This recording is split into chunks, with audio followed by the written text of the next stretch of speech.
airport of Cochin Airport is very near. But sir, Angamali is one of the rare railway stations having level cross across the platform. This proposal for ROB has been pending for the long time. Sir, this area, there is a large godown for food corporation. The head office, please. बैठिए. the head office of State Bamboo Corporation, storage division of KSCB, and there are 200 small industrial units are there. And sir, this railway gate is which more than 85 trains pass through a day. And there is a proposal. It has accorded sanction for a proposal for ROB in this area by the railway board in a sharing base. So would you please, whether you give immediate steps to start the work there? Manya Adhyakshi, this flyover ROB to be constructed on the LC gate number 280. This is actually a case study. A case study in which how the lack of cooperation from a state government can lead to serious lack of development. Sir, this ROB on Kutikulam was sanctioned in 2006 and 2007. State government had actually requested that they should be doing this work. So the work was entrusted to the state government. State government took the work. From 2006-2007 all the way up to 2019-2020, the state government could not execute the work. It's very unfortunate that our Prime Minister always says, "Sabka Saath, Sabka Vikas, Sabka Vishwas, or Sabka Prayas." Sabka Prayas, all of us have to make an effort, then only things can move. Sir, honorable member, please listen to the entire answer.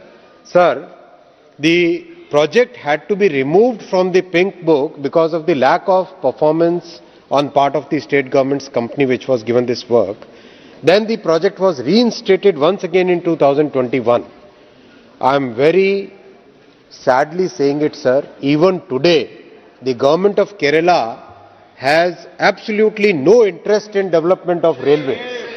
Sir, Honorable Prime Minister has given 2,191 crore allocation for Kerala, but the state government, which was getting only 372 crore earlier, but the cooperation from the state government is lacking, due to which the projects in Kerala are suffering, sir. Sri Narayan Bhai Kawadia, Kachadia ji, Narayan Bhai. धन्यवाद अध्यक्ष जी। पहले तो मैं हमारे देश के आदरणीय प्रधानमंत्री नरेंद्र मोदी जी का बहुत बहुत आभार व्यक्त करता हूं और सभी रेलवे मंत्रियों का भी बहुत बहुत आभार व्यक्त करता हूं कि पूरे देश में रेलवे के अंदर जो काम हुआ है पिछले आज़ादी के बाद नहीं हुआ था, इतने 10 साल में काम हुआ, इसीलिए मैं मंत्री जी को भी बहुत बहुत बधाई देता हूं। और मेरे क्षेत्र अमरेली गुजरात में 1912 में जो रेल पटरी लगी थी वो हमारी नरेंद्र भाई मोदी जी की सरकार आने के बाद वहाँ गेज कन्वर्जन का काम हुआ है। तो आज मैं मंत्री जी को इसके लिए भी बधाई देता हूँ। और एक मेरा छोटा सा इश्यू है जो अमरेली खिजड़िया से अमरेली, अमरेली से चलाला, चलाला से धारी, धारी से विसावदर, विसावदर से वेरावल सोमनाथ, वो पूरा गेज कन्वर्जन का प्रपोजल रख दिया गया है, लेकिन फॉरेस्ट के हिसाब से अभी अटका हुआ है। तो खिजड़िया से अमरेली तक का गेज कन्वर्जन का टेंडर भी निकल चुका है। तो मैं अन्य मंत्री जी से जानना चाहता हूं कि वो काम कब शुरू होगा। और हमारा ढस्सा से महुआ तक और ढस्सा से जेतलसर जूनागढ़ तक का इलेक्ट्रिफिकेशन का काम भी बहुत स्लो चल रहा है। तो उसके लिए भी मैं मंत्री जी से रिक्वेस्ट करता हूं कि जल्द से जल्द वो काम ज़्यादा गति ले। और हमारा नया अमृत भारत स्टेशन, उसका काम भी बहुत, मेरे क्षेत्र में 4 नया स्टेशन बन रहा है, तो उसका काम भी स्लो चल रहा है। तो मंत्री जी से मैं विनती करता हूं कि जल्द से जल्द ये काम पूरा हो। और मैं बहुत बहुत धन्यवाद देता हूं, दिलो जान से धन्यवाद देता हूं। धन्यवाद। माननीय अध्यक्ष जी, जिस सेक्शन की बात माननीय सांसद जी कह रहे हैं वो बहुत ही एक इम्पॉर्टेंट सेक्शन है गुजरात में। अमरेली से विसवदार खिजड़ली होके आगे सोमनाथ की तरफ जाने वाला जो उसमें जो गिर का फॉरेस्ट है, गिर के फॉरेस्ट के थ्रू इसका अलाइनमेंट जाता है सर। इसीलिए माननीय अध्यक्ष जी, बहुत ही सोचे समझे तरीके से जो सेक्शन गिर के फॉरेस्ट को अफेक्ट नहीं करता है वो सेक्शन अप्रूव कर दिया गया है और अभी 3-4 महीने पहले ही ये फैसला लिया गया है। माननीय सांसद जी के पास पूरी जानकारी भी है और ऑलरेडी उसका टेंडर करके काम को आगे बढ़ाने का प्रयास स्टार्ट कर लिया गया। श्री अधीर रंजन चौधरी जी। Sir, I may be indulged to deviate a little from the core of the questions.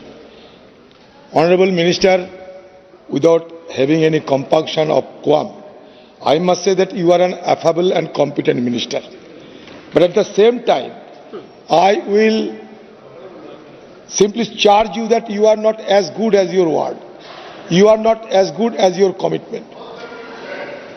In the house itself, प्रश्न पूछे। सर प्रश्न यह कि 2014 साल में हमारे कॉन्स्टिट्यूशन में 131 आरओबी जिसको कहते हैं कि 55 तला आरओबी आप जानते हैं वो अभी तक खत्म नहीं है, आधा अधूरी पड़े हुए हैं। On the pretext of state government participation you can not shirk your own responsibility also. Second thing, आपने ये वादा किया था ये सदन के अंदर, मैं नहीं बहुत सारे एमपी एक साथ आपको ये गुजारिश किए थे कि आप कोविड के बाद एक जगह 10 रुपया लेते हैं भाड़ा, दूसरी जगह 30 रुपया लेते हैं, एक ही दूरी है, दूरी एक है। गंगा के इस पार जिसका भाड़ा 10 रुपया, गंगा के उस पार 30 रुपया, कैसे चलते हैं इस तरीके की एनोमली? फिर भी आप इसको करेक्ट नहीं करते, ये नहीं सुधारते, आप बार बार आप वादा करते हुए नहीं करते कुछ। मान्यवर सभापति महोदय, पहले तो मैं मान्यवर एलओपी साहब को धन्यवाद देना चाहूंगा कि उन्होंने भारत सरकार के काम की, मोदी जी के काम की तारीफ की और आपकी ये तारीफ उस हाउस में भी बहुत ही, वहां भी एलओपी साहब ने इस बार तो घोषणा ही कर दी थी, घोषणा ही कर दी थी। कहा रेल मंत्री जी की तो तारीफ की है ना। तो भारत सरकार का काम सर, मोदी जी का काम आज सारा देश देख रहा है। सर आपने जो फ्लाईओवर की बात उठाई माननीय अध्यक्ष जी, बहुत खुशी की बात है कि पिछले वित्तीय वर्ष में रिकॉर्ड स्तर पे 1000 फ्लाईओवर्स और अंडरपासेस देश भर में बने। तो मोदी जी ने जिस तरह से रेलवे का ट्रांसफॉर्मेशन किया है उसमें अनफॉर्चुनेटली कुछ एक राज्यों में दिक्कत है, बाकी सब जगह बहुत अच्छा कोऑपरेशन मिल रहा है। जहां जहां कोऑपरेशन, हम तो बिल्कुल ओपन माइंड के साथ, प्रधानमंत्री जी का हमेशा एक फेडरल स्ट्रक्चर पे विश्वास है, इसीलिए एक ओपन माइंड के साथ हर राज्य के पास जाते हैं और कहते हैं कि देखिए मोदी जी ने इतना एलोकेशन दिया है, अब आपकी तरफ से जो सहयोग हो सके वो सहयोग करिए। माननीय अध्यक्ष जी, जैसे वेस्ट बंगाल की अगर बात करें तो वेस्ट बंगाल के लिए जहां से बड़े लंबे समय से रेलवे मंत्री होते थे, बड़े लंबे समय तक रेल मंत्री होते थे, वहां पे मिलते थे वेस्ट बंगाल को मात्र 4380 करोड़ 2009 से 2014 में। आज मोदी जी वेस्ट बंगाल को 13,280 करोड़ रुपए दे रहे हैं, 13,280 करोड़। आप अगर सुनिए साहब, सुनिए प्रश्न का जवाब सुनिए, जवाब सुनिए सर। माननीय अध्यक्ष जी, आज भी कुछ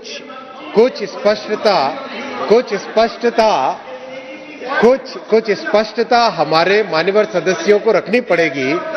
संविधान का प्रावधान बहुत स्पष्ट है, लैंड एक्विजिशन में राज्य सरकार की मदद चाहिए ही चाहिए, लॉ एंड ऑर्डर में राज्य सरकार की मदद चाहिए ही चाहिए। माननीय अध्यक्ष जी, प्रश्न माननीय एलओपी साहब का प्रश्न मेन प्रश्न से अलग था, फिर भी मैं इस प्रश्न का जवाब दे रहा हूं कि एज फार एज पॉसिबल हर एक आरओबी में राज्य सरकार के सहयोग से, फ्लाईओवर के लिए राज्य सरकार के सहयोग से तेजी से प्रयास चल रहा है। माननीय एलओपी साहब के साथ मैं पर्सनली भी बात कर चुका हूं। इस आरओबी में जो लैंडिंग एरिया है उसमें हमको मदद चाहिए राज्य सरकार की, जैसे ही राज्य सरकार से मदद मिलेगी हम काम करेंगे। और दूसरा जो फेयर का रैशनलाइजेशन की बात है वो ऑलरेडी विचाराधीन है रेलवे बोर्ड में, जैसे ही फैसला होगा निकल आए। तो जवाब तो दे दिया आप क्या? Question number 63 Mahabali Singh.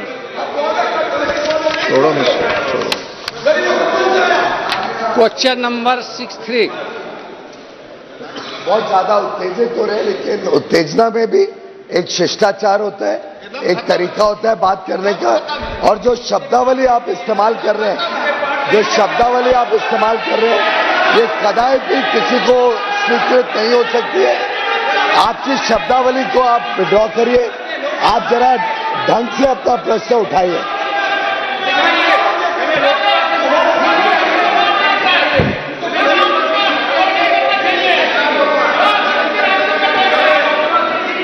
Question number 63 Mahabali Singh. Question number 63। बाद में उधर नहीं रहते आप। माननीय अध्यक्ष महोदय, उत्तर सभा पटल पर प्रस्तुत है। माननीय मंत्री जी, उत्तर सभा पर प्रस्तुत है।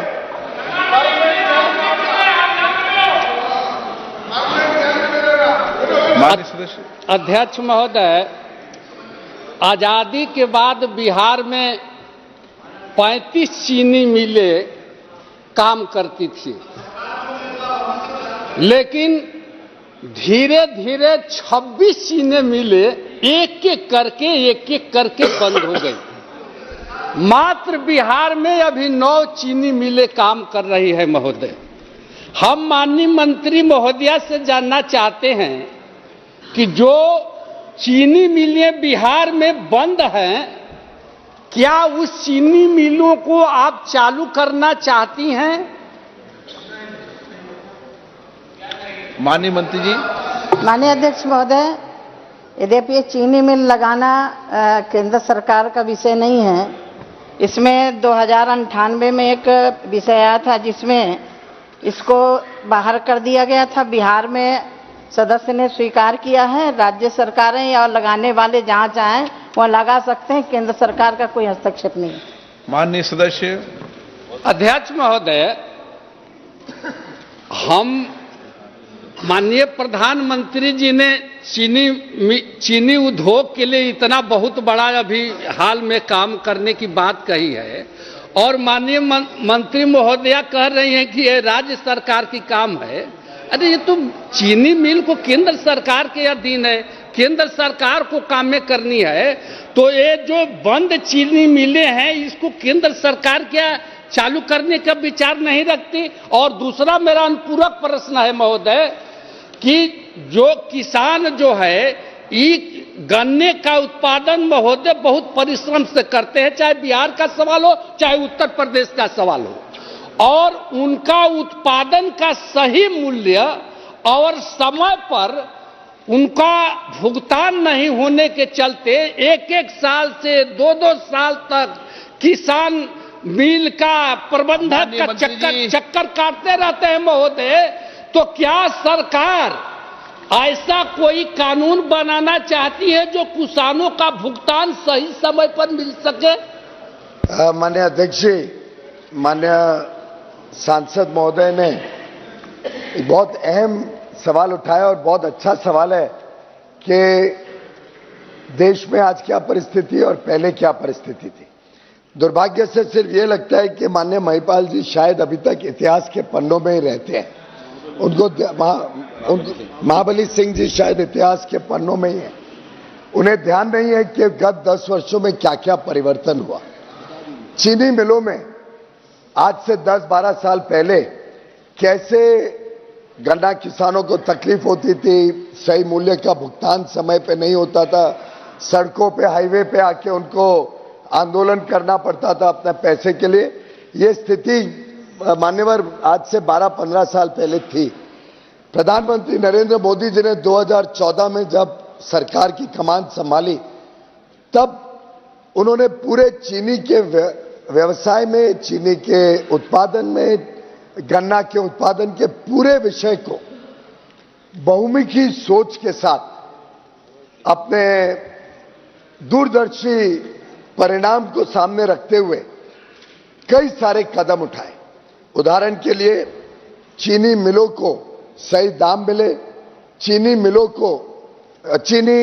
का जो ऋण था उस ऋण को किस प्रकार से लंबे समय देके उसको समाप्त किया जा सके, गन्ना किसानों की भुगतान करने के लिए चीनी मिलों के पास जो पैसे का अभाव रहता था उसको पूरा करने के लिए इथेनॉल को प्राथमिकता दी गई। कहां उस समय मात्र 1% पेट्रोल में इथेनॉल की मिक्सिंग ब्लेंडिंग होती थी, आज वो बढ़कर 12% हो गई है। एक 1200% एक प्रकार से वृद्धि हुई है। और इन दिनों में जिस प्रकार से इथेनॉल का तेज गति से इस्तेमाल हुआ, उससे चीनी मिलों की भी आमदनी बढ़ी, चीनी मिलें भी वायबल हो गई, उनके पास पर्याप्त पैसा आने लगा। और उसी के कारण आप देखेंगे कि गत कई वर्षों से 99% भुगतान समय पे होता है। कोई किसान का आंदोलन देश में किधर देखने को नहीं मिलता है। मैं आपको अगर आंकड़े दूं तो 2013-14 में कुल जो केन का भुगतान था वो 57,000 करोड़ रुपए था और केन ड्यूज 2-2, 3-3 साल बाद दिए जाते थे। हमारी सरकार आने के बाद अगर 2022-23 का आंकड़ा देखें तो केन का उत्पादन, गन्ने का उत्पादन भी लगभग 1.5 गुना हो गया। उसके अलावा जो वैल्यू थी गन्ना किसानों की वो 1,15,000 करोड़ रुपए हो गई और वो 1,15,000 करोड़ में मान्यवर 1,14,000 करोड़ समय पे हो गया, 99% से ज्यादा। और मात्र 516 करोड़ यानी 99.5% पे हो गए। मान्य 516 करोड़ सिर्फ रह गए। 3 चीनी मिले अधिकांश इसमें और यूपी की है, वो तीनों चीनी मिले, उनके ऊपर भी सख्त कार्रवाई हो रही है। ये जो बात है कि गन्ना किसान को भुगतान में तकलीफ, इस पे जिस प्रकार से प्रधानमंत्री नरेंद्र मोदी जी ने प्रहार किया, जिस प्रकार से उनकी आमदनी बढ़ाने के लिए कई सारे कदम उठाए, जिस प्रकार से उनको समय पे आज पूरा पैसा मिलता है, उसके कारण प्रोडक्टिविटी, उत्पादनता भी बढ़ी है गन्ना किसानों की। और देश भर में गन्ना किसानों ने, चाहे वो समय समय पर इथेनॉल का उपयोग ज्यादा हो, एक्सपोर्ट हो, अलग अलग माध्यम से, एक तरफ गन्ना किसान खुश है, दूसरी तरफ सभी कोऑपरेटिव, श्रीनिवास जी हाथ उठा रहे हैं, सभी कोऑपरेटिव मिल्स देश भर की पुनः जागृत हो गई है, पुनः प्रॉफिटेबिलिटी में आ गई है, पुनः उनके कर्मचारियों को नौकरी सुरक्षित हो गई है। और दूसरी तरफ शुगर इंडस्ट्री के कारण आज पर्यावरण को भी लाभ हो रहा है। पर्यावरण में प्रभाव हुआ कि इथेनॉल ब्लेंडिंग के कारण पेट्रोल का इंपोर्ट कम हुआ तो विदेशी मुद्रा में भी लाभ हुआ। तो ये जो बहुमुखी सोच है, इसके कारण आज देश तेजी से प्रगति कर रहा है और देश के गन्ना किसान भी बहुत राजी खुशी आज इस काम के साथ जुड़े। क्वेश्चन नंबर 64 सी थॉमस। मिनिस्टर को रिप्लाई कर। माननीय मंत्री जी, माननीय मंत्री जी, नहीं बोल सकते सर, ये बकवास शब्द नहीं बोल सकते, ये हटा देना चाहिए। ये बकवास शब्द, ये मंत्री जी के लिए बकवास शब्द यूज कर रहे हैं, ये बकवास शब्द हटा देना चाहिए, कार्रवाई से हटा देना चाहिए। रिकॉर्ड में के लिए इन्होंने कह दिया, क्या बकवास कर रहे हैं, ये गलत बात है। ये बकवास शब्द हटाइए, हाँ हटाइए, बकवास शब्द हटाइए। बकवास शब्द नहीं कह सकता, ये बकवास शब्द नहीं कह सकते। कि ऐसे हल्ला गुल्ला करने के बदले पहले जानकारियां निकालें माननीय सदस्य। 22-23 का पूरे देश में मात्र 516 करोड़ बकाया है। ये जो बात कर रहे हैं, ये अभी जो गन्ना खरीदा गया है, ये अभी के गन्ना की बात कर रहे हैं और अभी के गन्ना का पैसा पर्याप्त मात्रा में पे हो जाएगा। दुर्भाग्य है कि नासमझी से आंकड़ों को हेर फेर कर रहे हैं। प्लीज। क्वेश्चन नंबर 64 मंत्री जी, विज्ञान और प्रौद्योगिकी मंत्री जी, विज्ञान और प्रौद्योगिकी मंत्री जी, विज्ञान प्रौद्योगिकी मंत्री आप थोड़ी है। अध्यक्ष महोदय, उत्तर सभा पटल पे रखते हैं।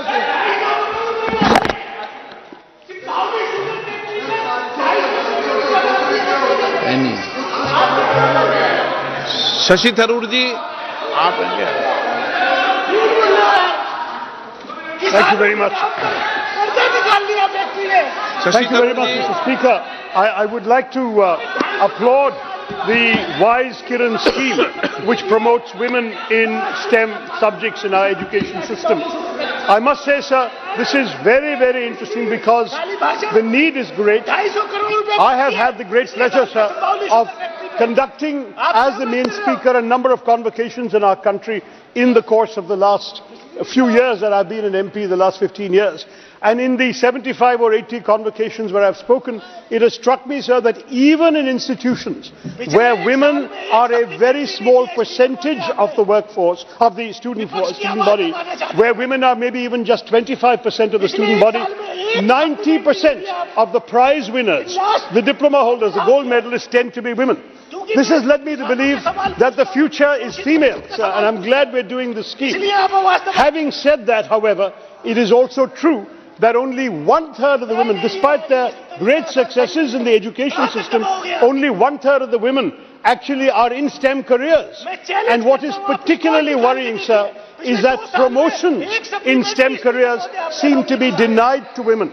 We are seeing a situation in which pretty much in every STEM discipline, the top positions are regularly occupied by men. Does the government have any thought about whether there could be gender affirmative programs, not only to ensure that women who do well in their studies get career opportunities, so the number of women in STEM disciplines and careers goes up, but also whether there should be some encouragement to put women in leadership positions, because it's startling to see that when a woman and a man, even the woman with higher marks, gets into a STEM career, the man's promotion comes 2 or 3 years before the woman's does. And this is a pattern that has been studied, and I would love to know if the government has looked into the matter and has any thoughts on how to remedy it. Thank you, sir.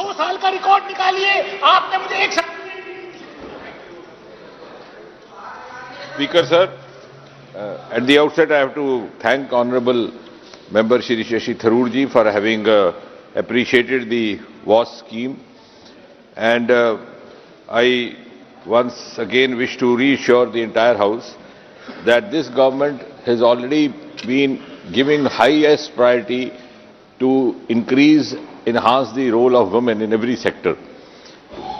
And Prime Minister Modi has been reiterating this very often whenever he has a platform to speak.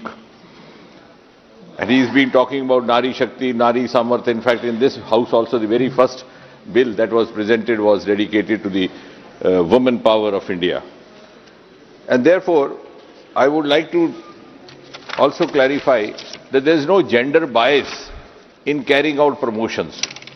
And you will be pleased to know when I just cite a figure that we have, of course, as you rightly said, the number of women scientists is still lower compared to the male sites. Yes, it is to be precise 18.6%.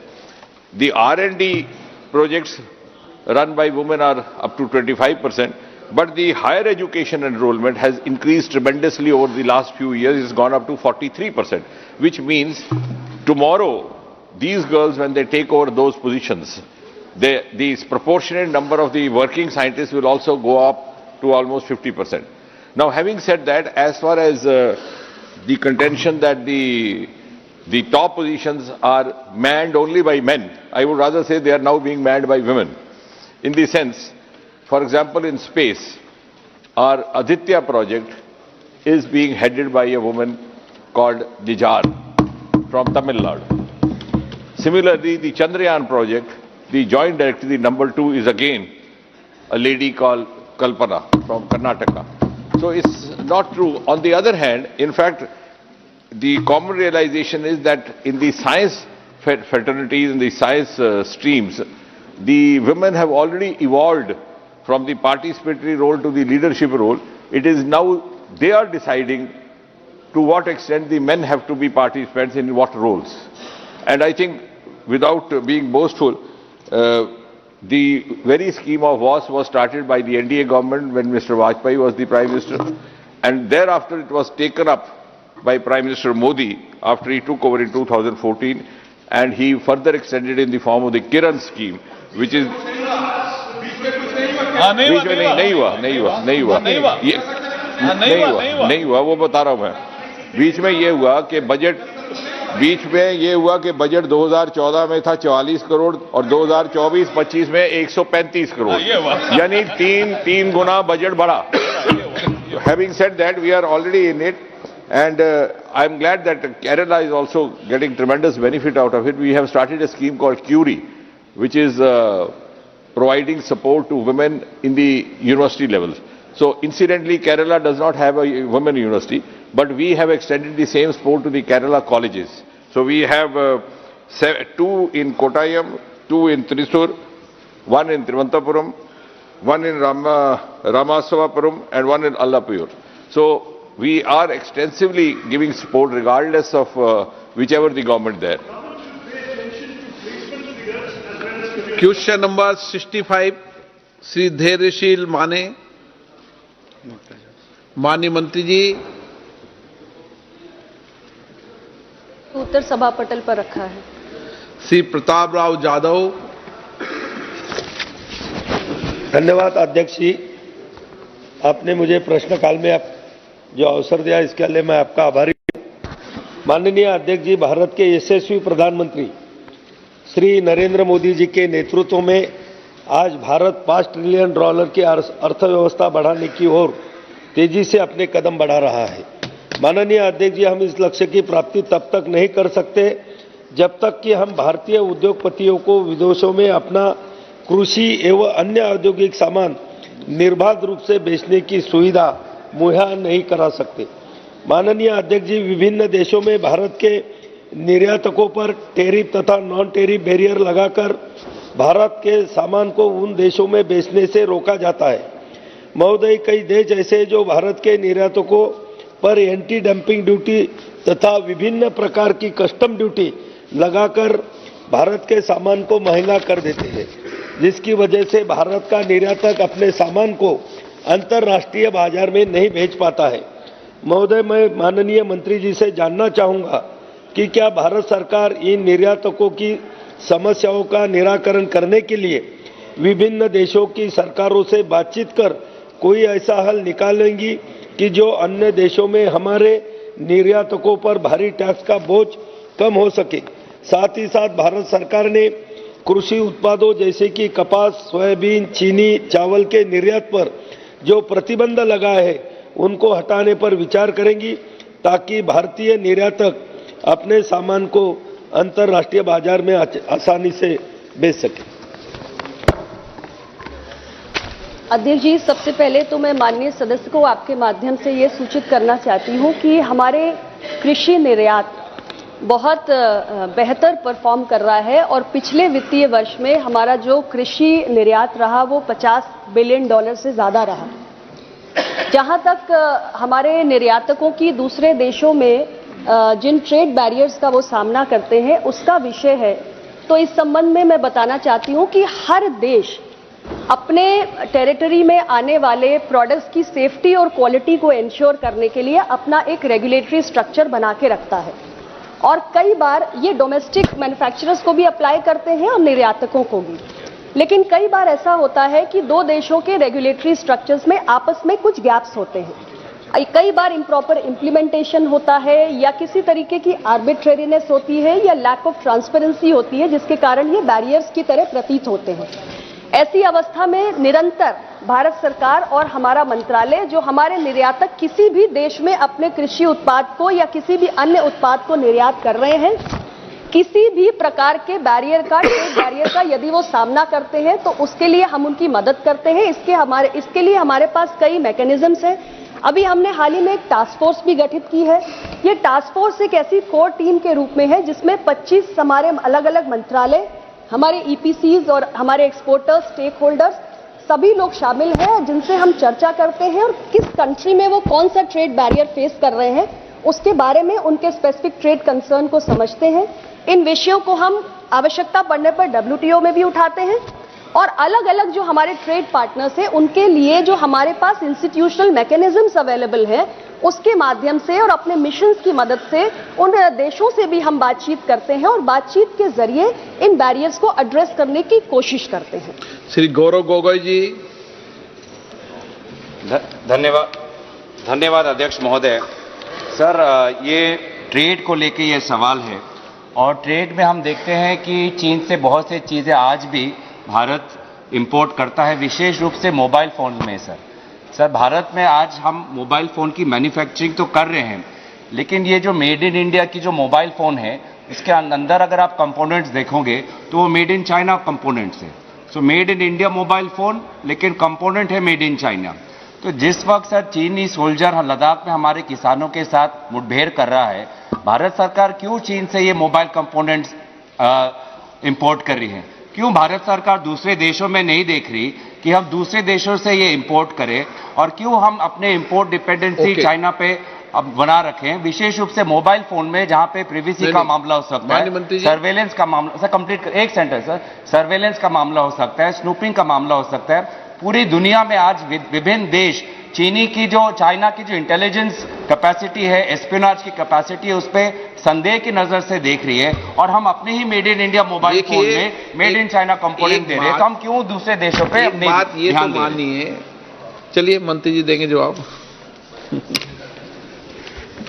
Sir, जैसा कि मैंने पहले भी बताया कि हमारे देश में किसी भी देश के माध्यम से जो भी हम कमोडिटी इंपोर्ट करते हैं, हमारे अपने जो रेगुलेटरी फ्रेमवर्क है उसके प्रोविजंस के आधार पे करते हैं, जिसमें खास तौर से सेफ्टी का जो एंगल है उसका ध्यान रखा जाता है। जो आपने स्पेसिफिक विषय चाइना के संबंध में उठाया है, इस पर मैं और जानकारी प्राप्त करके आपको सूचित करता हूं। राष्ट्रीय सुरक्षा का मामला है सर। सबसे पहले तो मैं माननीय मंत्री जी, मोबाइल फोन में हम made in India mobile phone में, माननीय मंत्री जी आप बोलिए। माननीय सांसद जी को आपके माध्यम से सूचित करना चाहूंगा कि ये बात बोल रहे हैं कि 2014 के पहले तो पूरे फोन बंद के बंद पूरे के पूरे भारत आते थे, उसमें सिक्योरिटी रिस्क इनको कभी दिखा नहीं, इनको कभी दिखा नहीं किस प्रकार से बने बनाए फोन के अंदर चिप्स वगैरह के माध्यम से क्या आ सकता था। प्रधानमंत्री नरेंद्र मोदी जी ने आते ही मेक इन इंडिया को बल दिया, लोग भारत में आए, निवेश करें, और इसका एक सबसे बड़ा सक्सेस स्टोरी तो आज मोबाइल टेलीफोन मैन्युफैक्चरिंग है, जिसमें पूरी दुनिया में भारत ने डंका बजाया है। आज एप्पल जैसी कंपनी कहती है कि हम हर साल डबल करेंगे हमारा प्रोडक्शन भारत में, और विश्व में जो बनाते हैं उसका 25% भारत पे बनाएंगे। माननीय सांसद जी को यह भी सूचित करना चाहूंगा, ये एक प्रोसेस होता है, प्रक्रिया होती है। प्रक्रिया में पहले फोन बनाने के लिए कंपनियां आती हैं, अमेरिकन कंपनियां भारत में बड़े पैमाने पे आ रही हैं, कोरियन कंपनियां, जापानीज कंपनी बड़े पैमाने पे आ रही हैं। जब फोन बनना शुरू हुआ और उनको दिखा कि आज मार्केट है, बड़े पैमाने पे फोन बन रहे हैं, फोन में कंपोनेंट्स लगेंगे, तो स्वाभाविक रूप से कंपोनेंट इकोसिस्टम इसके पीछे आएगा, आने लगा है, शुरू हो गया है। और उनको शायद ये जानकारी गलत है कि सब चाइना से कंपोनेंट आ रहे हैं। Component Korea, Japan, Taiwan, Europe, America, सभी देशों से टेक्नोलॉजी के हिसाब से। और मेरे मित्र अश्विनी जी को बधाई दूंगा कि उन्होंने बड़े सख्त प्रावधान लाए हैं, उन्होंने कंपनियों को मैप किया है, टेक्नोलॉजीज को मैप किया है, सिक्योरिटी कंसर्न्स के हिसाब से जो कंपनियां हमारे हित में नहीं है, जिन कंपनियों का सामान फोन में होने से कोई भी प्रकार का सुरक्षा के ऊपर आहत आ सकती है, उनको बंद किया गया है। और जो फ्रेंडली नेशंस है और फ्रेंडली नेशंस की सिक्योर सप्लाई चेन के ऊपर आज भारत सरकार बल दे रही है। प्रधानमंत्री नरेंद्र मोदी जी के नेतृत्व में प्रोडक्शन लिंक्ड इंसेंटिव स्कीम सफलता से इस देश में निवेश भी ला रही है, टेक्नोलॉजी भी ला रही है।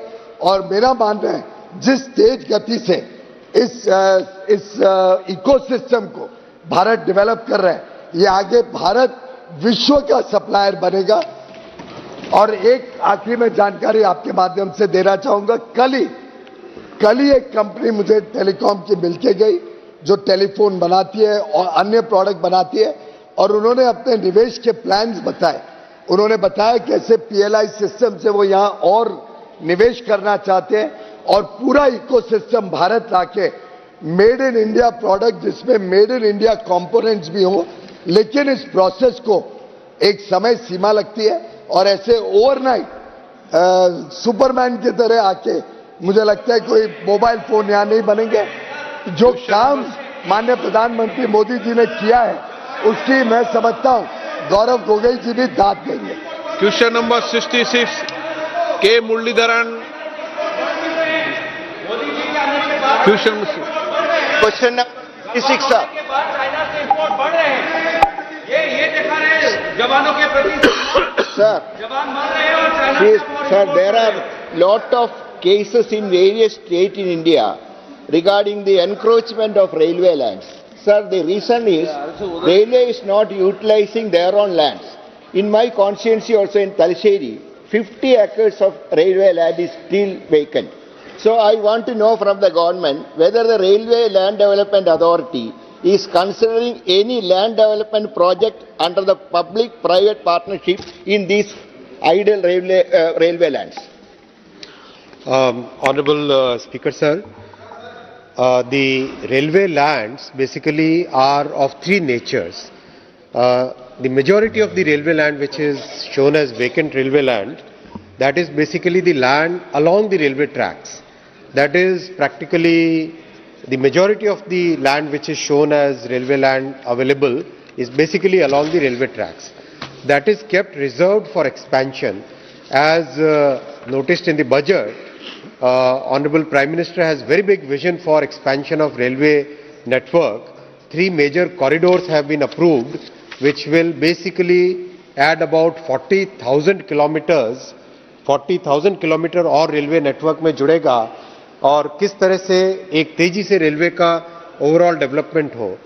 So, Honorable Speaker, sir, most of the railway land is basically reserved for expansion. Outside that, whatever railway land is available is being taken up for development in various phases. Many interesting projects have been done in the recent past. In the last 10 years, some of these railway lands have been developed as housing complexes, some have been developed in other ways, but we are moving in a very systematic way, sir. Okay, Muralidharan ji. Sir, whether the government should consider these 50 acres land in Talasheri for the development of the railway. Members' suggestion is noted, sir. Deepak Ved ji. Manikam Tagore ji.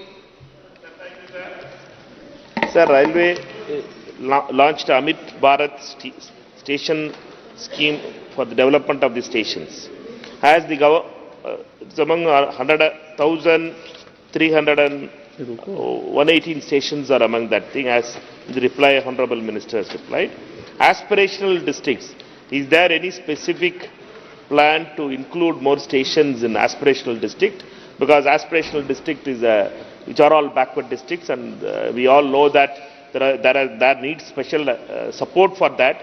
And my district is an aspirational district, and Sivakasi and Arupukote stations are not included in this scheme. And I like to request the Honorable Minister, will he consider including Sivakasi, which is a fireworks hub, and Arupukote, which is a handloom hub, to be included in the Amit Bharat Station scheme. Thank you, sir. मैं प्रधानमंत्री श्री नरेंद्र मोदी जी के vision को आपके माध्यम से सदन के सामने रखना चाहूंगा. प्रधानमंत्री जी ने एक ऐतिहासिक काम हाथ में लिया है, एक तरीके से भागीरथी काम हाथ में लिया है. 1300 स्टेशंस का रीडेवलपमेंट एक साथ आज चल रहा है और काम जिस तेजी से चल रहा है, माननीय अध्यक्ष जी, देश में सौभाग्य मिला कई जगह स्टेशंस को ढंग से जाके देखने का. काम जिस तेजी से चल रहा है वो अपने आप में एक सुखदायक चीज है. आपके स्वयं के कोटा स्टेशन में भी अगर देखें, और देश भर में कई जगह, भुवनेश्वर देखिए, अलमपुर देखिए, बिहार में देखिए, झारखंड में देखिए, उत्तर प्रदेश में देखिए, मध्य प्रदेश में देखिए, सब जगह जैसलमेर, उधमपुर, जब कई मान्यवर सदस्यों के स्टेशंस जो बन रहे हैं, बहुत ही तेजी से काम हो रहा है. 1300 स्टेशन का रीडेवलपमेंट का एक साथ इतना बड़ा प्रोजेक्ट विश्व में कहीं पर शायद नहीं लिया गया होगा.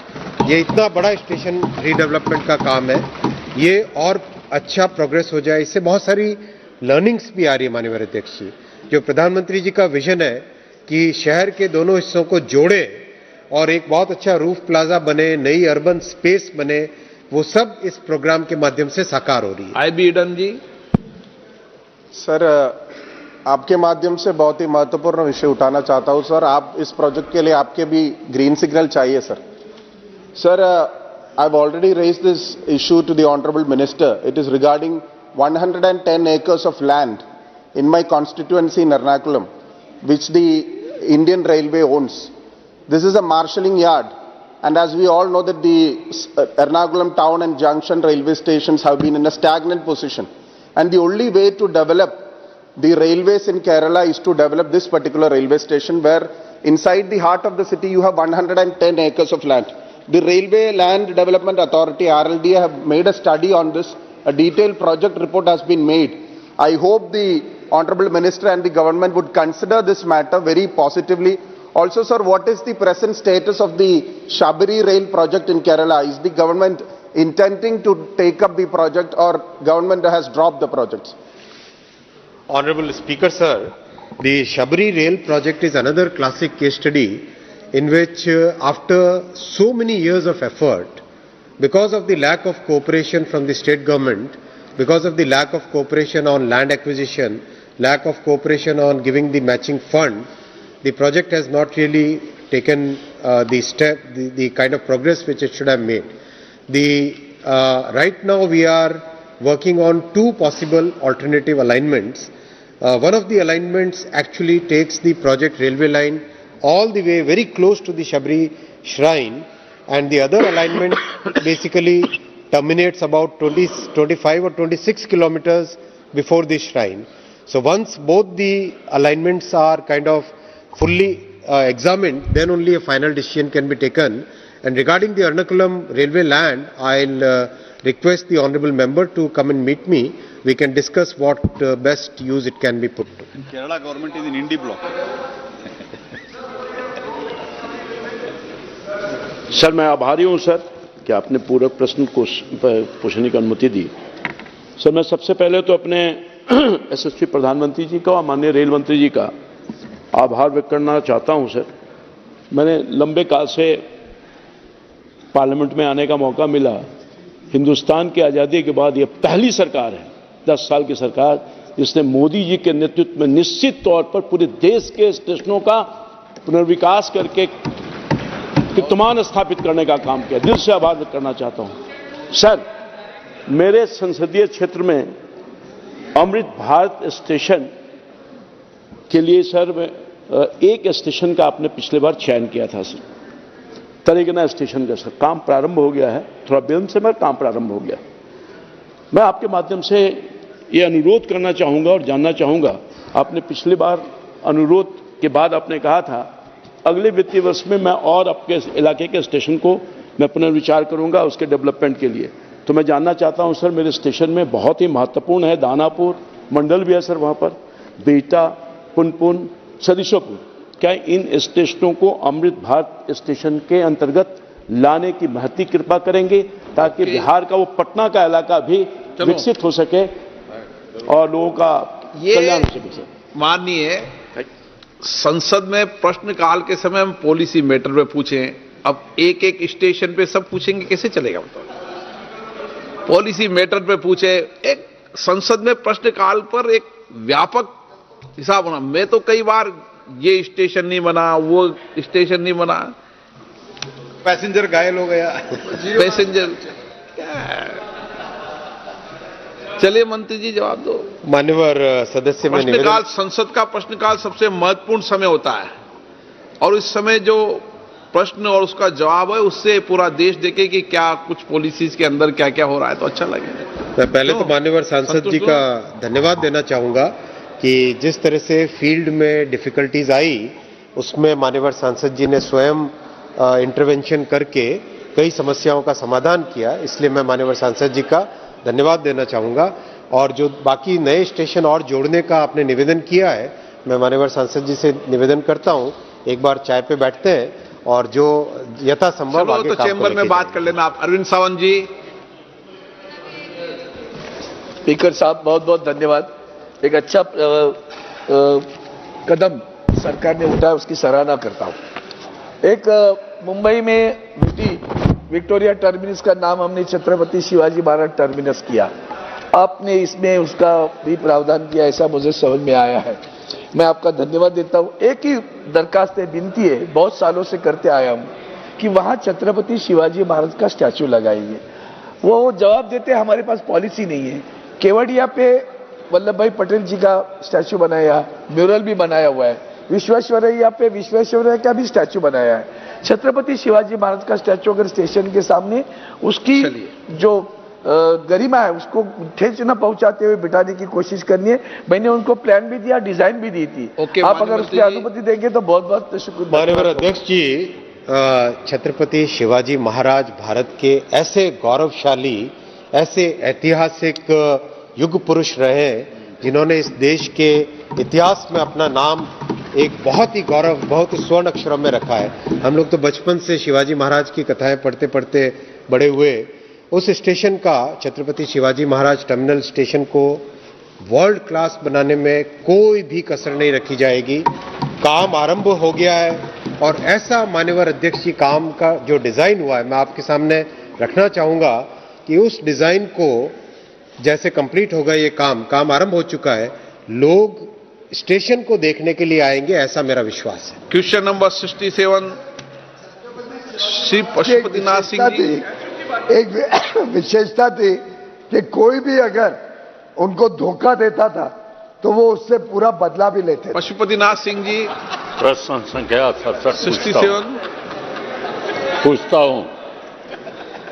माननीय मंत्री। Laid on the table of the house sir. धन्यवाद अध्यक्ष महोदय।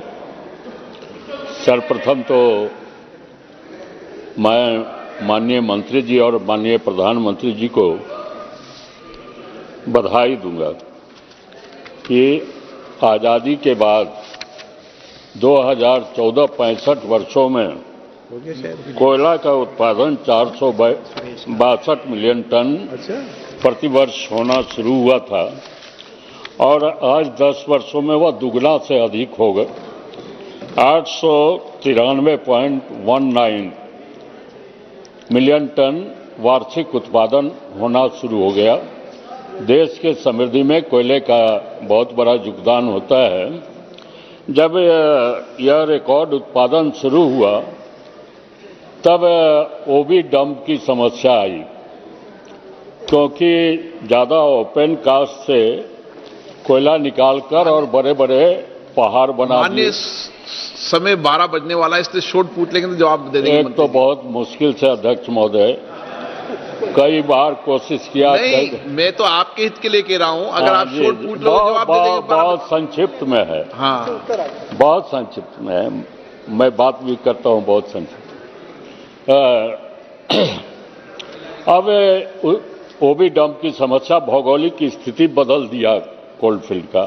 कहीं तालाब हो गए, कहीं पहाड़ हो गया और वहां कोयला में आग लगी हुई है, विस्थापन की समस्या है। राज्य सरकार इनको जमीन उपलब्ध नहीं करे। हमारा प्रश्न है कि यह नियमानुकूल है कि कोई रहती लैंड कोई देता है, अधिग्रहण होता है, तो कोयला उत्पादन करने के बाद उसको समतल बनाकर और उसको वापस कर दिया जाए। क्या इस पर सरकार विचार रखती है? सर, जैसे मान्य सदस्य ने उल्लेख किया कि कोयला प्रोडक्शन के बारे में उन्होंने उल्लेख किया है, मैं सदन को आश्वस्त करना चाहता हूं। जो हम लगभग 500 मिलियन टन, 550 मिलियन टन से ज़्यादा उत्पादन 2013-14-15 में होता था, जब मोदी जी आने के बाद हम अभी इस बार 1 बिलियन टन क्रॉस कर रहे हैं। We are crossing 1 billion ton, that is 1000 million ton. मैं ये भी आश्वस्त करना चाहता हूं कि देश कोयले में पक्का जो सब्स्टिट्यूएबल जो कोल है, इंपोर्ट सब्स्टिट्यूएबल जो कोल है, उसमें आत्मनिर्भर हम बनेंगे, ये भी मैं आश्वस्त करना चाहता हूं। इसके साथ ही साथ जो ओबी रिमूवल जो है, ओबी बर्डन जो है, तो एक इशू है, लेकिन इसके लिए जो रेगुलेटरी सिस्टम है और रेगुलेटरी सिस्टम इन प्लेस है।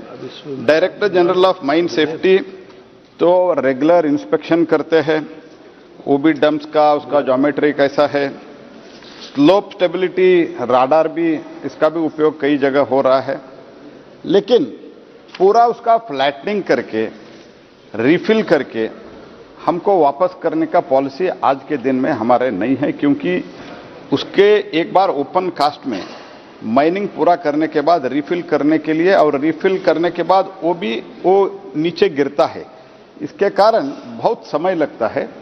और उसमें हमने इको पार्क बनाया है, उससे जो सैंड उत्पन्न होता है बालू, वो बालू हम उसका उपयोग कर रहे हैं। और उसे ये भी हम कंसिडर कर रहे हैं सोलार पार्क, जो अभी ओबी साइड जो है उसका सोलार पार्क भी उसके ऊपर लगाने का कंसिडरेशन में है। तो ओवरऑल तो जो लैंड कैसे उपयोग करें, इको पार्क कैसे करें, ये सब सोच रहे हैं, लेकिन ये रिस्की रहता है, इसीलिए फ्लैटन करके वापस करने का अभी तो सोच सरकार के सामने नहीं है। क्वेश्चन नंबर 68 के Suresh ji. Sir question number 68 statement. आप 1 सेकंड में पूछो, 1 सेकंड में जवाब। Honourable speaker sir,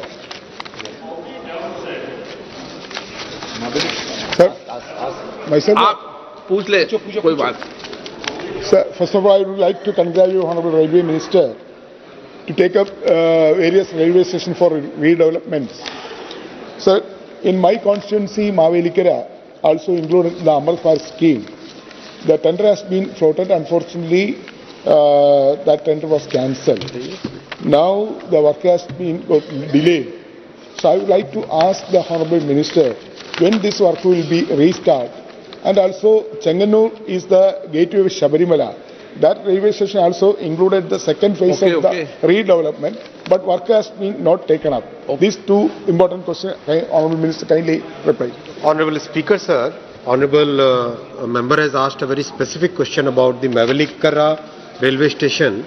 Unfortunately, the first tender which was awarded, that was not performed, and the tender had to be cancelled. Already a fresh tender has been issued, sir.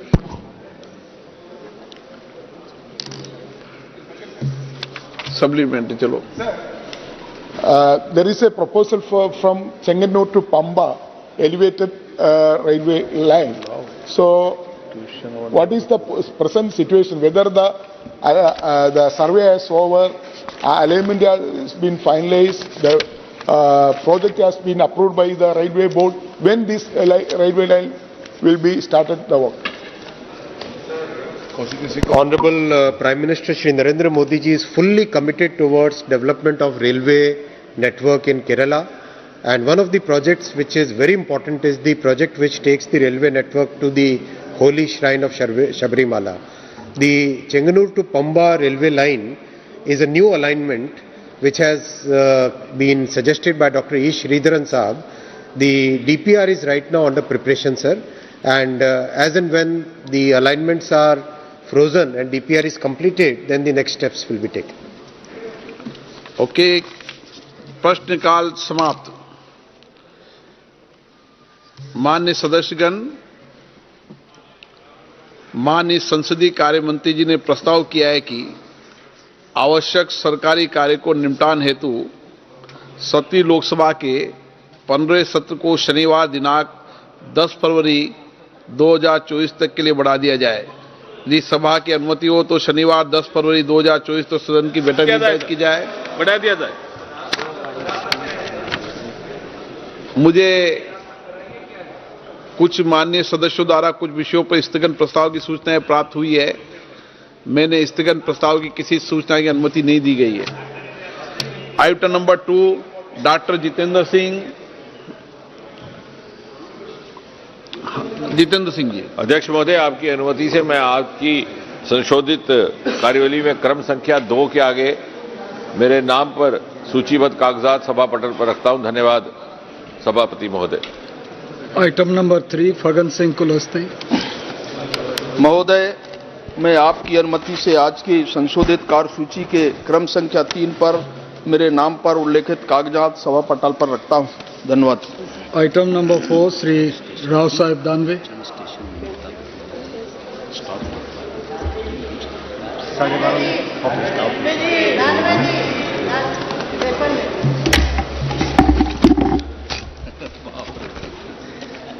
महोदय, मैं आज की पुनरीक्षित कार्यसूची में मेरे नाम के सामने क्रम संख्या 4 पर उल्लेखित कागजातों को सभा पटल पर रखता हूं।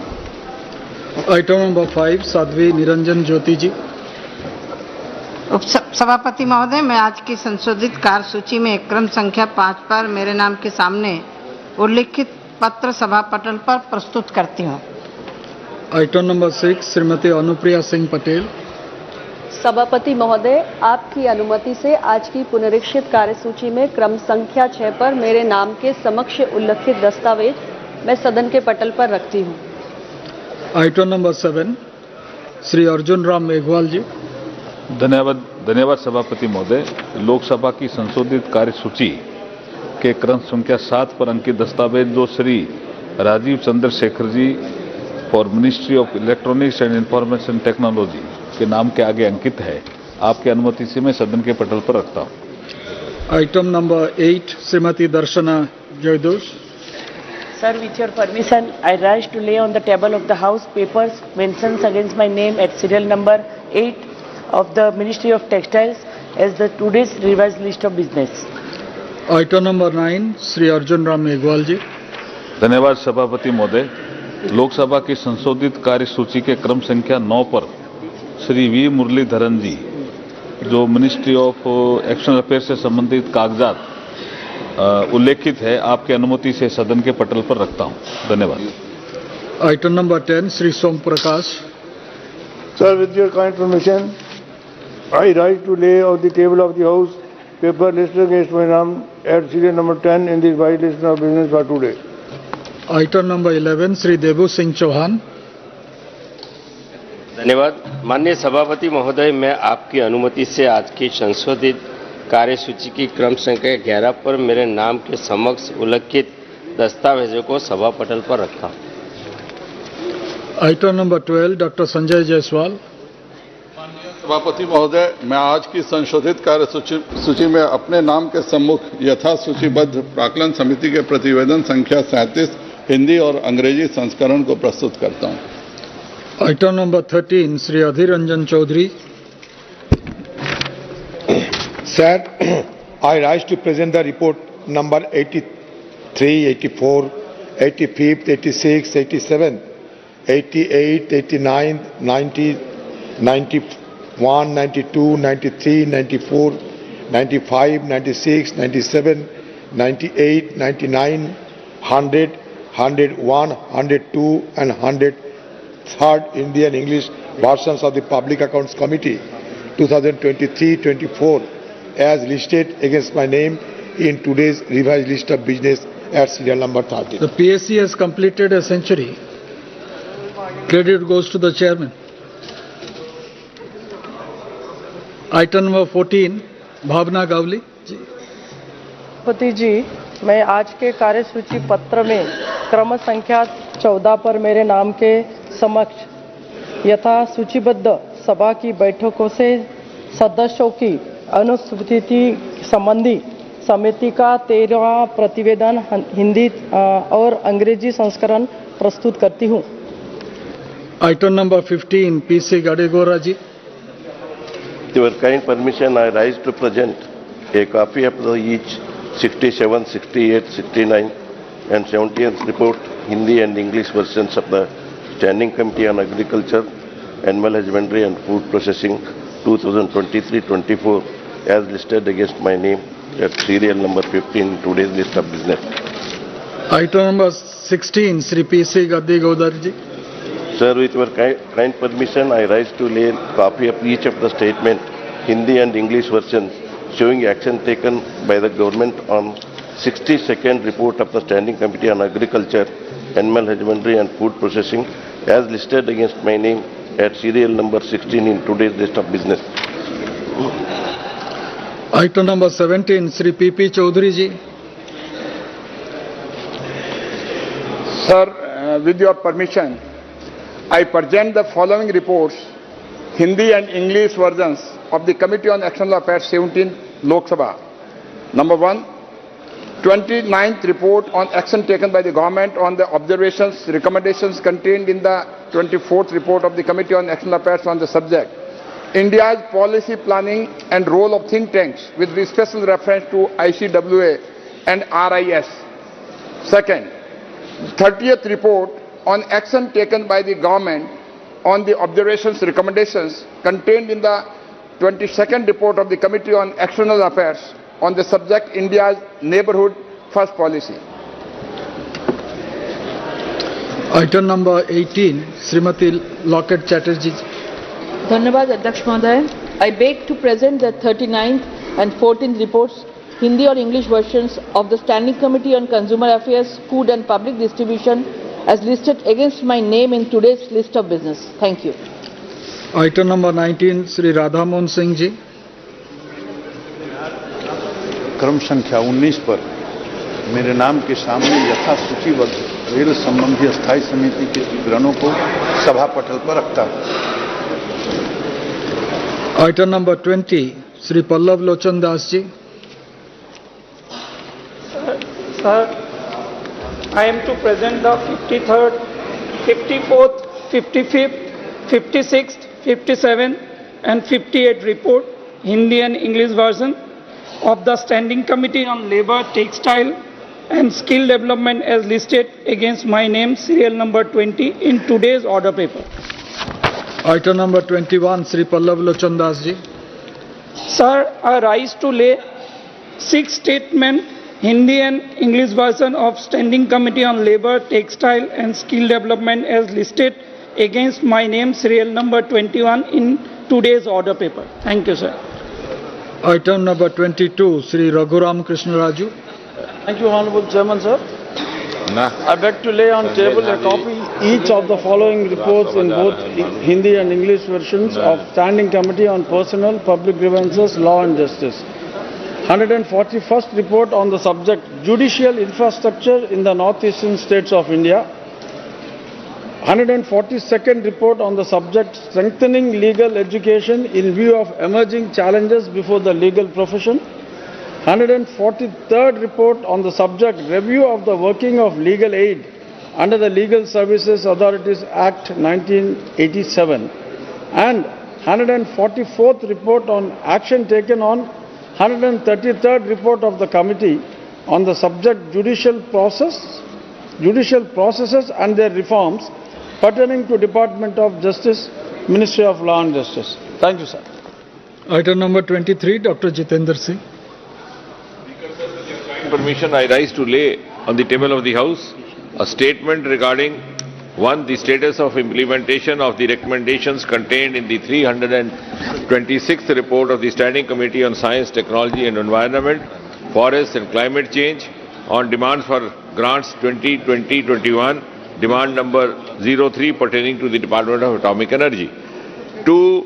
The status of implementation of these recommendations contained in the 334th report of the Standing Committee on Science, Technology, Environment, Forests and Climate Change on action taken by the government on the recommendations oblique observations contained in the 326th report of the Committee on Demands for Grants 2020-21 pertaining to the Department of Atomic Energy. Number 3, the status of implementation of the recommendations contained in the 341st report of the Standing Committee on Science, Technology, Environment, Forests and Climate Change on the demands for grant 2021-22, demand number 03 pertaining to the Department of Atomic Energy. Thank you, Speaker, sir. Item number 24, Sri Rao Sahib Danve. सभापति महोदय, मैं कोयला मंत्रालय से संबंधित कोयला आयात प्रवृत्ति और आत्मनिर्भरता का मुद्दा 2022-23 के संबंध में विभाग संबंधित कोयला, खान और इस्पात संबंधित संसदीय समिति के सचिव में अंतरिक्ष परिषद के कार्यान्वयन की स्थिति के संबंध में वक्तव्य दे रहा हूं। Item number 25, Sri Som Prakash ji. Respected Sir, with your kind permission, I rise to make a statement regarding the status of implementation of the recommendations contained in 182nd report of the Standing Committee on Commerce on Ecosystem of Startup to Benefit India pertaining to the Department of Promotion of Industry and Internal Trade, Ministry of Commerce and Industry. Thank you. धन्यवाद Shri Ajay Bhatt ji. Item number 26, Shri Ajay Bhatt ji. Okay. Arjun Ram Meghwal. Sir, Honorable Chairman, sir, with your kind permission, I rise to make a statement on behalf of my colleague, Shri Ajay Bhatt, regarding the status of implementation of the recommendation contained in the 35th, 36th, 37th and 38th report of the department-related Parliamentary Standing Committee on Defence relating to the demand for grants, that is demand number 19, 20, 21, 22 of the Ministry of Defence for the year 2023-24. Thank you. Dhanyavad. Honorable members who have been permitted to raise matters under Rule 377 today may personally hand over approved text of the matter at the table within 20 minutes.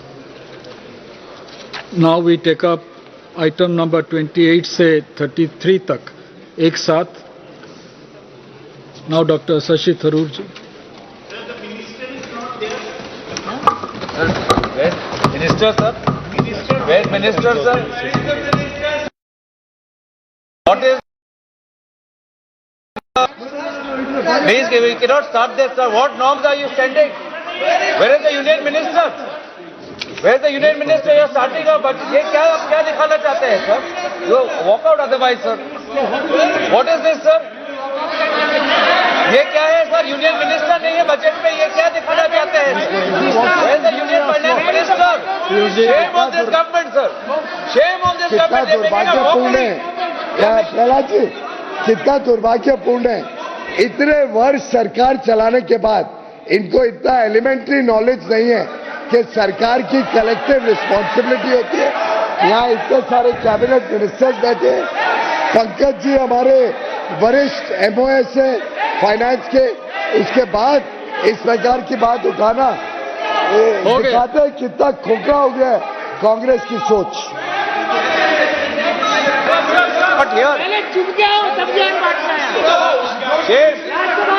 It should go on record, sir. Premchandran ji. It should go on record. Premchandran ji. Sir, the House is run by precedents and conventions. The convention of this Lok Sabha, the tradition of the Lok Sabha, when the general discussion on the budget takes place, normally it is the courtesy on the part of the Union Cabinet Minister to be present in the House. It is quite unfortunate that the ministry is absent. It is quite unfortunate. That's the same. I am pleading for the courtesy convention protocol. That should be maintained. Parliamentary affairs. No. Okay, let me. Sir, it is. Let us not have a debate. Let us not have a debate. Already the government has taken note of it, and the MOEC is competent enough. But no,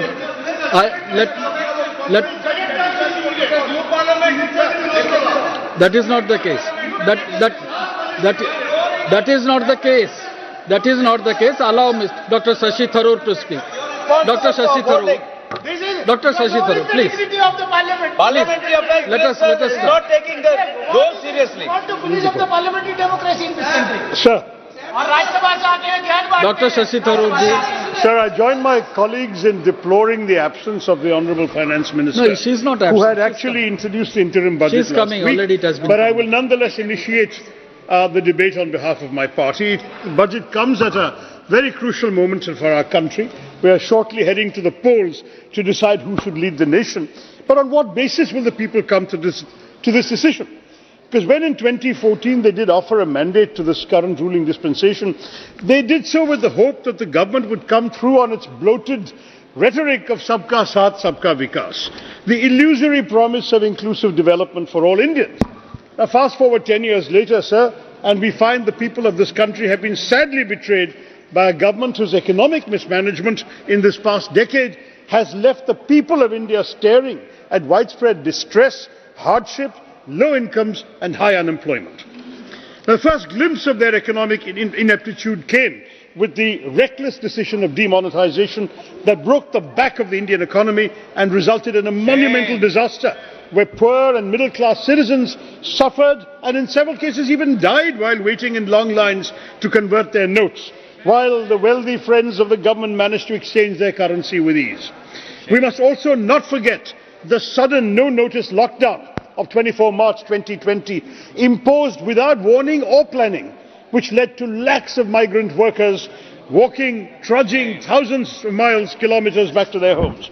During that national lockdown, sir, the most stringent in the world, between April and May 2020, individual income in India dropped by 40%. The bottom 10% of households lost 3 months' worth of income. Over its first 2 terms, this government demonstrated that its specialty was to issue policies marked by haste, incompetence and complete disregard for its own citizens. Just 1 minute. The House has taken up the discussion and voting on demand for grants on account for the year 24-25. Sri Suresh Kodinunil and Srimati Aparupa Podar have tabled cut motions on the demand for grants on account. If the honourable members want to move their cut motions, they may send a slip at the table within 15 minutes, indicating the serial number of the cut motions they would like to move. A list showing the serial numbers of cut motions treated as moved will be put up on the notice board shortly thereafter. In case the members find any discrepancy in the list, they may kindly bring it to the notice of the officer at the table immediately. Now proceed, Dr. Sir. I'll resume, sir, where I left off and welcome the Finance Minister to this House. If demonetization was a bad policy, badly implemented, GST was a good idea, badly designed and shabbily implemented. The goods and services tax has been used to trample over the financial autonomy of our states, and when coupled with demonetization, it resulted in finishing off India's job-generating small, micro and medium businesses. It caused a 45-year unemployment high and ended the economic recovery that had begun in 2013, all while failing to achieve any of its stated objectives. Ordinary Indians have suffered, sir. Even the GST tax slabs on basic commodities like toothpaste, 5%, footwear, 18%, shirt and pants, 5%, rice and wheat, 5%. Instead of flushing out black money, it simply resulted in concentrating wealth in the hands of the government at the expense of the Aam Aadmi. So any talk of a robust economy and of GDP growth cannot be abstract or theoretical, but must be rooted and centred in the welfare of the people of India, who are the principal stakeholders of our economic progress. The question is, who are the people the government is serving? The Finance Minister mentioned 4 quote-unquote castes that the government supposedly looks after, namely the Garib, poor, Mahilayen, women, Yuva, youth, and Annadata, farmers. She said that their needs and aspirations and welfare are the government's highest priority.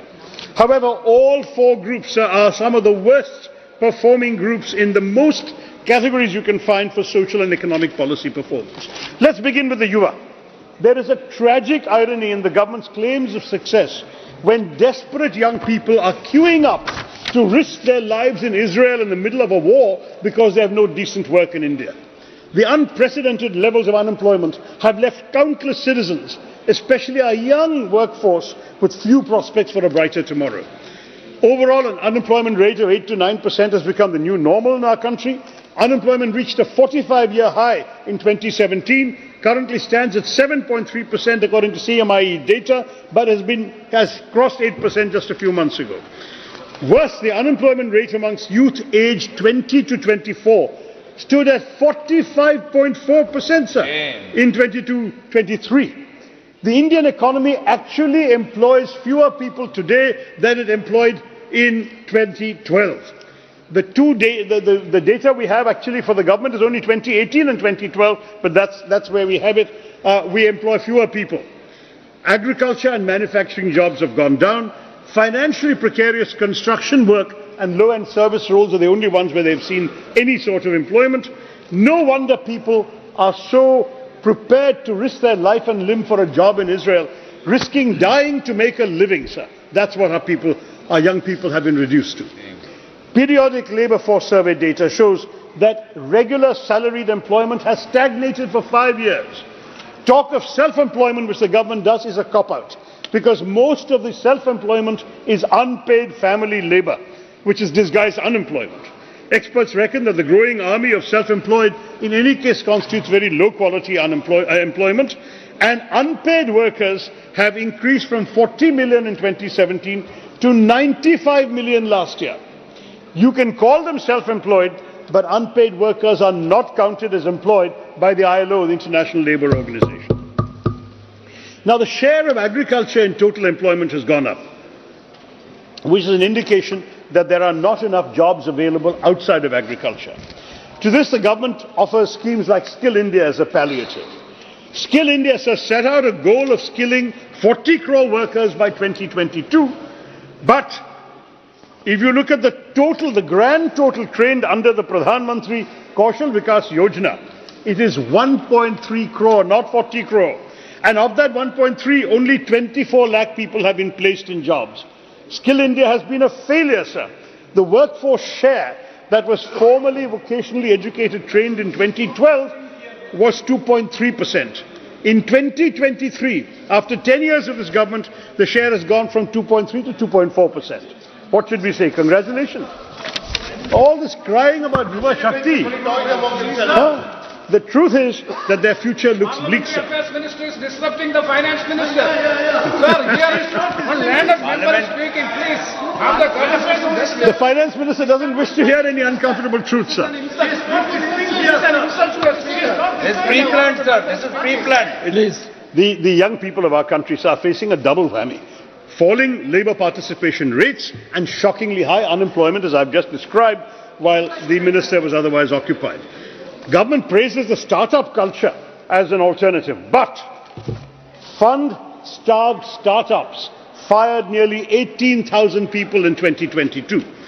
Start-up fundraising activity is so subdued, sir, that in all Indian start-ups put together raised just $1.1 billion in January, down 75% compared to January of the previous year.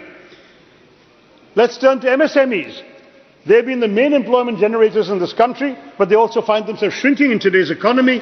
Many were permanently closed after the disastrous demonetization. In 2016, we had 6.25 crore MSMEs. The number has dwindled to now 3.25 crore, as per the government's own Udayam portal, the MSME registration portal. More than 60% of the conventional micro-enterprises in our country, which were engaged in business activities for more than 10 years, have perished. They've been closed, sir. So that's the picture we are seeing. What is the state of employment generation? We have to ask the government, kiska saath or kiska vikas? The question again brings me to yet another aspect of the government's underperformance, woefully ignored in the Honourable Finance Minister's speech. She said people are living better and earning better. Average real income, she said, has increased by 50%. But first, there's no data available on individual household income. So how does the government say it's increased by 50%? If she's merely talking per capita GDP, sir, that is not a valid comparison, as per capita GDP will go up on the basis of people who are rich at the top of the pyramid without actually affecting the incomes of those at the bottom. If Mr. Adani and Mr. Ambani walked into this chamber right now, every MP would discover that our per capita income has gone up. Right? But the moment they leave this room, we would all revert to reality. That's the problem with using per capita as her guide. A critical appraisal reveals that technically some incomes have gone up on per capita basis, but if you are middle class, lower middle class or poor, your incomes have shrunk. That's the inequality in our country today.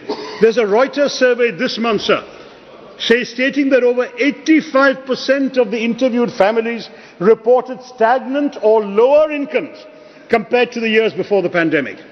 Post-pandemic, the poorest 20% households in India saw income levels shrink 52% from their 2015 levels. And this is as per the latest India's Consumer Economic Survey. Compare this with the pre-2014 period that the Finance Minister put so much effort to discredit. During UPA 2, 2009 to 14, real agriculture rural wages grew at 8.6%. In contrast, during NDA 1, growth of real farm wages decelerated to 3.3%, and under NDA 2, the annual growth rate of real rural wages has become negative, sir. Can you give the exact thing? Agriculture wages minus 0.6%, non-agricultural minus 1.4%. So rural India is suffering reduced income, sir. Overall, when you compare income growth by income group from 2016 to 2022 in India, The top 20% of the rich have seen almost a 40% rise in their income growth, while the bottom 60% of our population have all seen negative income growth. There has also been a sharp fall in household savings because real incomes have declined. So let's look at the Garib. I'm looking at each of these castes, quote-unquote, that she mentioned. The government claims it made 25 crore people free from multidimensional poverty in the last 10 years. Now that claim has to be interrogated. First, if 25 crore have indeed been freed from poverty, why are 81 crore still receiving free food grains? Second, how is the government expecting us to trust their number when consumption expenditure surveys were not done from 2014 onwards to 2022 and the National Multidimensional Poverty Index has been attacked by experts here and abroad who question both the manner and methodology with which it is calculated? The truth is the government's record is disillusioning. The UPA era created the fastest ever decline of poverty levels in India's history between 2005 and 15, whereby 271 million or 27.1 crore Indians were lifted out of poverty, providing what UNDP called the greatest relative development for the poorest 40% during this period. Under the BJP, I'm still quoting international sources, 230 million Indians or 23 crore slipped into poverty during the pandemic, and according to the World Bank, an astounding 80% of the world's people who slipped into poverty in 2020 during the pandemic were from India. 80% going below the poverty line were from India. But there's worse. The National Survey Organization has not conducted its quinquennial national consumption expenditure surveys to identify the proportion of people below the poverty line. The global poverty line at one point was $1 a day, now it's $2 according to World Bank and UN figures. But in India, despite all the government's tall claims of growth, the official national poverty line is very low at rupees 1,286 per month per person in urban areas and 1,059 per month per person in rural areas. Has the government raised 25 crore people above these levels? There's no indication. The Indian government has conducted no survey, neither a national consumption expenditure survey and of course no national census either. We are in a statistical void, and what we only have is this multidimensional poverty index of the Niti Aayog, which is a new index they have created, which cannot be compared with any past poverty numbers. We have absolutely no basis for judging whether poverty has actually gone down, as the finance minister claims. As we all know, on issue after issue, NDA apparently stands for no data available. So one of the greatest disservices that this government has done to India is that a country which enjoyed a global reputation for reliable statistics is no longer trusted on its numbers. From COVID death claims to real-life economic indicators. These are really horribly disenchanting figures that seek to mask but in fact reveal the government's mismanagement of our economy. The finance minister calls inflation moderate, but the fact is he is not acknowledging that the Indian middle class and poor have been left defenseless in the face of rising inflation. Retail inflation measured by the CPI rose to a 15-month high of 7.44% in July 2023. But a recent survey by the data analytics firm Kantar found that 57% of Indians are worried about rising inflation. Look at wholesale market prices from December 2023, just a month ago, 19.6% higher when compared with the same month the previous year. Paddy became costlier by 10.5%, milk by 7%, vegetables by 26.3% year on year. And this is linked to growing nutritional concerns. The State of Food Security and Nutrition in the World report, another unimpeachable international document, says that a significant 74.1% of India's population cannot afford healthy food. This translates to over 100 crore people in India facing a crisis of inadequate nutrition, and it's a distressing number that is substantiated by our dropping to the 111th rank out of 125 countries in the 2023 Global Hunger Index. Even in the latest interim budget speech, the finance minister spent a lot of time celebrating the success of GST, amassing a lot of revenues.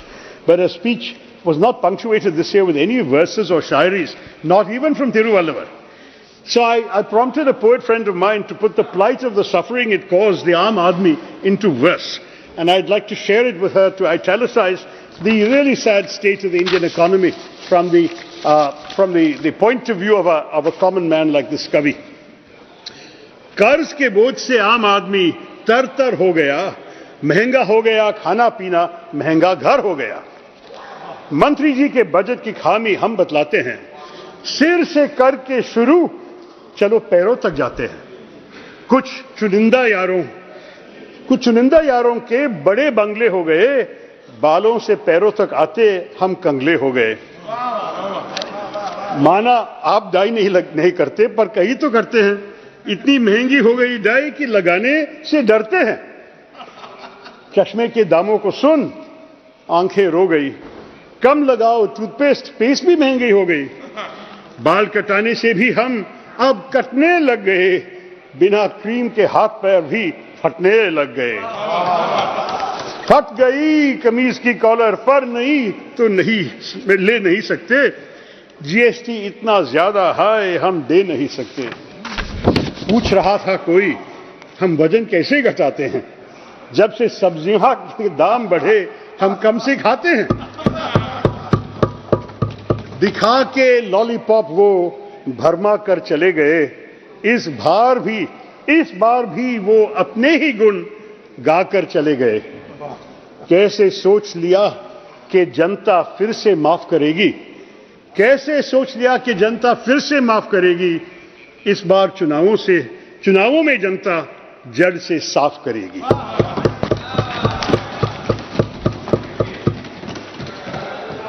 That, sir, is the plight of the Aam Aadmi.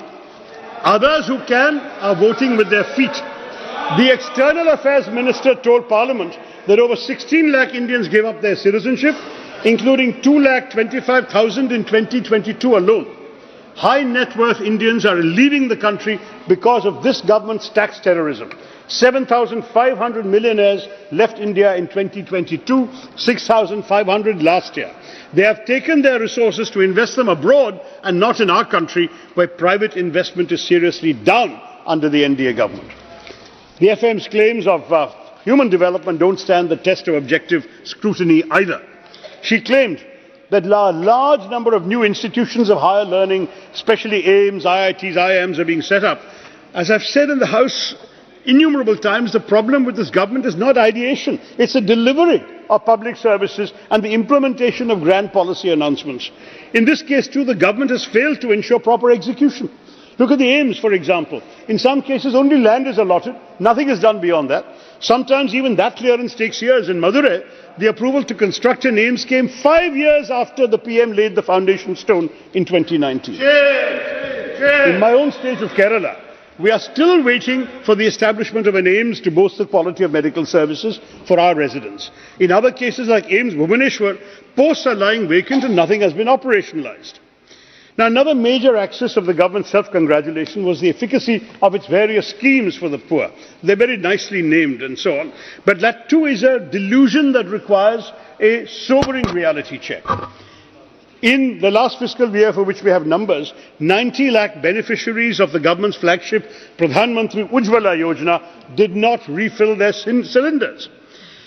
Data revealed through an RTI showed that of the 9.58 crore PM Ujjwala Yojana households, 1.8 crore brought no refills, while another 1.51 crore bought just one refill.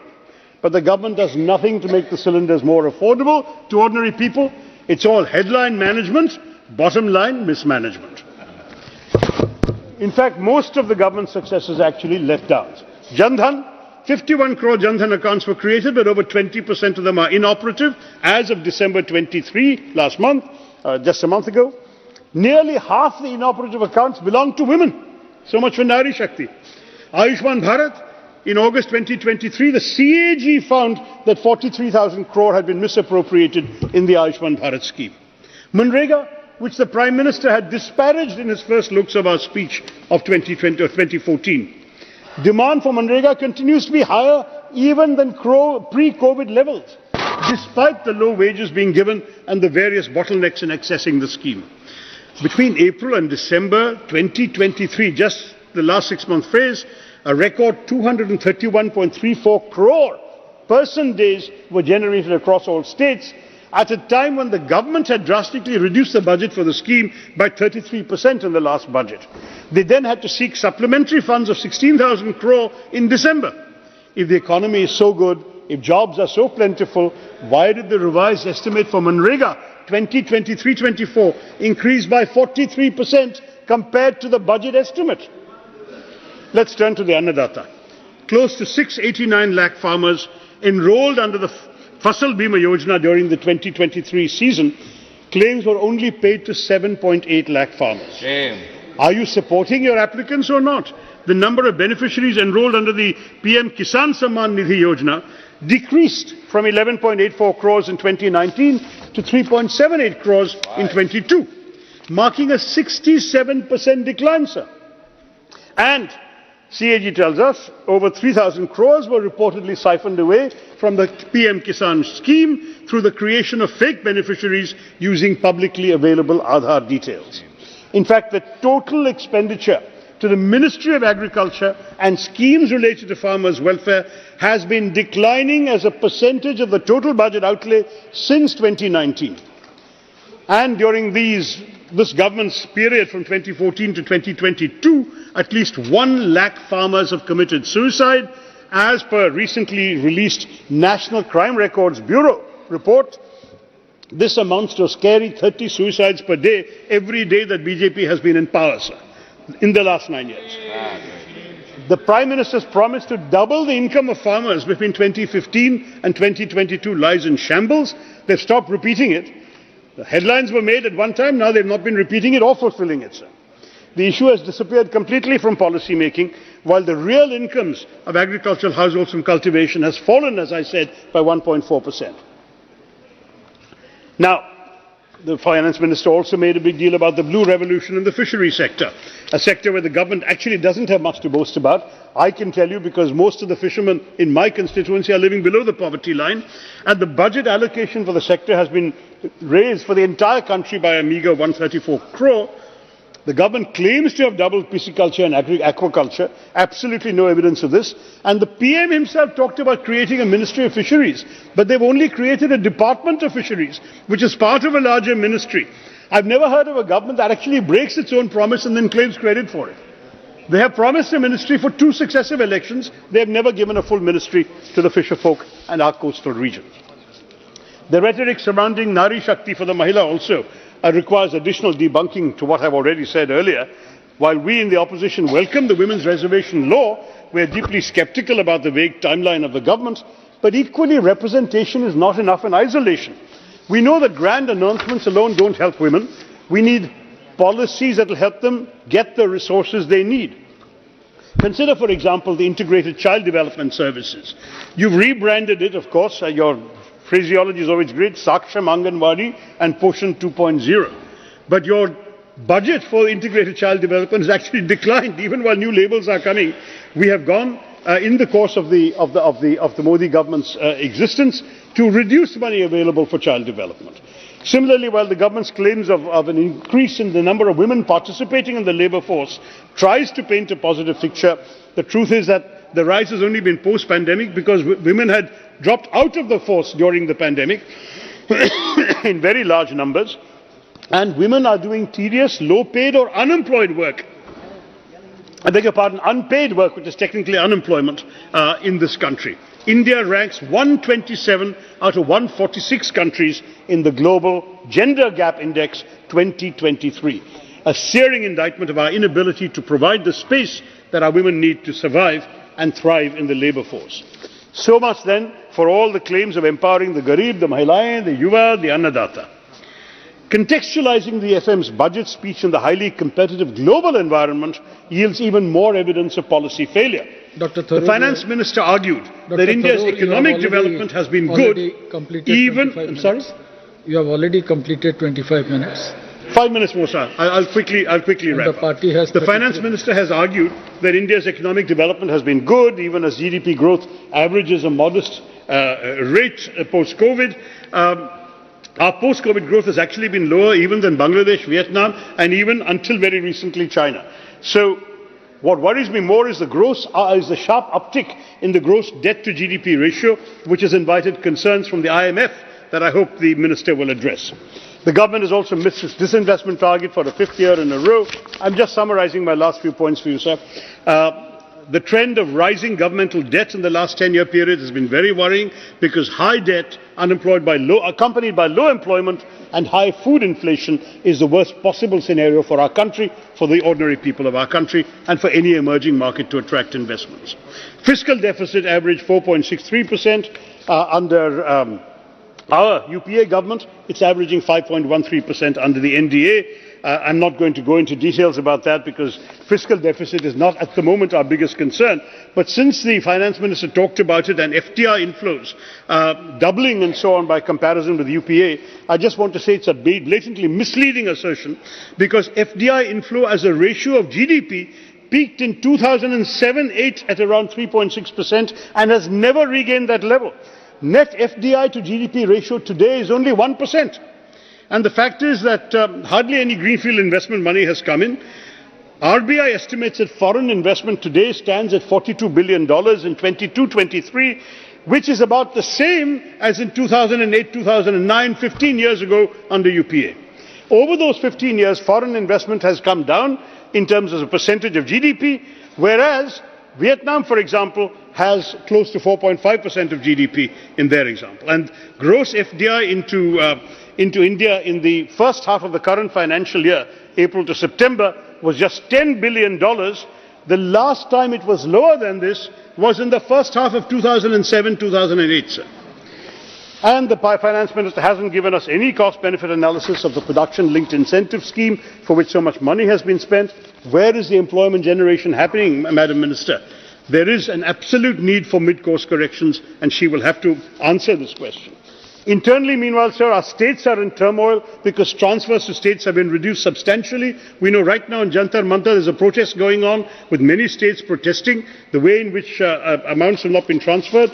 The current allocation of 3,67,000 crores in budget 22-23 already sees a gap of almost 6,000 crores in the revised estimates, and there's been a further decrease in the coming budget to 3,59,000 crores. Devolution of tax revenues is a problem because the states have only been getting 30 to 33% in the last 5 years, a far cry from the 15th Finance Commission's recommendation of 41% and a reduction from the 42% given by the 14th Finance Commission. And the fact is the share of cesses and surcharges, which the government doesn't need to share with the states, keeps going up. It's now, it was 8.16% of gross tax revenue under our peak, but under this government, the number has tripled to 28.08% of gross tax revenue in the last fiscal year. So I just want to say there's a rising trend in capex, and we all have applauded that in the past, but the fact is the government seems to believe in trickle-down economics. Spend money at the top, somebody will benefit down below. We believe in trickle-up, sir. That is, if our economy produces the things that people wish to consume at affordable prices, the Aam Aadmi will not only live better, but will become a full participant in the economy. Our objective should be to make ordinary people into consumers and stakeholders in India's economic prosperity, but our government does not see them at all in just focusing on capex. Finally, sir, the finance minister reserving an amount of 11,111,111 crores for capital expenditure shows there's nothing particularly scientific about the calculations in a budget. A minister who chooses a lucky number is heading an economy that needs all the luck it can get, sir. There is no question that when she says that GDP stands for governance, development and performance, GDP, as I've pointed out through my speech, the fact is it's not equitably enhancing the capabilities of the ordinary people of this country. Instead, G stands for government intrusion and tax terrorism, D stands for demographic betrayal, and P stands for poverty continuing. This actual GDP also jettisons the trinity of demography, democracy and diversity the government claims to be serving. The demographic dividend is on the cusp of becoming a demographic disaster with the unemployment crisis, the K-shaped growth and the ever-widening schism between the rich and the poor. Democracy is suffering through this government's arrogant contempt for institutions, a government that suspended 146 MPs rather than be held accountable for a security breach, that bulldozes laws as per its own whims and fancies with no regard for parliamentary procedure, that requires a no-confidence motion to be moved before its leaders are willing to speak on vital issues, including Manipur, should ideally refrain from claiming to be the messiah of democracy, let alone its mother. And when it comes to diversity, we know the record hasn't been great either, with increasing attacks on religious minorities, the ruthless dispensing of bulldozer justice, mob lynching, communal violence and worse, combined with the disregard for states and their operations through a skewed and centralizing cooperative federalism, under which the states are meant to cooperate, but the centre operates as it pleases. The government has failed gravely on all the counts where it pats its own back. Thank you. Therefore, sir, I am concluding, this House must realize the game of smoke and mirrors that the government is playing with the interim budget, with nearly no redressal of the real crises plaguing our economy and affecting the Aam Aadmi. It is high time that this election gives others an opportunity to show up their shallow rhetoric for what it is, which is all talk and no action. Thank you, Mr. Chairman. Thank you. I should thank you, Dr. Tharoor. It is not only your eloquence but your content, for which we have been awarded yesterday in a very beautiful function. Now I request Sri Nishikant Dubey ji.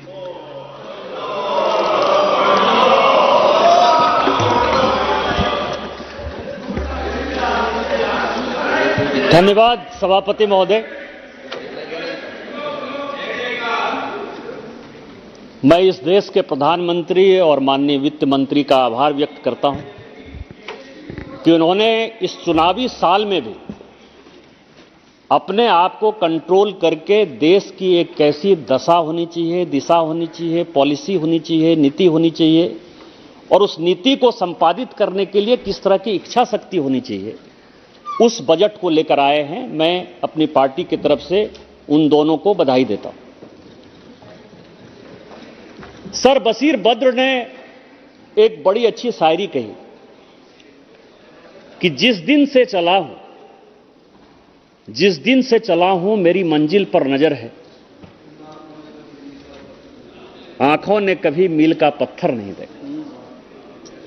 माननीय प्रधानमंत्री जी जिस दिन से इस देश के प्रधानमंत्री बने हैं, उनका फोकस लिमिटेड है सर। लिमिटेड क्या है कि एक तरफ वो जन्मदाता को देख रहे हैं और एक तरफ वो अन्नदाता को देख रहे हैं। जो जन्म देने वाली मां है उसके लिए क्या पॉलिसी होनी चाहिए और जो हम लोगों को भोजन देने वाला किसान है, अन्नदाता है, उसकी क्या पॉलिसी होनी चाहिए। एक तरफ वो भविष्य निर्माता को देख रहे हैं जो हमारा यूथ है, जिसपे कि पूरा का पूरा भविष्य टिका हुआ है, और एक तरफ करदाता हैं जो कि इंफ्रास्ट्रक्चर के माध्यम से, एम्प्लॉयमेंट के माध्यम से, विकास के माध्यम से इस देश की दशा और दिशा को नियंत्रित कर सकते हैं। सर मैं अभी कांग्रेस के अपने सदस्य को सुन रहा था। इस देश में हुआ क्या सर, काफी यहां वो आपने ये कर दिया, आपकी पॉलिसी कॉर्पोरेट है, आप गरीबों के लिए नहीं देखते, क्योंकि उनके पास दो कहावत है सर कि अपने दिल से जानिए पराये दिल का हाल, और दूसरा एक कहावत है कि बुरा जो देखन मैं चला बुरा न मिलिया कोई, जो दिल खोजा आपना मुझसे बुरा न कोई। ये 75-77 साल की जो ये देश की जर्नी है सर, उसमें तो 10 साल ही माननीय प्रधानमंत्री जी हैं ना। 57 साल 60 साल आप यदि कहते हैं कि गरीबी नीचे गई, गरीब नीचे जा रहे हैं, एम्प्लॉयमेंट नहीं मिल रहा है, लोगों का विकास नहीं हो रहा है, इंफ्रास्ट्रक्चर नहीं हो रहा है, तो कभी आपने देखा है अपने तरफ कि इन सारे पॉलिसी के प्रति जिम्मेवार कौन है? यह देश कहां से आगे बढ़ा सर? आप यह समझें कि जब यह देश आजाद हुआ 1947 में, तो क्या पॉलिसी बनाई कांग्रेस ने? लाइसेंस परमिट कोटा राज। 1947 से लेके मोर और लेस 1990 तक सर इस देश ने लाइसेंस परमिट कोटा राज देखा। जो कांग्रेस के समर्थक लोग बिजनेसमैन थे, वही कार बना सकते थे, वही स्कूटर बना सकते थे। बिरला जी कार बनाएंगे, बजाज जी स्कूटर बनाएंगे, कोई जी सीमेंट बनाएंगे, कोई जी अखबार चलाएंगे। कभी आपने देश के अन्य लोगों के बारे में सोचा? यह देश लाइसेंस परमिट कोटा राज के बाद 2004 से लेकर 2014 तक, संयोग से उस बीच में मुझे भी संसद बनने का जो है मौका मिल गया, एक लूट राज में चला गया सर। एक तरफ 1947 से लेकर 1990 तक लाइसेंस परमिट कोटा राज और 2004 से लेकर 2014 तक लूट राज, 2G, 4G, कोल जी, भाई जी, जीजा जी, जो भी है सर, लूट राज। आज क्या है सर? 2014 के बाद से 2024 तक अयोध्या में राम मंदिर ही नहीं स्थापित हुआ, इस देश में राम राज्य स्थापित हुआ। यह परिवर्तन है सर। और इस परिवर्तन की मानसिकता क्या है सर? लगातार आज एक पेज का एड जो है सभी अखबारों में भरा पड़ा। कांग्रेस के जो हमारे मित्र हैं उन्होंने चलते चलते उसका रेफरेंस दिया सर, क्योंकि उनको सुनने की कैपेसिटी नहीं सर। आज एक पेज का कि साउथ का और नॉर्थ का डिवाइड। मैं इसको बड़े, चूंकि इन चीजों को मैंने भोगा है सर, अंग्रेजों को जब यह लग गया सर कि इस देश पर वो बहुत दिन तक राज शासन नहीं कर सकता है, तो उसको दो राज्य ऐसे नजर आए जिसको कि उसने विभाजित करने का फैसला किया और अलग देश बन गया सर। आपको पता है कि बंगाल का और पंजाब का डिवीजन हो। चूंकि बंगाल, सभापति महोदय जिस आसन पर आप बैठे हैं, जिस राज्य से आप आते हैं, हम और आप एक ही थे, हम लोग बंगाल के पार्ट थे। बंगाल इस देश में कंट्रीब्यूट करता था। इंडस्ट्रियल पॉलिसी आने के पहले राजमहल में जो है आइसक्रीम की फैक्ट्री थी 16वीं शताब्दी में। हम लोग इतने विकसित थे, ढाका का मलमल था। पंजाब जो है पूरा का पूरा दुनिया को खिला रहा था। हमारे यहां उद्योग थे, धंधे थे, चाइना मिट्टी के थे, लेकिन उसने पार्टीशन कर दिया। आज एक देश बांग्लादेश बन गया, एक देश पाकिस्तान बन गया। इनको इतिहास नहीं पता है सर। ये कभी द्रविडियन के नाम पर, कभी भाषा के नाम पर। तमिल सबसे पुरानी लैंग्वेज है सर, सब उसका सम्मान करते। तमिल है, तेलुगु है, मलयालम है, कन्नड़ है, किसको समस्या है सर? लेकिन मैकाले की शिक्षा पद्धति के कारण, इस देश को नहीं समझने के कारण, आज भी मैं आपको बताऊं कि कश्मीर से कन्याकुमारी चले जाइए, किसी मंदिर में चले जाइए, क्योंकि मंदिर केवल कश्मीर में नहीं है, मंदिर तमिलनाडु में भी है, मंदिर कर्नाटक में भी, मंदिर केरल में भी है। किस भाषा में लोग पूजा कराते हैं सर? जिसको हिंदी नहीं आती है, जिसको अंग्रेजी नहीं आती है, वो पंडित आपको संस्कृत में ही श्लोक का उच्चारण करते हुए पूजा कराता है। यह देश है सर। इस देश में न कोई द्रविड़ है, न कोई आर्यन है, न कोई तमिल है, न कोई नॉर्थ है, कोई साउथ है। यह देश एक है। चोला डायनेस्टी जब थी सर, उस चोला डायनेस्टी ने केवल यहीं नहीं, आज इस मालदीव की चर्चा होती है, लक्षद्वीप की चर्चा होती है, सिंगापुर की चर्चा होती है, कंबोडिया की, थाईलैंड की, वियतनाम की, कहीं की भी चर्चा हो सर, चोला डायनेस्टी ने भारत के सनातन कल्चर को पूरी दुनिया में फैलाया। चोला डायनेस्टी साउथ की थी सर, उसने पैसा एजुकेशन पर खर्चा किया। अब नो कर रहे सर, उन्हीं के तमिलनाडु में चोला जो है डायनेस्टी 8वीं शताब्दी से लेके 14वीं शताब्दी तक चल गई। 600 साल तक उन्होंने शासन किया सर। वो पल्लव वंश की बात नहीं करेंगे, वो चालुक्य वंश की बात नहीं करेंगे, वो चोला वंश की बात नहीं करेंगे। मैं इतिहास में नहीं जाना चाहता सर, लेकिन मैं ये कह रहा हूं सर कि इन्होंने देश की इंटीग्रिटी के लिए काम किया। आज आप बात करते हैं नॉर्थ और साउथ डिवाइड की। मैं अभी डाटा मंगा के पढ़ रहा था, जितना पैसा उत्तर प्रदेश और बिहार को मिला 15th फाइनेंस कमीशन के डेवल्यूशन के कारण, उतना ही पैसा, उससे ज्यादा पैसा तमिलनाडु को मिला, केरल को मिला, आंध्रा को मिला, तेलंगाना को मिला सर। कहां चले गए आप? आज का प्रश्न है सर, आज का प्रश्न है 600 बिलियन एफडीआई आया 2014 से लेके 2023-24 तक। वो एफडीआई देश के लिए आता है। साउथ की यदि समस्या, यदि नॉर्थ इंडिया के लोग, ईस्ट इंडिया के लोग मानने लगे सर इस तरह से ये देश चलेगा। हम गरीब हैं सर, हम निर्धन हैं, हमारे लोग उनके यहां रोजगार करने के लिए जा रहे हैं। पूरे देश को पता है कि 80-85% से ज्यादा माइंस झारखंड में, उड़ीसा में, छत्तीसगढ़ में है, मध्य प्रदेश में है, बंगाल में है। क्या हमने कहा कि हम अमीर हैं? क्या हमने कहा कि साउथ इंडिया का विकास नहीं होना चाहिए? क्या हमने कांग्रेस के ऊपर दबाव डाला कि हमारे साथ आप अन्याय कर रहे हो, हम देश तोड़ देंगे? उस मेंटलिटी की बात करते हो। कोयला हमारे पास है, यूरेनियम हमारे पास है, बॉक्साइट हमारे पास है। क्या चीज हमारे पास नहीं है? सोना हमारे पास है, अबरक हमारे पास है। लेकिन आज हम गरीब हैं, हमारे लोग दर दर की ठोकरें खा रहे हैं। मुंबई के लोग अपने आप को बहुत बड़ा कहते हैं कि हम टैक्स पेयर हैं। मुझे उनसे कोई परेशानी नहीं सर, उनका विकास हो। कहां का पैसा है? टाटा यदि टैक्स दे रहा है सर, किसका पैसा दे रहा है?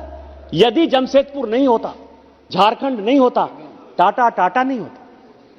यदि पलामू नहीं होता, यदि एल्युमिनियम की फैक्ट्री जो है रांची की नहीं होती, मुरी की फैक्ट्री यदि नहीं होती सर, बिरला नहीं होता। आप हमारा कोयला ले जाके आंध्रा में पावर प्लांट लगाते हो, हमने कभी कहा? तमिलनाडु में पावर प्लांट लगाते हो, कभी कहा? इसलिए नहीं कहा कि यह देश एक यूनाइटेड देश है। इस देश में गरीबों का विकास, पिछड़ों का विकास, दलितों का विकास, नॉर्थ का विकास, साउथ का विकास, उत्तर का विकास, पूरब का विकास होगा। आज आप समझिए कि इस एजुकेशन पॉलिसी के कारण मैक्सिमम स्कूल, कॉलेज और अस्पताल साउथ इंडिया में बने sir.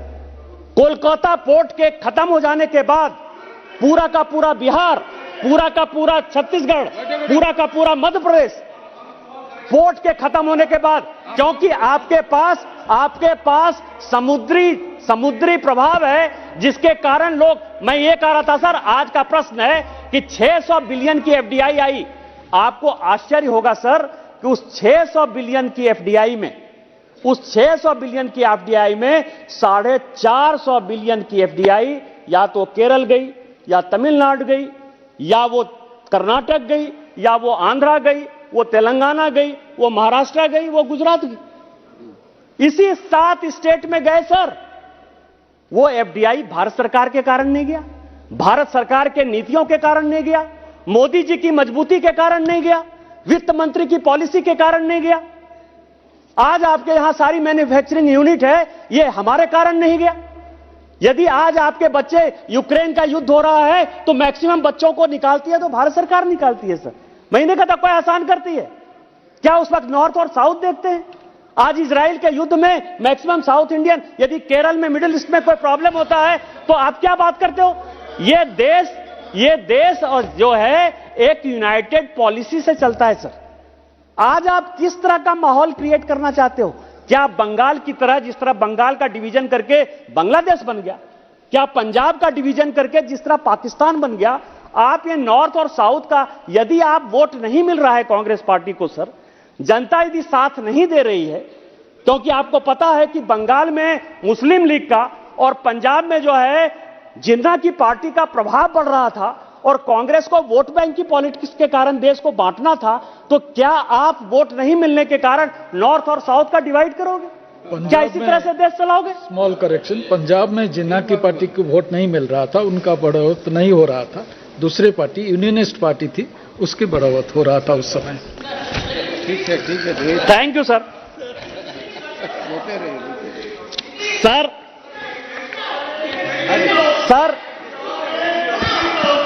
Mister Raja, I am not yielding sir, I am not yielding. जब उनका समय आएगा वो बोलेंगे सर। निशिकांत जी, जब वो समय आएगा तो बोलेंगे sir, I am not yielding. Nishikant ji, दूसरा सर, आप बोलिए। दूसरा सर, आप ये समझें, निशिकांत जी, सभापति महोदय, कांग्रेस ने अपनी पार्टी की बर्बादी के साथ, इस बर्बादी के साथ एक झूठ के जुमले का जो है काम स्टार्ट कर दिया सर। अभी प्रेसिडेंशियल एड्रेस में भी सर राष्ट्रपति के अभिभाषण के साथ साथ ग्लोबल हंगर इंडेक्स पर जो है बहुत चर्चा हुई सर। ये ग्लोबल हंगर इंडेक्स का जो है ये नमूना है सर कि किस तरह ये बहकावे में आकर देश को गुमराह कर रहे हैं कि 111 नंबर पर हम आ गए। हमने देखा सर कि कौन कौन सी नीतियों के कारण और किस आधार पर ग्लोबल हंगर इंडेक्स बना। आश्चर्य होगा उदासी साहब आपको कि जो कॉलम वर्ल्ड पोल हुआ भारत में, 140 करोड़ का देश है, यह देश को जानने वाला सवाल है।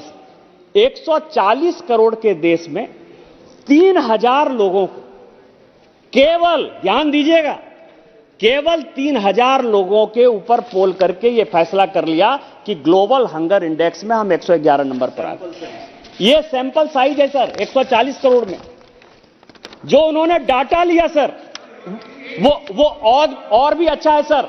जैसे अभी शशि थरूर जी ने बहुत अच्छी बात कही कि एनएसएसओ का जो है सर्वे नहीं हुआ है, जनसंख्या का सर्वे नहीं हुआ, उन्होंने खुद एक्सेप्ट किया सर। 2011 का यूपीए के सरकार के समय का जो है ये डाटा लेके सभापति महोदय 2011 का वो लोगों को, और उसमें भी सर्वे साइज कितना है, 1 लाख आदमी। 2011 में जो उन्होंने डाटा लिया वो 1 लाख आदमी का डाटा लिया सर। इसके बाद जो उन्होंने एग्रीकल्चर प्रोसेस की बात कही सर, वो डाटा उनका 2012 का है। 3000 लोगों को फोन कॉल करते हैं, 2011 का डाटा ले लेते हैं 1 लाख लोगों का, और एग्रीकल्चर में जो है 2012 का एक डाटा ले लेते हैं। अरे राम राज्य तो 2014 के बाद आया है। 2014 के बाद यदि आप कहते तो बात समझ में आती। देश को क्यों गुमराह कर रहे हो? और यदि उन्हीं के आधार पर तय किया जाए तो आज ग्लोबल हंगर इंडेक्स में बड़े अथॉरिटी के साथ मैं बोलता हूं कि भारत 48 नंबर पर है। इसके लिए माननीय मोदी जी और वित्त मंत्री दोनों बधाई के पात्र हैं। उनके कारण जो है इस देश में गरीबी घटी। सर, इस बजट की, अभी तक तो मैं बाकावे में था, इस बजट की कुछ बातों को मैं बोलना चाहता हूं सर। सभापति महोदय, इस बजट में एक बड़ी अच्छी बात है जिसमें कहा गया कि एक कमेटी बनेगी जनसंख्या और पॉपुलेशन कंट्रोल के लिए, पॉपुलेशन के लिए और डेमोग्राफिक चेंज के लिए, पॉपुलेशन के लिए और डेमोग्राफिक चेंज के लिए। मैं जिस राज्य से आता हूं उस राज्य में मैं 2009 से चिल्ला रहा हूं कि हमारी पूरी की पूरी डेमोग्राफी बदल गई। हमारे जो जिले हैं उसमें एक समुदाय विशेष का जनसंख्या बढ़ रहा है। यह बनाने की आवश्यकता क्यों पड़ी सर? मैं भी यात्रा को देख रहा था, काफी यात्रा को, कि एक कमेटी बनी है पॉपुलेशन पर, डेमोग्राफी पर। माननीय प्रधानमंत्री जी ने कहा है कि जब तीसरा टर्म आएगा 370 हमारी केवल सीटें होंगी और 400 से ऊपर जब एनडीए पार होगा तो हम बड़े बड़े चीजें करेंगे। तो मुझे लगा कि क्या बड़ी चीजें हो सकती है और क्यों, इसकी क्यों आवश्यकता पड़ी सर? हमारी क्या नीति है और यूपीए की क्या नीति है? हमने 2 बड़े यात्रा की। इस पार्टी ने, भारतीय जनता पार्टी ने 2 बड़े यात्रा किए सर। एक यात्रा हुआ और दोनों माननीय प्रधानमंत्री जी जिसमें सहभागी रहे, जिसमें प्रभावी रहे और जिन्होंने संकल्प से उस यात्रा को सिद्धि तक पहुंचाया। वो 2 यात्रा क्या थी? एक यात्रा थी सोमनाथ से लेके अयोध्या तक। हमने कहा कि पुनर्जागरण होने की आवश्यकता है, जैसे सोमनाथ बना वैसे ही हम अयोध्या बनाएंगे। एक संकल्प था जिसको कि हमने सिद्धि में पहुंचाया और आज अयोध्या में भगवान राम का मंदिर बन गया। दूसरी यात्रा थी हमारी कन्याकुमारी से कश्मीर, और हमने यह बताया कि कन्याकुमारी से कश्मीर एक है, कश्मीर में धारा 370 है, 35 ए है। इस देश में 2 निशान, 2 विधान और 2 प्रधान नहीं चलेंगे। हम 370 खत्म करेंगे और दोनों संकल्प को हमने सिद्धि तक पहुंचाया। यह हमारी यात्रा का उद्देश्य है। इनकी यात्रा का क्या उद्देश्य है? आपदा में अवसर ढूंढना सर। आपदा कहीं है तो उसको अवसर में कैसे तब्दील करो। मैं जनसंख्या पर, डेमोग्राफी पर बात कर रहा हूं जो इस बजट का पार्ट है। ध्यान से सुनिए। कोरोना में यदि आपदा आया तो माननीय प्रधानमंत्री जी ने उसमें अवसर ढूंढा। कैसे लोगों को रोजगार मिलेगा, कैसे अस्पताल में ऑक्सीजन के सिलेंडर पहुंचेंगे, कैसे ऑक्सीजन के प्लांट लगेंगे जो 70 साल में आपने नहीं किए। देश को आत्मनिर्भर बनाया। इन्होंने क्या किया? ये मणिपुर से शुरू करते हैं। पूरे देश को यह पता है सर, मणिपुर के हालात बहुत ही खराब हैं। इसके बावजूद भी ये जो टुकड़े टुकड़े गैंग की मानसिकता है इस कांग्रेस की, इसने आपदा में अवसर ढूंढा और मणिपुर से अपनी यात्रा को स्टार्ट किया। और कहां गया? गौरव गोगोई बहुत चिल्ला रहे हैं, आपने यात्रा का रूट क्या बनाया? आपने बरपेटा भेजा, नौगांव भेजा, धुबरी भेजा, हमारे यहां मालदा आया, मुर्शिदाबाद आया, किशनगंज आया, कटिहार आया, पूर्णिया आया, अररिया आया, किशनगंज आया, पाकुड़ आया, साहबगंज आया, गोड्डा आया।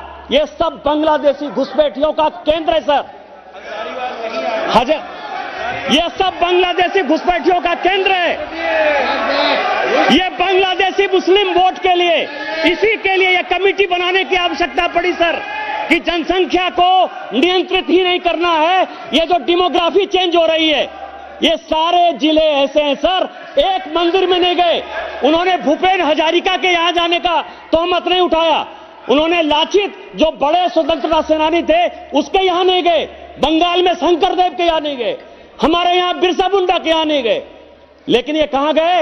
ये बांग्लादेशी मुसलमान कैसे बढ़ेंगे, डेमोग्राफी कैसे होगी और कांग्रेस इस देश को कैसे तोड़ेगी, उसी यात्रा का ये उद्देश्य लेकर गए सर। और इनका मानसिकता क्या है सर? एक सूर्यकांत त्रिपाठी निराला की एक बड़ी अच्छी कविता है सर, कि पेट पीठ दोनों मिलकर हैं एक, चल रहा लकुटिया टेक, मुट्ठी भर दाने को भूख मिटाने को। कल का क्या है वीडियो सर? कल का वीडियो इस देश को सोचने समझने और देखने का बात है और कांग्रेस की मानसिकता दिखाता है। इस गांव में, हमारे गांव में, झारखंड के गांव में लोग जो है आज भी इतने गरीबी में जीते हैं कि वो अपने परिवार को यदि पालन पोषण कर लें तो बहुत है सर, कुत्ता नहीं पालते। कुत्ता को बिस्किट देते देते राहुल गांधी ने एक आदमी को कुत्ता वाला बिस्कुट दे दिया सर। क्या यही देश है? क्या यही यात्रा है? ये कल का वीडियो जो है फॉलोअर है सर। क्या यही देश है सर? और इसी कारण से मैं आपको बताऊं, इस देश में कुत्ते का बड़ा खेल है सर। मैंने एक फिल्म देखी थी, मैंने एक फिल्म देखी थी सभापति महोदय, तेरी मेहरबानियां।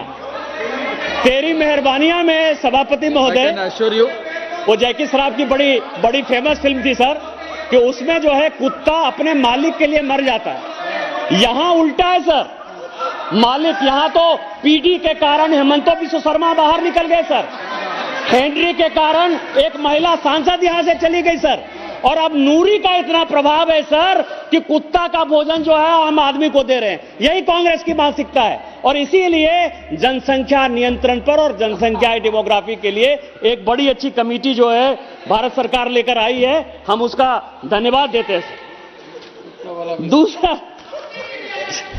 दूसरा सर, मैं आपको बताऊं सभापति महोदय कि एक कितने मेंबर हैं इनके? सुंदरकांड में एक बड़ा अच्छा लाइन है सर, दीन दयाल बिरद संभारी, हरहु नाथ अब संकट बार। और सर बोलिए सर, पॉइंट ऑफ ऑर्डर बोलिए। 353 सर, मैं करना नहीं चाहता, but unfortunately I had to do it because 353 says no allegation of a defamatory or incriminatory nature shall be made by a member against any person. आदरणीय अभी जो उन्होंने राहुल गांधी जी के नहीं सुनिए, बोला मानहानिकारक बोलने दीजिए सर, जो उन्होंने मानहानिकारक नहीं है, जो उन्होंने बोला है सर, वो पूरा गलत है, तथ्यजनक है। और हमको ये भी पूछना चाहिए कि गलत हो सकता है पर मानहानिकारक नहीं है। ये अपने पैर धोने के लिए किसको बुलाते हैं, वो छवि भी पूरे देश ने देखी है।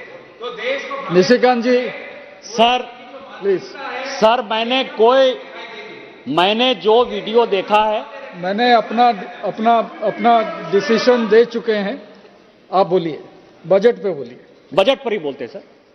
बजट का जो दूसरा विषय है सर, बिस्किट खत्म हो गया, कि 11 लाख, जिसके ऊपर की शशि थरूर जी का बड़ा टेंशन था सर, कि इस इंफ्रास्ट्रक्चर डेवलपमेंट के लिए 11 लाख करोड़ से ऊपर जो है भारत सरकार ने बजट पे रखा है।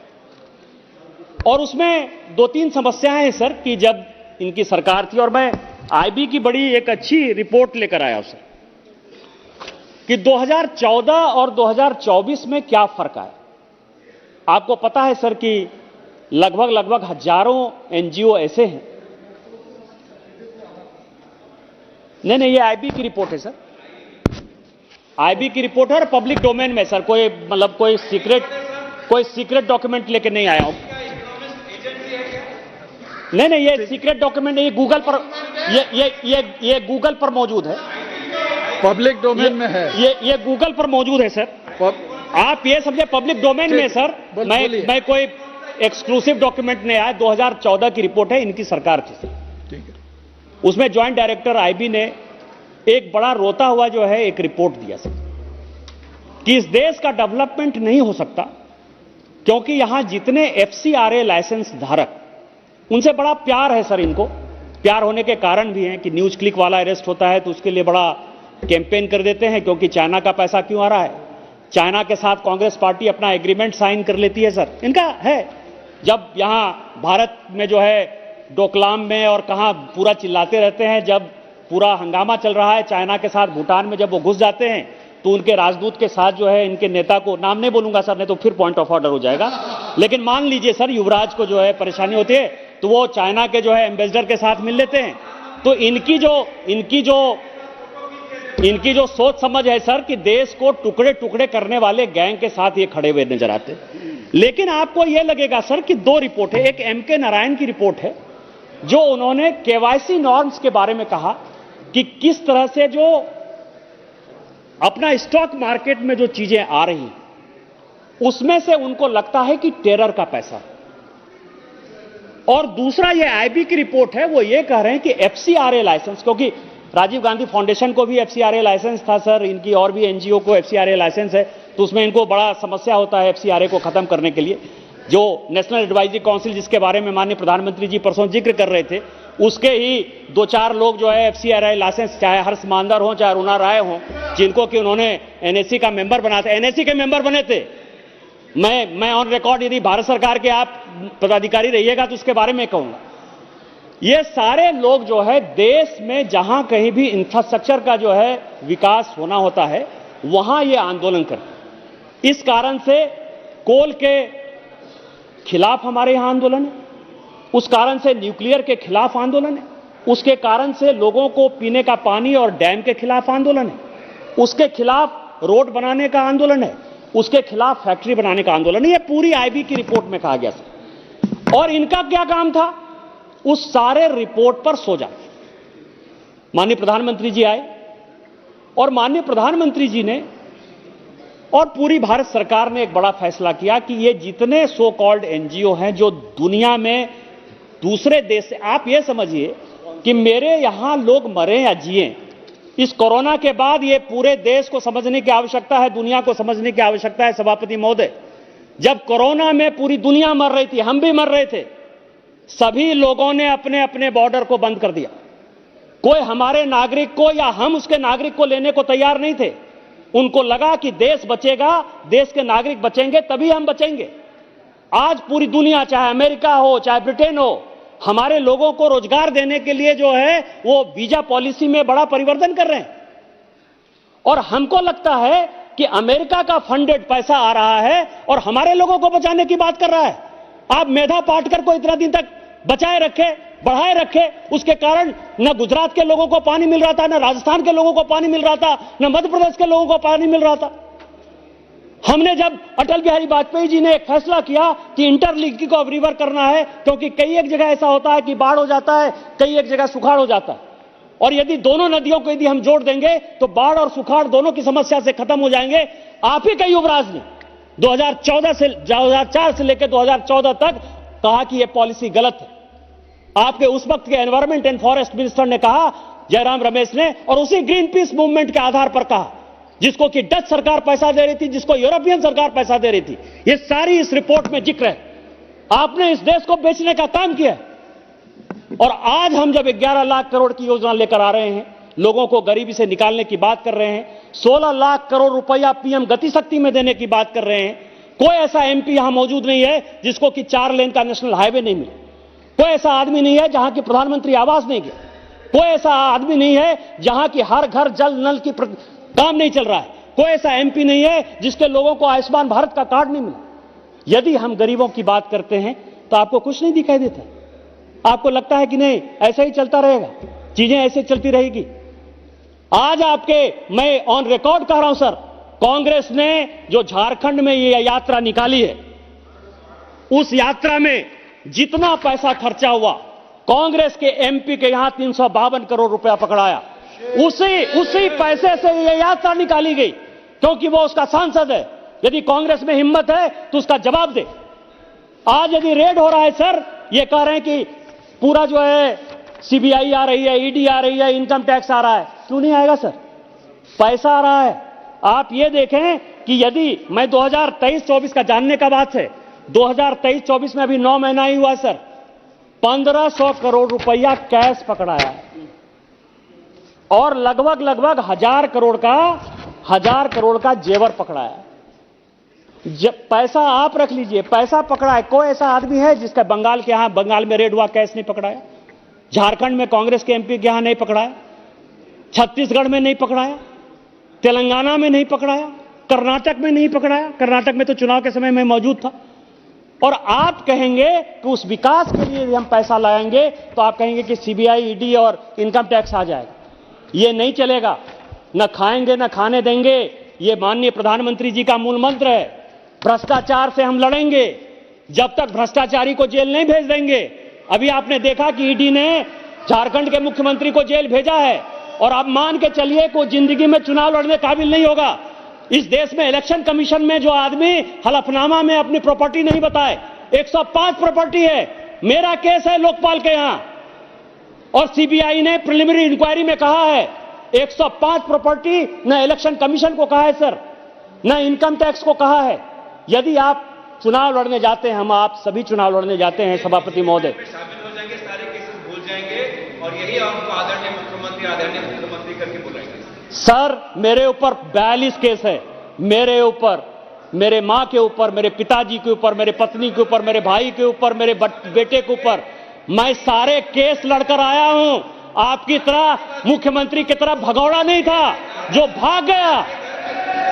मैं सारे केस को लड़ रहा हूं और ये 105 आप भ्रष्टाचारी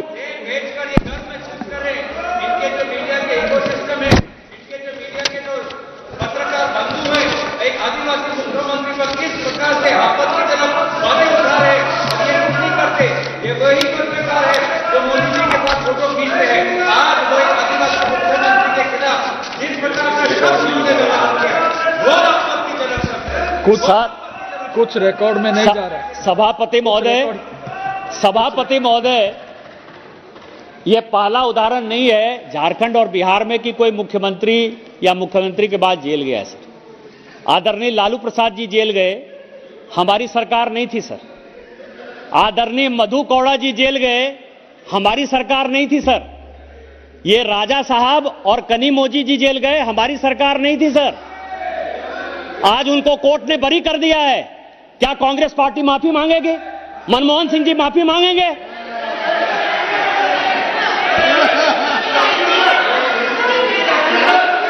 मैं तो कह रहा हूं माफी मांग कि आपको बरी कर दिया कोर्ट में, लेकिन आपको मनमोहन सिंह ने, सोनिया जी ने जेल भेजा। राजा जी आपके करुणानिधि को भ्रष्टाचार में उन्होंने जेल भेजा, हमने नहीं भेजा। हम तो आपके साथ हैं, हमारी सिंपैथी आपके साथ है, लेकिन वो कांग्रेस को देखो, आपकी सरकार को बर्खास्त कर दिया। सर इस बजट में दो और महत्वपूर्ण बात है। मैं अपनी बात जो है छोटी छोटी बात करके जो है, मैंने बहुत समय ले लिया सर। दो बहुत बात है। एक बात है सर कि अध्यात्म से पर्यटन तक, ये देश जो है वो सनातन देश है सर। और सनातन देश ये है, 35 मिनट्स हो गए, बस 5-7 मिनट में खत्म करूंगा। केवल दो छोटे छोटे पॉइंट्स हैं। ये देश महत्वपूर्ण है सर। इस देश में अध्यात्म एक बड़ी ताकत है। आज भी लोगों को रोजगार देने का साधन हमारे यहां जो रिलीजियस टूरिज्म है, यही सबसे महत्वपूर्ण है सर। लोग मेले में जाते थे, आपको ध्यान हो कि उस वक्त कॉलरा हो जाता था, लेकिन वर्षों तक इस भारत सरकार ने कांग्रेस के नेतृत्व में मुस्लिम एपीजमेंट के अलावा कभी भी इस देश के जनमानस को टटोलने की या उनके बारे में सोचने की कोशिश नहीं की।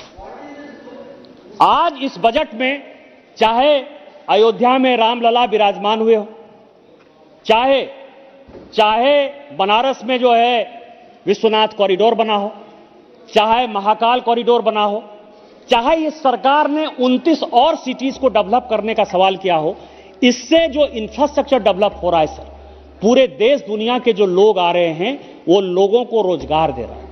ये दशा और दिशा जो है माननीय प्रधानमंत्री जी ने 2014 के बाद एक ऐसा प्रधानमंत्री है सर जिसको कि भगवान के आगे सर नवाने में, झुकने में जो है बहुत फक्र महसूस होता है। एक उसके युवराज हैं, हमारे यहां मंदिर में गए सर, वो पटक पटक के जैसे लगता था कि वो पूरा का पूरा चौकी है सर। देवघर मंदिर में पूजा करते हुए देख लेंगे तो मुझे ही शर्म आता है कि क्यों गए। हमको तो भगवान का 2 मिनट का दर्शन हो जाता है तो लगता है कि जीवन धन्य हो गया। यह परिवर्तन है सर सोच का। आप सेकुलरिज्म करते रहिए, मुस्लिम एपीचमेंट करते रहिए, इस देश के लोगों को अध्यात्म में रुचि है और वो पर्यटन जो है आगे बढ़ाता है। इसके लिए हम माननीय प्रधानमंत्री जी के प्रति शुक्रगुजार हैं और भारतीय जनता पार्टी के कार्यकर्ता होने के नाते हमको लगता है कि राम राज्य की परिकल्पना हो रही है। तीसरा अंतिम पॉइंट सर, अंतिम पॉइंट यह है कि इस बजट में एक अंतिम लास्ट, आपको अंग्रेजी आती है, हमको हिंदी आती है, हम हिंदी मीडियम स्कूल में पढ़े, क्या करिएगा, यही फर्क है। आप तमिल में बोलते अच्छा लगता, तेलुगु में बोलते अच्छा लगता, कन्नड़, मराठी, मलयालम में बोलते अच्छा लगता। किसने आपको अंग्रेजी सिखा दिया? अंग्रेजी हमारी भाषा नहीं है। आप देखें कि ब्रिटेन में जो है, ब्रिटेन के लोग यदि जाते हैं पेरिस तो वो जो है फ्रेंच ही बोलते हैं, वो दूसरी भाषा नहीं बोलते हैं, जर्मन ही बोलते हैं लोग। अपनी भाषा पर गर्व होना चाहिए। आप तमिलियन है, तमिल भाषा बोलिए। अंग्रेजी बोलकर आप तमिल हमको समझ में आएगा, नहीं आएगा तो ट्रांसलेशन कर लूंगा मैं। दूसरा सवाल है सर, ये मैकाले की शिक्षा पद्धति के कारण इसीलिए नॉर्थ साउथ डिवाइड है। देश के बारे में नहीं पता है, अध्यात्म के बारे में नहीं पता है, कल्चर के बारे में नहीं पता है, प्रधानमंत्री के बारे में नहीं पता है, मंदिर की इकोनॉमी के बारे में नहीं पता है। अंतिम सवाल सर, अंतिम जो चीज है सर कि मध्यम वर्ग, सबसे यदि लोग नौकरी करने के लिए जाते हैं तो वो अपने किराए के मकान में रहते, वो झुग्गी झोपड़ी में रहते, चौल में रहते, बंबई के कई एक जगह चौल में रहते। और इसके बारे में, गरीबों के बारे में सोचा हमने कि 3 करोड़ से 5 करोड़ आवास हो जाएगा, शहरी के लिए हो जाएगा, ग्रामीण के लिए हो जाएगा, जल जीवन मिशन हो जाएगा। लेकिन किसी भी सरकार ने मध्यम वर्ग के उन लोगों के लिए जो कि अपना जीवन शहर में चौल में बिता रहे हैं, झुग्गी झोपड़ी में बिता रहे हैं, जो किराए के मकान में रहते हैं और जीवन भर वो किराए के मकान में रहते हैं, जब बूढ़े हो जाते हैं तो उनके बच्चों की भी शादी नहीं होती क्योंकि उनको लगता है कि इसको रहने के लिए इतने वर्षों के बाद अपना मकान भी नहीं है। उसके लिए माननीय प्रधानमंत्री जी ने इस बजट में एक बड़ा ही लैंडमार्क घोषणा किया है जो बजट के बाद पूरा होगा। और वो जब पूरा हो जाएगा तो सभी लोगों को अपना मकान होगा, कोई किराए के मकान में नहीं होगा, कोई चौल में नहीं होगा, कोई झुग्गी में नहीं होगा। इसके लिए हम माननीय प्रधानमंत्री जी के शुक्रगुजार हैं। और माननीय प्रधानमंत्री जी एक काम जो हमेशा करते हैं, जो ये लोग कभी नहीं करते हैं, कि उनको कभी अहंकार नहीं है। ये लोग तो अपने आप को राजा मानते हैं, हमेशा अहंकार है। वो हमेशा विद्यार्थी की तरह रहते हैं सर। और विद्यार्थी का जो 5 लक्षण है कि काक चेष्टा, बको ध्यानं, स्वान निद्रा तथैव च, अल्पाहारी गृह त्यागी विद्यार्थी पंच लक्षणम। उनका काक की तरह चेष्टा है कि इस देश के गरीबों को जो है आगे करना है। बगुले की तरह ध्यान है कि उस योजना को कैसे पूरा करना है। कुत्ते की तरह उनकी नींद है, श्वान की तरह उनकी नींद है, जो किसी भी आहट को सबसे पहले आपदा को पहचानती है। उनका जो है अल्पाहारी, कम खाते हैं सर, और चूंकि घर परिवार नहीं है तो गृह त्यागी हैं। इस 5 लक्षण के कारण हमें गर्व है कि हम भारतीय जनता पार्टी के कार्यकर्ता हैं। मोदी जी हमारे नेता हैं और इस अवसर पर इस बजट को लेकर आए हैं। आपने मुझे वक्त दिया, इन्हीं शब्दों के साथ जय हिंद, जय भारत। धन्यवाद निशिकांत जी। तिरुदयानिधि मारन சார். வணக்கம் சார். அவைத் தலைவர்களுக்கு முதல் வணக்கத்தை தெரிவித்துக் கொள்கிறேன். இந்த இடைநிலை நிதி அறிக்கை ஒரு பெரிய கண் துடைப்பு, ஒரு மிகப்பெரிய ஏமாற்றத்தை தந்துள்ளது. குறிப்பாக ஏழை மக்களுக்கு இந்த நிதிநிலை அறிக்கை மூலமாக எந்த பயனும் இல்லை. ஒரு நிறைய எதிர்பார்ப்பு இருந்தது. அது குறிப்பாக நடுத்தர மக்கள் ஏதாவது வரி சலுகைகள் தருவார்களா, இவர்கள் 1000 பேசுகிறார்களே, சத்தியங்களை வாரி வாரி வழங்குகிறார்களே, கண்டிப்பாக நடுத்தர மக்களுக்கு ஒரு நல்ல செய்தி வரும் என்றால் நாமம் தான் வந்து இந்த அரசாங்கத்தின் நிதிநிலை அறிக்கையிலே செலவு எவ்வளவு தெரியுங்களா? 47,65,768 கோடி. 6% சென்ற ஆண்டை விட அதிகம். இதில் 25% வெறும் வட்டிக்கு செலவிடுகிறார்கள். அவர்கள் வாங்கிய கடனுக்கு திருப்பி தர வட்டிக்கு 25% அவர் தருகிறார்கள். வெறும் 40% அவர்கள் செலவினமாக வைத்துக் கொள்கிறார்கள். மேலும் பார்த்தீங்கன்றால் வரைவு தீர்மானத்துக்கு ஒட்டிதான் இந்த பட்ஜெட்டே அமைந்திருக்கிறது. இது இந்த நிதிநிலை அறிக்கை பிரதான செலவுக்கு முன்னுரிமை கொடுத்து சமூக நலனுக்கு பின் தள்ளியுள்ளது.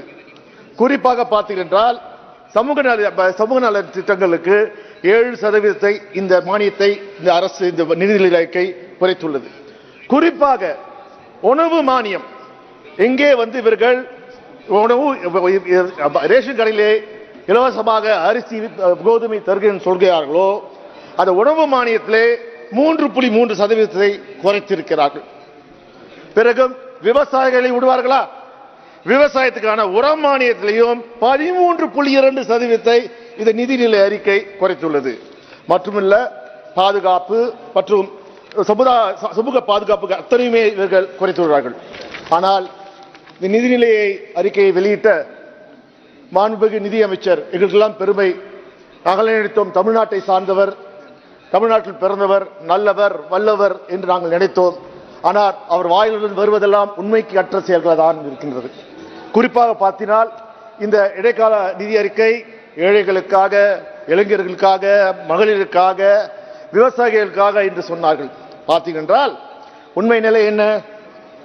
இங்கு பணக்காரர்கள், குறிப்பாக அம்பானி, அதானி, டாடா போன்றவர்கள் தான் மேலும் மேலும் பணக்காரராக ஆகியிருக்கிறார்கள்.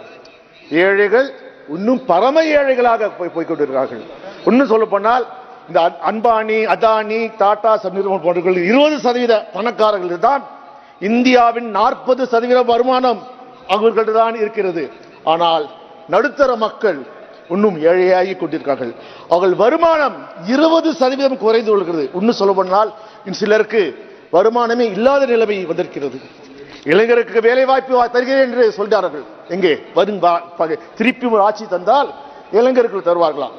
ஐயா பிரதமர் அவர்களே, என்ன சொன்னீர்கள்? 2014ஆம் ஆண்டு ஆண்டுக்கு 2 கோடி பேருக்கு வேலை வாய்ப்பு தருகிறேன் என்று சொன்னீர்களே, அது என்னாச்சு? 10 ஆண்டுகளாக வெறும் வாயில் வடை சுட்டீர்களே, அதை தவிர வேற என்ன செய்தீர்கள்? இதுவரைக்கும் வேலை வாய்ப்பு இல்லை. பெண்களுக்கு வேலை வாய்ப்பு குறைந்து கொண்டே இருக்கிறது. 2016-17 11.88% குறைந்திருக்கிறது.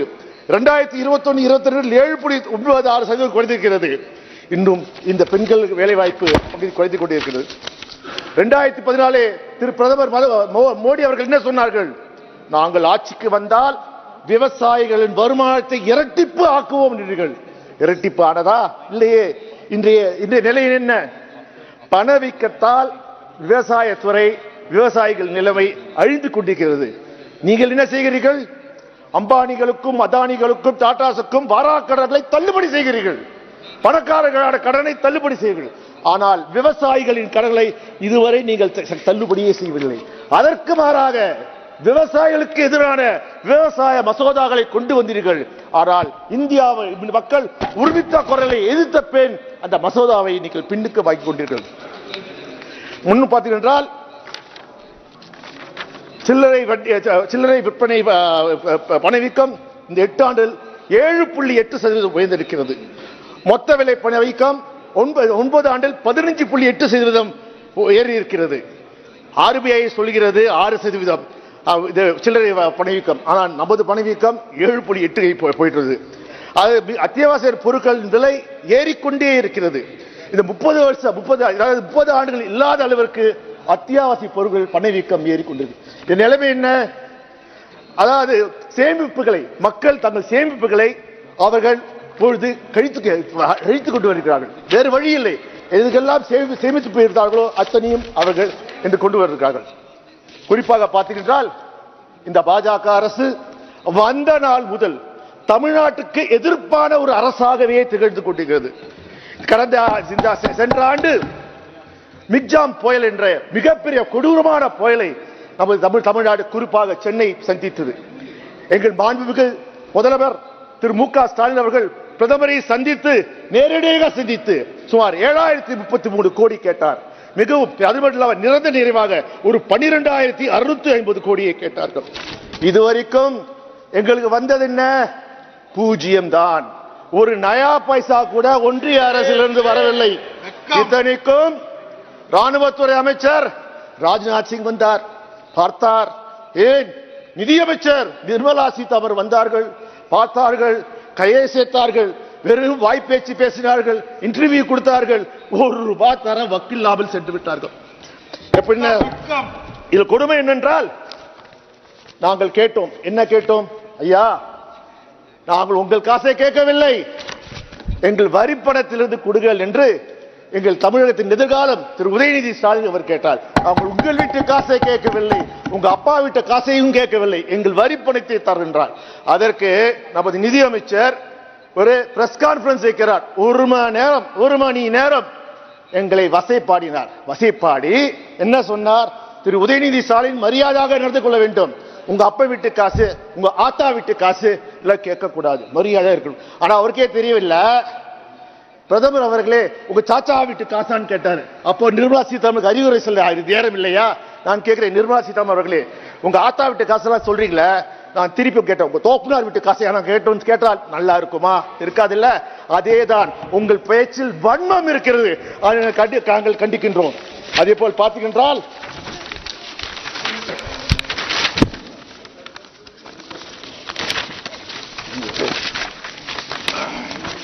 இந்த பாஜக அரசு வந்தவுடன் கடந்த 10 சாதனை என்று சொல்கிறார்கள். டிமானிட்டைசேஷன், பண மதிப்பிழப்பு கொண்டு வந்தார்கள். எதுக்கு கொண்டு வந்தார்கள்? மோடி அவர்கள் சொன்னார்களே, பிரதமர் எனக்கு 3 மாதம் தாருங்கள், இந்தியாவிலிருந்து எடுக்கப்பட்ட கருப்பு பணத்தை அத்தனையும் நான் கொண்டு வரேன் என்றால் என்ன கருப்பு பணத்தை கொண்டு வந்தார்கள்? புதிதாக 2000 ரூபாய் நோட்டை அறிமுகப்படுத்தினார்கள். ஐயா கேட்கிறேன், இங்கே 2000 ரூபாய் நோட்டு எங்கே? ஏன் அதை எடுத்தீர்கள்? அப்போது நீங்களே தவறு செய்தீர்கள் அர்த்தம். பிறகு மாபெரும் உலகத்தை அழித்த கோவிட் வந்தது. கோவிட்-19 எப்படி இந்தியாவுக்குள் வந்தது? அதற்கு முக்கிய பொறுப்பே பாஜக தான். என்ன, குஜராத் தேர்தலுக்காக நமஸ்தே ட்ரம்ப் என்ற நிகழ்ச்சியை குஜராத்திலே நடத்தினார்கள். அதற்காக அனைத்து விமான நிலையங்களையும் திறந்து வைத்தார்கள். அதன் மூலம்தானே கோவிட் வந்தது. அதை நீங்கள் நடத்தாமல் இருந்தால் பல ஆயிரக்கணக்கான உயிர்களை நீங்கள் காத்திருக்கலாமே. ஏன், இன்னும் மேலே சொல்கிறேனே, நீங்கள் இறப்பு மதிப்பை கூட தவறாக தான் குறைத்து காட்டினீர்கள். அதுவும் குறிப்பாக சொல்ற பணவீக்கத்தால் மக்கள் கஷ்டப்படும் போது, குறிப்பாக வெங்காய விலை ஏறிய போது இந்த அவையிலே நிதியமைச்சர் என்ன சொல்கிறார்? வெங்காயமா விலை ஏறிச்சா? நான் வெங்காயம் சாப்பிடுவதில்லை, அதனால எனக்கு பத்தி தெரியவில்லை. என்ன அகங்கார பேச்சு, போஷுவா பேச்சு, அதாவது ஏழைகள் கஷ்டத்தை தெரியாமல் பணக்காரர்கள் மட்டும் ஆதரிக்கின்ற பேச்சு தானே. பிறகு நாங்கள் கேட்டோம், இந்த கோவிடுக்கு பிறகு பெட்ரோல் விலையும் கேஸ் விலையும் ஏற்றிவிட்டீர்களே, பெட்ரோல் விலை 100 ரூபாய் தொட்டுவிட்டது, டீசல் விலை 100 ரூபாய் தொட்டுவிட்டது, கேஸ் விலை கிட்டத்தட்ட 1000 ரூபாய்க்கு வந்தது. ரஷ்யாவில் நடக்கிற போரினால் அங்கு குறைந்த விலையிலே எண்ணெய் கிடைக்கிறது. அந்த எண்ணெயை யார் வாங்குகிறார்கள்? ரிலையன்ஸ் நிறுவனம், அதானி நிறுவனம் வாங்கி இங்கே இந்தியாவுக்கு கொண்டு வரவில்லை, வெளிநாடுகளுக்கு ஏற்றுமதி செய்கிறார்கள். அதனால் கொள்ளை லாபம் அடித்தார்கள். அந்த லாபத்திலே நமக்கு விலையை குறைத்திருக்கலாமே, நீங்கள் செய்யவே இல்லையே. ஆனால் என்ன செய்தார்கள் இந்த பாஜக அரசு? ஒவ்வொரு பெட்ரோல் பங்கிலும் ஒவ்வொரு ரயில் நிலையிலும் பிரதமர் செல்ஃபி ஸ்டாண்டை வைத்தார்கள். அந்த செல்ஃபி ஸ்டாண்டுக்கு விலை எவ்வளவு தெரியுமா? 6 லட்சம் ரூபாய். எதற்கு? பிரதமருடன் நான் புகைப்படத்தை செல்ஃபி தேவையா? அந்த பணத்தை மக்களுக்கான பயனுள்ள வகையிலே நீங்கள் செலவழித்திருக்கலாமே, செய்யவில்லையே. அதனால் என்ன செய்வீர்கள்? இன்னும் சொல்ல போனால், நீங்கள் இப்பொழுது இந்தியாவிலே இடியை பயன்படுத்துகிறீர்கள். நீங்கள் என்ன சொன்னீர்கள்? காங்கிரஸ் கட்சி, குறிப்பாக மறைந்த இந்திரா காந்தி அவர்கள் எமர்ஜென்சியை தவறாக பயன்படுத்தினார், அது பெரிய குற்றம், அந்த குற்றத்தை நாங்கள் செய்ய மாட்டோம் என்று சொன்னீர்கள். இன்று எமர்ஜென்சி போலவே நீங்கள் ஈடியை பயன்படுத்தி கிட்டத்தட்ட 95% வழக்குகள் யார் மீது இருக்கின்றால் எதிர்க்கட்சி மீதுதான் உங்களால் திணிக்கப்பட்டு வழக்குகள் போடப்பட்டு நீங்க அதே கொடுமை உங்கள் லாபத்திற்காக நீங்க செய்கிறீர்களா இல்லையா? அது குறிப்பாக பார்த்தீங்கன்னா இந்த பண மதிப்பிழப்பு போது போது பிரதமர் படம் போட்டு ஒரு முழு பக்கம் விளம்பரம். யார் என்ன விளம்பரம்? பேடிஎம் விளம்பரத்தில் பிரதமர் நரேந்திர மோடி டிஜிட்டல் பரிமாற்றத்தை நாங்கள் ஆதரிக்கிறோம் என்று வந்தது. இன்றைக்கு பேடிஎம் சரியாக செய்யவில்லை, அது மூடுகின்றதுக்கு காரணத்துக்கு அப்ப மக்கள் கேட்பார்களே இது என்ன நியாயமா? அதுல என்ன ஆயிற்று, என்ன தவறு நடந்தது கேட்பது என்ன நடந்தது? அதே போல் பார்த்தீங்கன்றால் தொடர்ந்து எங்கள் முதல்வர் திரு மு.க. ஸ்டாலின் அவர்களும் எங்கள் இளைய தலைவர் திரு உதயநிதி ஸ்டாலின் அவர்களும் நீட்டை கண்டிக்கிறோம், நீட்டை எதிர்த்தோம். எங்கள் தமிழ்நாட்டில் மட்டுமா குழந்தைகள் இழக்கிறார்கள்? முதல் தலைமுறை குழந்தைகள் பட்டதாரிகள் ஆக முடியாமல் தவிக்கிறார்களே, வேண்டும் என்றே பிற்படுத்துவோர் மருத்துவர் ஆகக்கூடாது என்பதற்காக கொண்டு வந்த சட்டம் தானே இது? ஏன் இன்றைக்கு ராஜஸ்தான் மாநிலத்திலே குறிப்பாக நம்ம சபாநாயகர் இருக்கிற தொகுதி கோட்டா தொகுதியிலே என்ன நடக்கிறது? கோட்டா மாநிலத்திலே எவ்வளவு குழந்தைகள் தூக்கிட்டு சாவுகிறார்கள். காரணம் நீங்கள் கொண்டு வந்த நீட். இதையாவது மனிதாபிமானத்துடன் இன்றாவது தமிழ்நாட்டுக்காகவும் ஏன் இந்த கோட்டாவிலே படிக்கின்ற இளைஞருக்காக நீங்கள் செய்த வேண்டும் என்று நான் கேட்கிறேன். அதே போல் பார்த்தீங்கன்றால் 2018ஆம் ஆண்டு இதே நிதியமைச்சர் திருமதி நிர்மலா சீதாராமன் சென்னையில் வந்தார். அப்போது ஜெயலலிதா மறைந்து விட்டார். அதிமுகவை கைப்பற்றி அவர் முதலமைச்சர் ஆகலாம் என்ற ஒரு கனவு திட்டத்துடன் அப்பொழுது வந்தார். அப்பொழுது அவர் சொன்னார், நீட் இந்த ஆண்டு நீட் வராது, இந்த ஆண்டுக்கு மட்டும் நீட் விலக்குக்கு நாங்கள் முயற்சிக்கிறோம் என்று மக்களை ஏமாற்றினார்கள். அது மட்டுமா செய்கிறீர்கள்? நீங்கள் இந்த தமிழை வளர்க்கிறீர்கள். பேசினாரே சோழர்கள் வளர்த்தார்கள், சோழர்கள் தமிழை வளர்த்தார்கள். எங்க போனாலும் பிரதமர் தமிழ்நாட்டுக்கு வர்றாங்க, தமிழ்நாட்டுக்கு வந்து தமிழ்ல பேசுறார், திருக்குறள் பேசுறார். இதே கர்நாடகாவுக்கு போனா கன்னடத்தில் பேசுறார், கேரளால போனா கேரளால மலையாளத்தில் பேசுறார், ஆந்திராவுக்கு போனா தெலுங்குல பேசுறார், இந்த வெஸ்ட் பெங்கால் போனா அங்க போய் பெங்காலி பாஷையில பேசுறார். அதாவது எங்க ஊர்ல ஒரு சொல்லுவாங்க, அதாவது கோழி பிடிக்கிற வந்து பொப்பொன்னு கோழி கூப்பிடுவானா, கோழி நினைக்குமா ஆஹா நம்ம மாதிரி பேசுறானே நமக்கு நண்பர் நினைவான், அவனுக்கு அப்பதான் தெரியுமா அவன் கோழியை வறுத்து சாப்பிடுவதற்காக அந்த கோழி பாஷையிலே பேசினான் என்பது. அதே போலதான் இங்கே நடந்து கொண்டிருக்கிறது. அதே போல் பார்க்கிறேன். குறிப்பாக நான் கேட்பது இந்த பெர்ஃபார்மன்ஸ் ப்ரொடக்ஷன் லிங்க் ஸ்கீம் என்ற ஸ்கீமை நீங்கள் வைத்திருக்கிறீர்கள். இந்த ஸ்கீம் மூலமாக பயன்பெறுகள் யார் என்றால் பணக்கார முதலாளிகள் தான். குறிப்பாக எங்கள் திருப்பூரிலே பார்த்தீங்கன்றால் தொடர்ந்து நாங்கள் எங்கள் திருப்பூரிலே நாங்கள் கேட்டுக்கொண்டே வருகிறோம் ப்ரொடக்ஷன் லிங்க் ஸ்கீமை எங்கள் கொண்டு வாருங்கள் என்று. ஆனால் இதுவரைக்கும் நீங்கள் பார்த்தீங்கன்றால் நீங்கள் கொண்டு வரவே இல்லை. இன்னும் சொல்வென்றால் there has been a large scale apathy towards MSMEs, especially textile industry in Tamil Nadu. For over 2 years we asked you to pay attention to this. In 2022 our chief minister requested an emergency credit line guarantee scheme MSME in garment sector, particularly the Tirupur cluster in Tamil Nadu, which is a key foreign exchange earner for the country. The sector is undergoing a severe crisis and witnessing a sharp decline in month-on-month growth rate as a result of the economic impact of COVID-19, the Russia-Ukraine war, and the economic slowdown in the West. Lacks of jobs, particularly for the rural women, who from a significant chunk of the workforce are in danger. We asked a PLI scheme and a special emergency credit line guarantee scheme for MSMEs in the garment sector with 20% additional collateral free credit, but got nothing. Last month, the Textile Mill Association submitted a joint memorandum to Union Finance Minister seeking extension of 1-year moratorium for repayment of the principal upon conversion of 3-year loans under the emergency credit line guarantee scheme into 6 years term loans and extension of necessary financial assistance to reduce the stress of working capital. I wish and hope at least the finance minister heeds to this. அவை தலைவர்களே, குறிப்பாக railway துறை மூலமாக எங்கள் தமிழ்நாட்டுக்கு எந்த பாவமும் வரவில்லை. நான் ரயில்வே துறை அமைச்சர் இங்கே அமர்ந்திருக்கிறார். நான் 2019ஆம் இருந்து கடந்த 5 ஆண்டுகள் பல முறை அவர் சந்தித்து கடிதம் மூலமாக கொடுத்து, குறிப்பாக எனது தொகுதியில் எலிபென்ட்ஸ் கேட் பிரிட்ஜ் நிலுவையில் இருக்கிறது. கிட்டத்தட்ட 7 ஆண்டுகளாக இந்த பணியும் முடியடையவில்லை. இந்த 5 ஆண்டிலும் நீங்கள் உண்ட எலிபென்ட்ஸ் கேட் பிரிட்ஜை பற்றி நீங்கள் எதுவே செய்யவில்லை. இப்படியாவது இனியாவது நீங்கள் இந்த எலிபென்ட் பிரிட்ஜ் செய்வீர்கள், தமிழ்நாட்டுக்கு அது குறிப்பாக சென்னைக்கு தேவையான இதை செய்வீர்கள் நம்புகிறேன். அதே போல் பார்த்தீர்கள் உலகத்திலே எங்கும் நடக்காத ஆச்சரியம். பிரதமர் 2019 அடிக்கல் நாட்டினார், ஒரு செங்கலை வித்தார். இன்றைக்கும் மதுரை எய்ம்ஸிலே ஒரே செங்கல் தான் இருக்கிறது. அந்த செங்கலுக்கு தவிர சுற்றி காம்பவுண்ட் வாலை கட்டியிருக்கிறார்கள். ஒரு கொடுமை என்ன என்றால் அவைத் தலைவர்களே, இன்று மாணவர் சேர்க்கை ஆரம்பித்து விட்டது. அந்த மாணவர்கள் இங்கே படிக்கிறார்கள், ராமநாதபுரத்திலே வேறு மாவட்டத்திலே போய் படிக்கிறார்கள். உண்மையில் பார்த்தீங்கன்றால் இதற்கு சிபிஐ பல வழக்குகளை போட்டிருக்கிறது. என்ன வழக்கு? கட்டமைப்பு இல்லாத நிறுவனங்கள் எப்படி மாணவர்கள் சேர்க்கை செய்யலாம், அவ்வாறு சேர்க்கை செய்தால் அது இந்தியா சட்டத்தின்படி குற்றம் இருக்கிறது. அப்பொழுது எய்ம்ஸ் கல்லூரி கட்டமைப்பே இல்லாமல் 300 கல்லூரி போனீங்களே, அப்போ யார் மீது சிபிஐ வழக்கு போட வேண்டும்? ஹெல்த் அமைச்சர், சுகாதார அமைச்சரா, பிரதமரா, யார் மீது அவர்கள் வழக்கு போட வேண்டும்? உங்களுக்கு வந்தா ரத்தம், எங்களுக்கு வந்தா தக்காளி சட்னியா?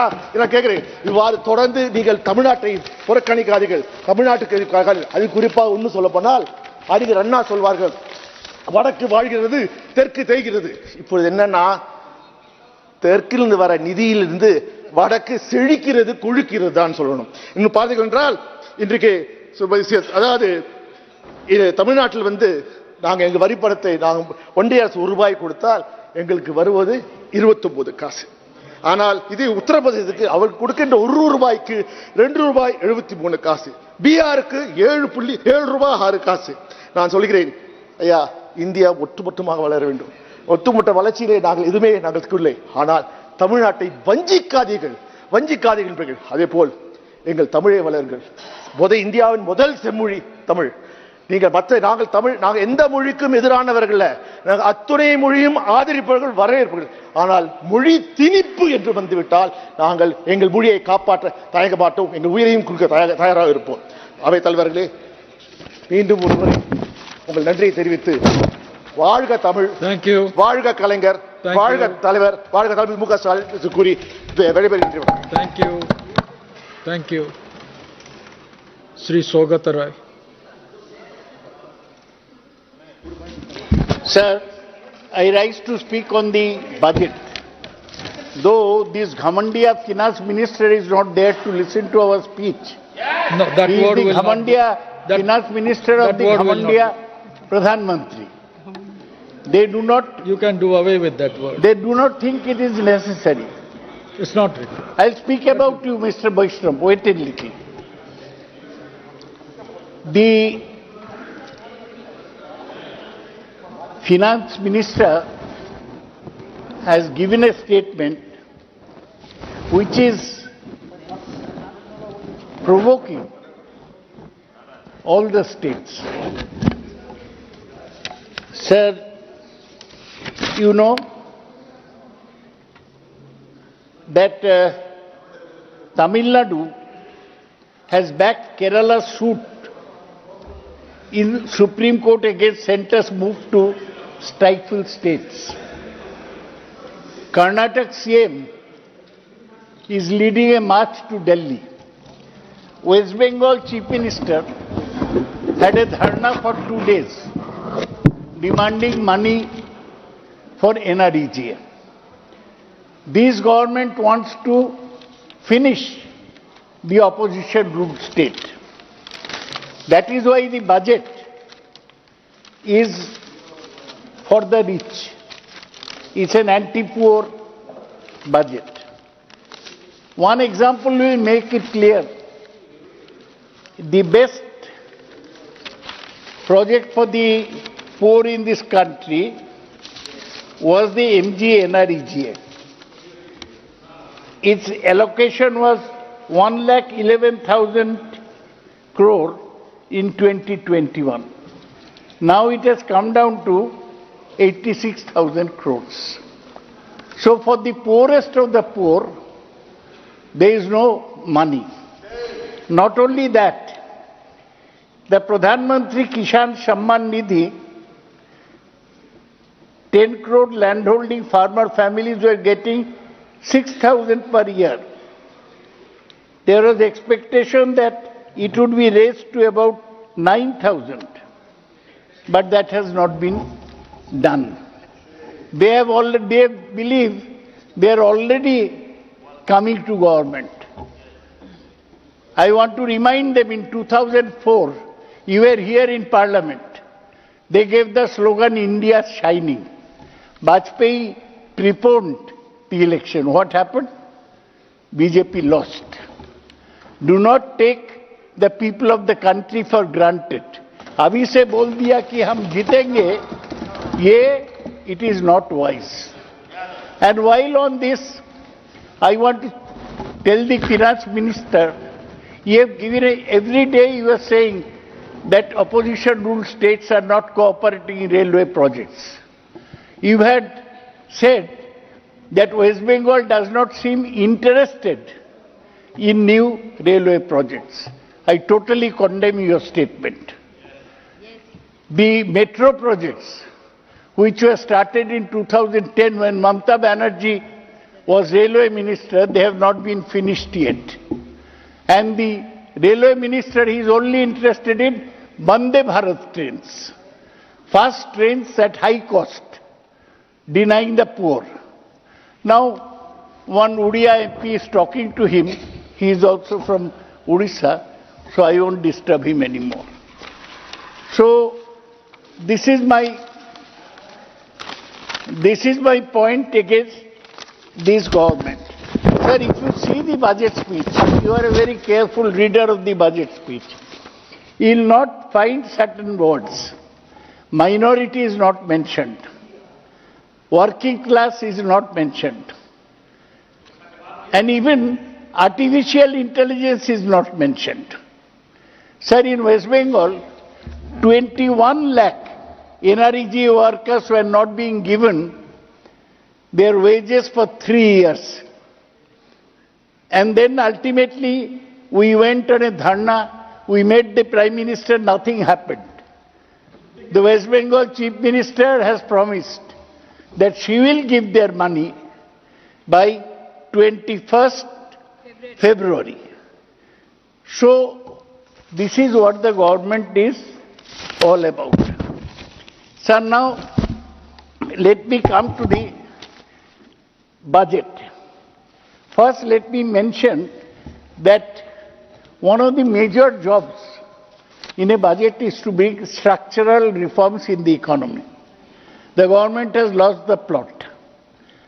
The major structural reforms were carried out between 91 and 96 when Manmohan Singh was finance minister. Tax structures were reformed between 96 and 98. Between 2004 and 14, structural reforms were done in the securities market. After that, none. Yes, GST was a structural reform, but GST laws disrupted existing trade structures. IBC, Insolvency and Bankruptcy Code, was a structural reform, but less than 20% of the bank loans or financial creditors are being recovered through IBC. So IBC failed as a structural reform. Sir, it has been mentioned that there is nobody in the government today who is able to think of policies which will benefit the economy in the next 10 or 20 years. There is nobody equal to Dr. Manmohan Singh. There are not even 3 officers in the government, and including the finance minister, who are acknowledged as world-class economists. They suspect anybody giving advice from outside. No competent economist in the whole government. Sir, the finance minister did not mention rampant unemployment. She had not mentioned that 30,000 farmers and agricultural laborers had died by suicide, nor about women's low participation in the workforce. Sir, you may also have noticed that social sectors have received a cut. You are interested in education, sir? Cuts in the government was supposed to spend 1,16,000 crores on education, but ended up spending 1,08,000 crores. Similarly, on health, it budgeted an expenditure of 88,900 crores, but it actually spent 79,000 crores. Social sectors are being cut in this Adani Ambani government. Now, the core of core schemes meant for the most disadvantaged sections of society, such as SC, STs and minorities, have witnessed cuts. The umbrella scheme for development of scheduled castes budget is only 6,780 crores against budget estimate of 9,409 crores. For minorities who are neglected under this government because they are busy with Ram Mandir, the fall has been sharpest. In 22-23 budget estimates pegged the expenditure at 1,810 crores. As it turns out, this year, the government actually spent 233 crores, just 13% of the budgeted amount. In the current year, BE was 610 crores, but the RE is just 555 crores. Sir, all the social sectors have received big cuts. Now let me go to something else. Sir, all they are interested in high-profile visible schemes like Awas Yojana and sanitation. Apart from that, they have done nothing. They have promised one rooftop solar scheme. It's all fraud. You will not be able to fulfill 10% of your target in rooftop solar scheme, as Supriya Sule knows very well. So 61% cuts. No, one man was telling us that day, na, Samit. Yes. 61% cut for UGC. Now let me go to something else. Centre's food, fertilizer and petroleum subsidy to increase by 7% to 3.81 millions. Personal IT, only personal income tax has saved this government is more than corporate income tax. Sir, now let's talk about the macroeconomics. Between 2014 and 22, GDP grew at an average of 5.6%. But India's growth rate was even higher from 2000 to 2010 at 6%. Economists say India's economy will need to grow faster than current 6 to 7% rate in order to absorb growing number of entrants in the work area. Sir, what does Raghuram Rajan, world-class economist, say? He said, India is poorest among BRICS nations. BRICS is Brazil, Russia, India, China, South Africa. It also has a much longer distance of travel before it reaches their level of per capita income. Growth has been good, but it has to be set in perspective. What is the per capita income? India's unemployment remains high compared to pre-pandemic levels. According to CMI, Center of Monitoring Indian Economy, it exceeded 10% in October. Among young people aged 15 to 34, unemployment in the age group stood at 45.4% in 2023. Women's participation in the labor force is one of the lowest in South Asia. India's female labor force, ये नारी शक्ति बोलती है ना, कोई जवाब देने वाला है नहीं. हेमा मालिनी जी केवल है, वो शायद जवाब देगी. India's female labor force participation fell from 25% in 2014 to 24% in 2022. Women's participation is lower than regional neighbors Bangladesh, Sri Lanka and Pakistan. Sir, lot of India spending on research and development. They are saying we'll give 1 lakh crores. You know, it is the lowest in the world. Spending has fallen in the past decade. Share of research and development under this section has dropped to 0.7% of GDP, lower rate than any BRICS country, and far below what is it for South Korea, 5%, and ours is 0.7%. What is for Israel, 5%. Ours is 0.7%. One thing I mentioned, sir, you edit a paper. India's press freedom ranking is declining. India's ranking dropped to 161 in 2023. You know, NewsClick, what happened to them? Down from 140 in 2014 and just above Russia. We have come down to Putin's level. One Putin has come to this front bench. He will soon take over all power. A free press is crucial to the economy. This is Jamini Iyer has written. She is the CEO of CPR think tank. When somebody comes from outside to invest, you will find out about press freedom. Now, press freedom is all. Professor Roy, Sir, you are very much aware. Insinuation is not allowed in this house. What? Insinuation is not Against whom, allowed sir? in the house. I am And saying your reference to some world invisible leader person. in Sir, the manner in which you have persons are stated will doing not all go on record. mischief. Adrisha Shakti, as Supriya correctly pointed out.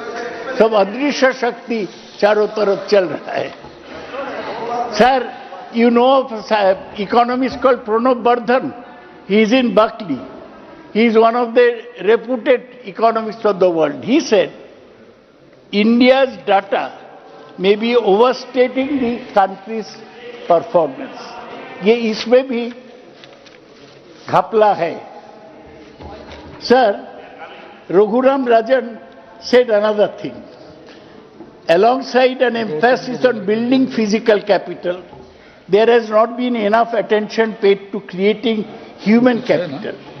This was a worry, given India's unemployment crisis. We are flying blind, Raghuram Rajan said. Uday, you know about him. Without credible data on jobs, malnutrition levels in many parts of India, in Odisha, in Kalahandi, Bolangir, are higher than many countries in sub-Saharan Africa, which was unacceptable for a fast-growing economy. एक तरफ बोलता हम world में third हो जाएगा और बोलांगीर कालाहांडी में सब-Saharan Africa से भी malnutrition ज्यादा है. This statement is wrong. What? This is by Raghuram Rajan, not by me. Might be an old one. Today, Kalahandi is the second largest paddy growing district. It is quoted in the Economist, which is a more reputed no, it's not factually correct. It is not factually correct. 115 क्या? Speaker का direction. एक विदेशी आदमी को ये बार बार coat करे sir. Raghuram Rajan हमारा नागरिक नहीं है. और इस सदन में जो है हमने जो संशोधन किया है ये उसको बार बार कोट नहीं कर सकते. What is the point of order? Which one? ये गलत जानकारी दे रहे हैं सर. केबीके के बारे में जो है ये केबीके के बारे में जो इन्होंने कालाहंडी के बारे में बोला है सर, यदि इनके पास कोई पेपर है केवल रघुराम राजन के तो इनको जो है भेजना चाहिए, नहीं तो इसको एक्सपंज करना चाहिए सर, क्योंकि एक गलत बयानी कर रहे हैं. 115 स्पीकर का डायरेक्शन ये कहता है कि मेंबर यदि गलत बोल रहा है तो दूसरा मेंबर उसको सुधार सकता है. ये गलत नहीं बोल सकते सर. और एक विदेशी को बार बार कोट कर रहे हैं.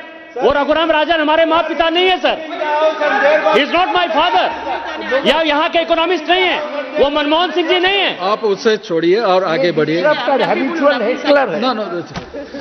Sir, The Economist on November 13 said Now, if sluggish you have a investment copy is of that, holding please India place it back. on the table of the House. Otherwise, Investment it will as a not go on. fraction of GDP, which exceeded 40% in 2008 UPA, No. is now This cannot go on 34%. like this, Professor. As per Barclays Bank. The money is not going Swagat into Babu, factories something research. we have to follow Sir, the rules. you're saying something. We have to follow the rules. If we are quoting some statement, Yes. then you have to place it on the record. Please. You, just after this, I have the papers with me. The money is not going into factories, research or other parts of private business. 36.5% of banks But you are reading from sanctioned are for roads and bridges and another 20% for power. For chemicals, only 2.3%. Chemicals is an index of country's development. And it has dropped from 3.4%. Foreign portfolio investment only recently turned positive after more than 2 years of outflows. And FDI fell by foreign direct investment, fell by 16% to 71 billion in March 31, 2023. New announcements have crashed to a 20-year low, reflecting insufficient animal spirits in the economy, as per CMI. Sir, Indian business climate remains difficult. The touted tax changes have too many tires and too much discretion in the hands of feared revenue officials. Playing field is not level, with a few local giants perceived to have gamed the system. Of the $120 billion worth of projects scheduled to be completed by March 2023, only 72 billion were present. This is by Eshwar Prasad of Cornell. The future is a fraught exercise. The country's infrastructure still has many gaps in supporting a vibrant manufacturing sector. The education system is not equipping young people with the vocational skills needed for a modern economy. Job growth has been weak, with little net employment in the manufacturing and service sectors. This will lead to risks of social instability. Sir, आप bell बजाए? Time खत्म हो गया क्या? Time खत्म हो गया। 2 minute दे दीजिए। 2 मिनट में खत्म करेंगे। ठीक है। आप सर शिवसेना के लीडर है, आप तो देंगे। A few politically well-connected conglomerates have accounted for a significant growth, leading to a concentration of economic power. The unfinished reform agenda is taking a back seat. Well-functioning legal system, a free press, all key to maintaining investor confidence. Each of these pillars have been eroded. In a government prickly about criticism, government is switching into triumphalist mode rather than pushing forward with the unfinished economic agenda. Sir, the biggest beneficiaries of India's stock market boom are the political insiders. Best connected of all is Gautam Adani, who has a relationship with Modi. Billionaire families. Sir, I am quoting from Economist. I am quoting for Economist. Sir, billionaire families like Adanis and Ambanis are Modi's partners in state building. But they are not globally competitive. 353. India has failed to capitalize on rising labor costs in China. Bangladesh was more entrepreneurial and has higher GDP per capita. India may benefit from diversification from China, driven by national 353 sir, किसी के ऊपर कोई allegation लगा सकते हैं sir? इन्हीं की party के एक सांसद है जो इनके ऊपर आरोप लगा रही है कि वो अडानी को मदद कर रहे थे। क्या ये सही है? मैं तो शौकत बाबू को ईमानदार समझता हूं। ये हमेशा अडानी की बात करते हैं।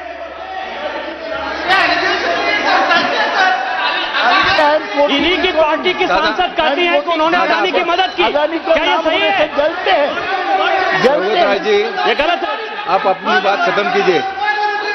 आप अपनी बात खत्म If I कीजिए। have said anything unparliamentary, I am ready to hold my ears and be expunged.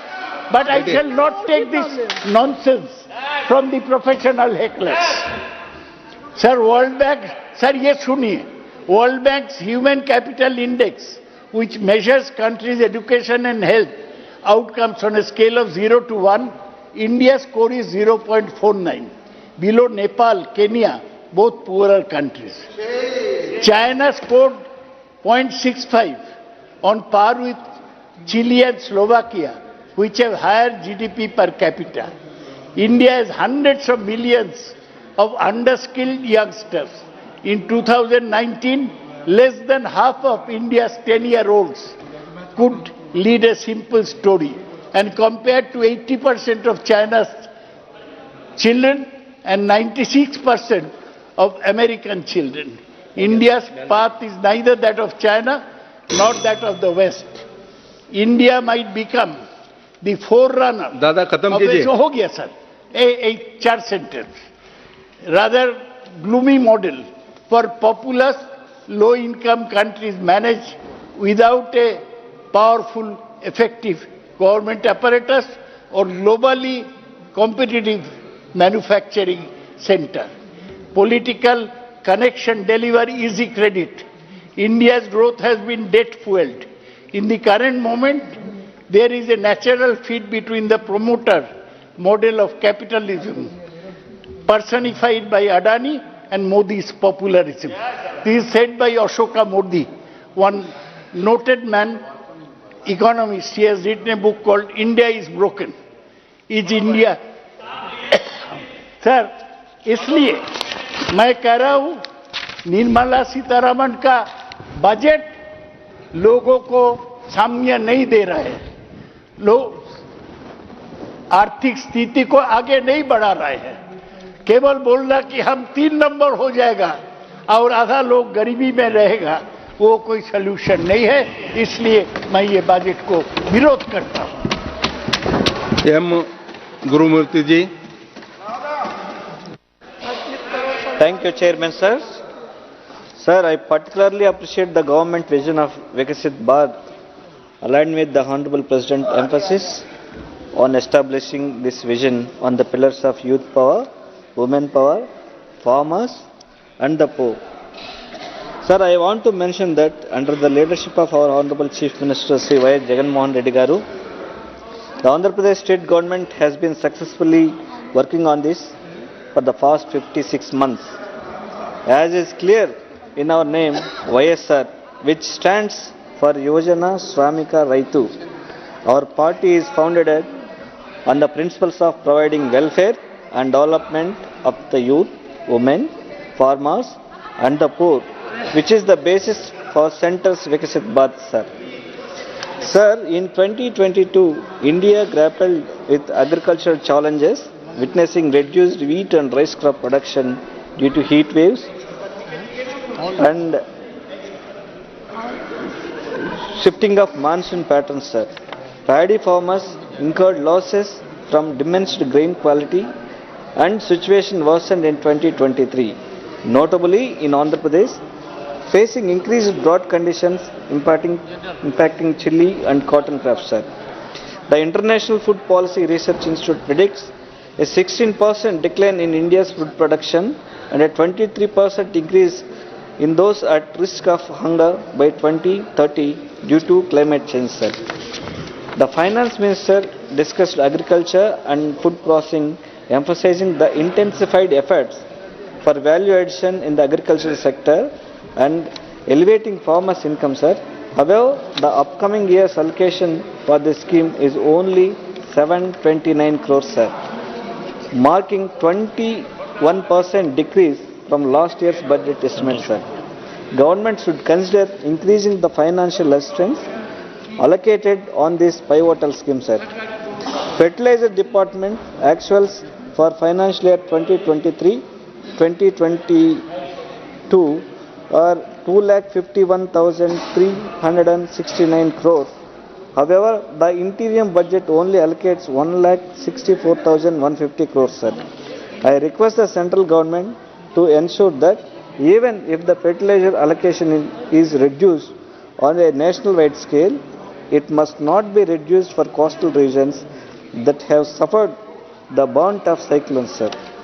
Sir, the Labour Ministry has seen a decreased allocation from 13,221 crores to 12,531 crores, sir. Scheme-wise, these changes is best reflected in the allocation to the Atmanirbhar Bharat Rozgar Yojana scheme, whose allocation has been cut down from 2,272 crores to 150 crores, sir. Unemployment being a biggest harm facing the youth of today, sir, such decreases do not reflect the need of the hour, sir. Significant investment in employment generation is needed, sir.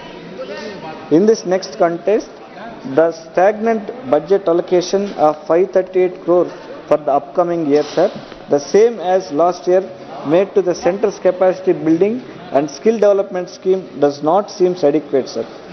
Bharat must take advantage of the demographic window, hence investing the job creation to maximize our greatest resource, our people, is crucial for economic success, sir. Sir, increasing the funding for the scheme for safety of women from 321 crores to 955 crores deserves applause, sir. Making a woman feel safe also encourages her to engage in variety of other productive activities that can increase her quality life, sir. However, it must be considered that the revised projection of 22-23 was 1,008 crores, sir.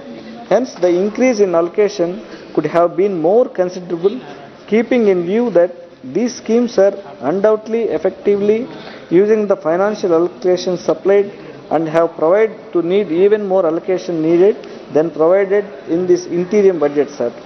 The rise of artificial intelligence, unfortunately, we weaponized against women, regrettably being done via a manner of deep fake, sir, among other defensible acts, sir.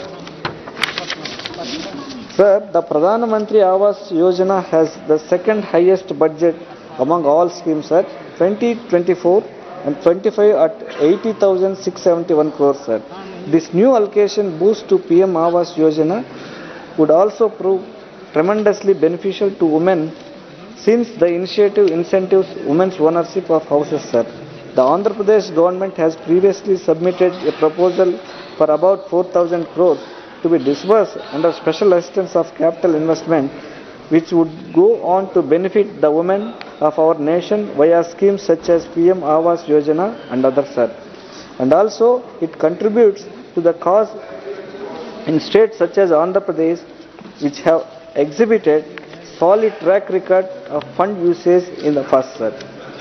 Sir, Mahatma Gandhi National Rural Employment Guarantee Program remains the largest work guarantee program in the world, sir. There has been a continuous decrease in budgetary allocations from MGNREGS from 98,000 crores in 2021 to 2022 to 73,000 crores, sir. In 2022-2023, further reduced down to 60,000 crores, sir. In 23-24 and for the upcoming year, it remains stagnant 86,000 crores, sir. Same as last year's revised estimate. The Andhra Pradesh government has consistently sought as increase in MGNRGA mandates, proposing a augmentation from 100 to 150 days for individuals and a total of 16 crore mandates, sir. Given the prevailing drought condition leading a rural migration, the state urges the central government to support its economy by enhancing NREGS man hours and introducing new initiatives under the scheme, sir. Sir, I find it essential to highlight on that the promise of special category status of Andhra Pradesh made during its bifurcation in 2014 remains unfulfilled to this day, sir. Despite promise of the then Prime Minister and prior approval from the Cabinet, this commitment is not just a demand but a right of the people of Andhra Pradesh, sir. The unscientific bifurcation process, which led to the loss of the capital city of Hyderabad and crucial infrastructure, has resulted in severe economic and developmental and institutional challenges for the successor state, sir. Furthermore, inheriting higher debates and liabilities along with receiving only 45% of the revenues despite compromising 58% of the undivided state population, given the adverse impact on the financial capacity, Andhra Pradesh urgently requires greater financial space for developmental activities, sir. It is the responsibility of the state government, central government, to compensate for the loss of suffered by the successor state, sir. Therefore, I urge the government to formulate a implementing time-bound plan for granting special category status to the Andhra Pradesh promptly, providing the necessary support, be a financial or otherwise, to address the unfair losses incurred due to the illegal bifurcation, sir. Sir, the Polavaram irrigation project is a national important project and is very important for the people of Andhra Pradesh. The total cost of the project is 55,548.87 crores at 2017 to 2018 price level as approved by the Technical Advisory Committee, sir. But these revised cost estimates is not yet approved by the central government, sir. Further limited the funding of phase 1 completion of 12,911 crores, sir. But this amount is inadequate for the providing rehabilitation and resettlement to the 36 additional villages and 48 habitations. Hence, the Andhra Pradesh government submitted a proposal of revised cost estimates of 17,144 crores, sir, for phase 1 of the project, which includes the cost of such rehabilitation as well, sir. It is requested to approve the revised cost estimates approved by the Technical Advisory Committee and the revised cost estimates for the phase 1 and to provide compensation of the additional cost of 4,222 crores incurred by the Andhra Pradesh government for the resettlement and rehabilitation, sir. Sir, the NTC mill in Tirupati is among the 23 textile mills run by the National Textile Corporation across the country, sir. Production activities in all NTC mills were suspended from the March 2022 due to COVID pandemic. This mill has more viability in equipped with sufficient resources, sir. The central government should take immediate action for fully functioning of the NTC mill in Tirupati for relieving to the BPL families supporting through the operation, sir. Thank you, sir. Santosh Kumar ji. सभापति महोदय, आपने मुझे माननीय वित्त मंत्री जी द्वारा वित्तीय वर्ष 2024-25 के लिए अंतरिम बजट में सदन में चर्चा के लिए अनुमति दी, इसके लिए आपको बहुत बहुत धन्यवाद। मैं अपनी पार्टी की तरफ से इस अंतरिम बजट का समर्थन करता हूं। सर्वप्रथम मैं माननीय प्रधानमंत्री जी का आभार प्रकट करता हूं कि हमारे गुदरी के लाल जननायक कर्पूरी ठाकुर जी को इस वर्ष भारत रत्न देने का काम किया है। यह मात्र आदर सम्मान और पुरस्कार नहीं है, बल्कि पूरे बिहार वासियों के लिए उनके सम्मानित नेता के प्रति सम्मान है। इसे बिहार के 14 करोड़ जनता गौरवान्वित महसूस कर रही है। यह पिछड़े, अति पिछड़े और कमजोर वर्गों के लोगों का सम्मान है। हमारे नेता माननीय मुख्यमंत्री नीतीश कुमार जी भी कर्पूरी ठाकुर जी के साथ काम किए हैं और उन्हीं के सिद्धांतों और वसूलों को आगे बढ़ाने का काम किए हैं। और जो आरक्षण उन्हीं की देन है। देश का पिछड़ा, अति पिछड़ा और शोषित समाज आज उनका ऋणी है। इसके साथ श्रद्धेय लाल कृष्ण आडवाणी जी को भी भारत रत्न मिला है। उनका सम्मान किसी पार्टी के कार्यकर्ता का सम्मान है। पुनः मोदी जी को इसके लिए हृदय से धन्यवाद देता हूं। आजादी के बाद अब तक का लोकसभा आम चुनाव से पहले यह 7वां अंतरिम बजट पेश हुए हैं, जो असल में वोट ऑन अकाउंट होता है, लेकिन आने वाले चुनाव को लेकर धीरे धीरे लोक लुभावनी वाला अंतरिम बजट का रूप ले लिया था। मैं धन्यवाद देता हूं वित्त मंत्री जी को कि हम फिर से मूल रूप की ओर लौट रहे हैं। यह हिम्मत उन्होंने दिखाई है, क्योंकि मोदी जी है तो मुमकिन है।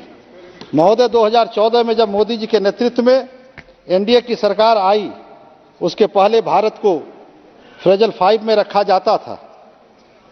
इन 10 सालों में हमने जब टॉप 5 अर्थव्यवस्था बनाने का सफर तय किया है, यह बजट उसका प्रतिबिंब है। लोक लुभावनी नहीं बल्कि यह देश की अर्थव्यवस्था को मजबूत करने के मार्ग पर यह बजट प्रशस्त है, जिसमें किसान, युवा, गरीब, महिलाओं को विशेष ध्यान में रखा गया है। हमें उम्मीद है कि 2024 में जब भारी बहुमत के साथ मोदी जी की सरकार बनेगी, एनडीए की सरकार वापसी होगी, तो जुलाई में जब पूर्ण बजट देश की जनता के हित में कई महत्वपूर्ण और ऐतिहासिक निर्णय लिए जाएंगे, जिसमें 2047 तक का भारत को विकसित भारत बनाने का लक्ष्य प्राप्त करेगा। यह हमारा आत्मविश्वास है। महोदय, अमृतकाल का यह दूसरा बजट है। मोदी जी के नेतृत्व में भारत अमृतकाल से कर्तव्य काल की ओर बढ़ रहा है। महोदय, मैं पूर्वी भारत के बिहार राज्य के सीमांचल और पूर्णिया संसदीय क्षेत्र से आता हूं। दशकों तक कांग्रेस की सरकार जो केंद्र में रही, उसने बिहार को, विशेषकर सीमांचल और कोसी के इलाकों को पिछड़ा बनाए रखने का काम किया, जबकि कोसी और सीमांचल क्षेत्र में बाढ़ प्रभावित क्षेत्र रहा है। यहाँ के लोगों में गरीबी है, गुर्बत है। मोदी जी के आते ही दशकों से उपेक्षित रहा यह क्षेत्र मोदी जी की दृष्टि पड़ी और पूर्णिया और सीमांचल के कई जिलों को एक्सप्रेशन डिस्ट्रिक्ट में शामिल करने का काम मोदी जी की सरकार ने किया। मुझे खुशी है इस बात की, आदरणीय वित्त मंत्री जी ने अपने बजट भाषण में इस बात पर जोर दिया है कि पूर्वी और पूर्वोत्तर भारत को देश के विकास का इंजन बनाया जाएगा।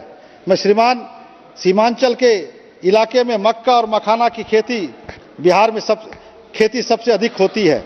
हमारी मांग है जब पूर्णकालिक बजट पेश हो तो सीमांचल में मक्का और मखाना आधारित उद्योग स्थापित करने के दिशा में पहल किया जाए, जिससे हमारी सबसे बड़ी समस्या जो मानव संसाधन के पलायन पर रोक लगाया जा सके। यह बहुत ही महत्वपूर्ण है। आदरणीय वित्त मंत्री जी ने R&D के क्षेत्र में देश के युवाओं के लिए 1 ट्रिलियन इंटरेस्ट फ्री और लो इंटरेस्ट लोन 50 सालों के लिए देने का फैसला किया है। जब हम तीसरी बड़ी अर्थव्यवस्था बनने के लिए अग्रसर हैं, तो R&D के क्षेत्र में इतना बड़ा इन्वेस्टमेंट गेम चेंजर होगा और इंटेलेक्चुअल प्रॉपर्टी ओनरशिप का यह भी देश को लाभ मिलेगा। मोदी जी जो हमेशा डेमोग्राफिक डिविडेंड की बात करते हैं, उसमें भी हम लिवरेज कर पाएंगे। R&D के क्षेत्र में अग्रणी होने से हमें सेवा आधारित अर्थव्यवस्था और अनुसंधान एवं निर्माण आधारित अर्थव्यवस्था की ओर आगे बढ़ने में मजबूती मिलेगी। आदरणीय वित्त मंत्री जी ने 25,000 रुपये तक के छोटे डायरेक्ट टैक्स डिपॉजिट को खत्म करने का, डिस्प्यूट को खत्म करने का निर्णय लिया, जो स्वागत योग्य फैसला है। इस फैसले से 1 करोड़ से अधिक लोगों को, खासकर जो सीनियर सिटीजन को राहत मिला है, जिसमें 10 साल तक के पुराने रिटर्न को लेकर जूझना पड़ रहा था। पिछले वित्तीय वर्ष में सरकार ने सबसे ज्यादा ध्यान गरीब किसान और मजदूरों को देने का काम किया है। मनरेगा में वित्तीय वर्ष 23-24 में 60,000 करोड़ के एस्टिमेटेड बजट को बढ़ाकर 86,000 करोड़ बजट करने का काम किया गया है। वित्तीय घाटे को कम करते हुए भी वित्त मंत्री जी ने 23-24 में PM आवास योजना में 54,000 करोड़ से बढ़ाकर 80,671 करोड़ खर्च किए हैं। जब प्रधानमंत्री जी ने फरवरी 21 में नैनो लिक्विड यूरिया पर जोर दिया, तब से आयात होने वाले केमिकल यूरिया का डिमांड घटा है और नैनो लिक्विड यूरिया देश के अंदर ही प्रोडक्शन बढ़ा है। इस कारण वित्तीय वर्ष 2024 और 25 के लिए भी हम यूरिया का सब्सिडी कम कर पाए हैं। इससे देश के विदेशी मुद्रा भी बड़ी मात्रा में बचेगा। हमें इस बात पर भी हर्ष है कि PM कल्याण योजना के तहत 80 करोड़ गरीब परिवारों को मुफ्त राशन अगले 5 साल दिए जाने के लिए बढ़ाया गया है। यह सरकार पर कोई वित्तीय बोझ नहीं बढ़ेगा, क्योंकि सरकार यह अनाज अपने बफर स्टॉक से दे रही है। ये 80 करोड़ गरीब परिवार अपने इस बचत का खर्च शिक्षा और अन्य स्वास्थ्य और अन्न कर पाएंगे। लोहिया जी ने अंत्योदय कल्याण की बात की थी, यही अंत्योदय सरकार की, यह आदरणीय प्रधानमंत्री जी की प्राथमिकता है।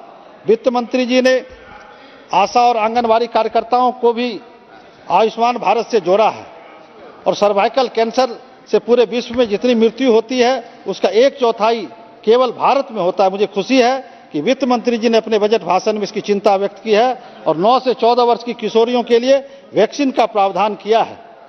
आदरणीय प्रधानमंत्री जी ने 3 करोड़ लखपति दीदी का सरकार लक्ष्य रखा है कि 3 करोड़ लखपति दीदी हम बनाएंगे सेल्फ हेल्प ग्रुप की आजीविका की दीदियों को।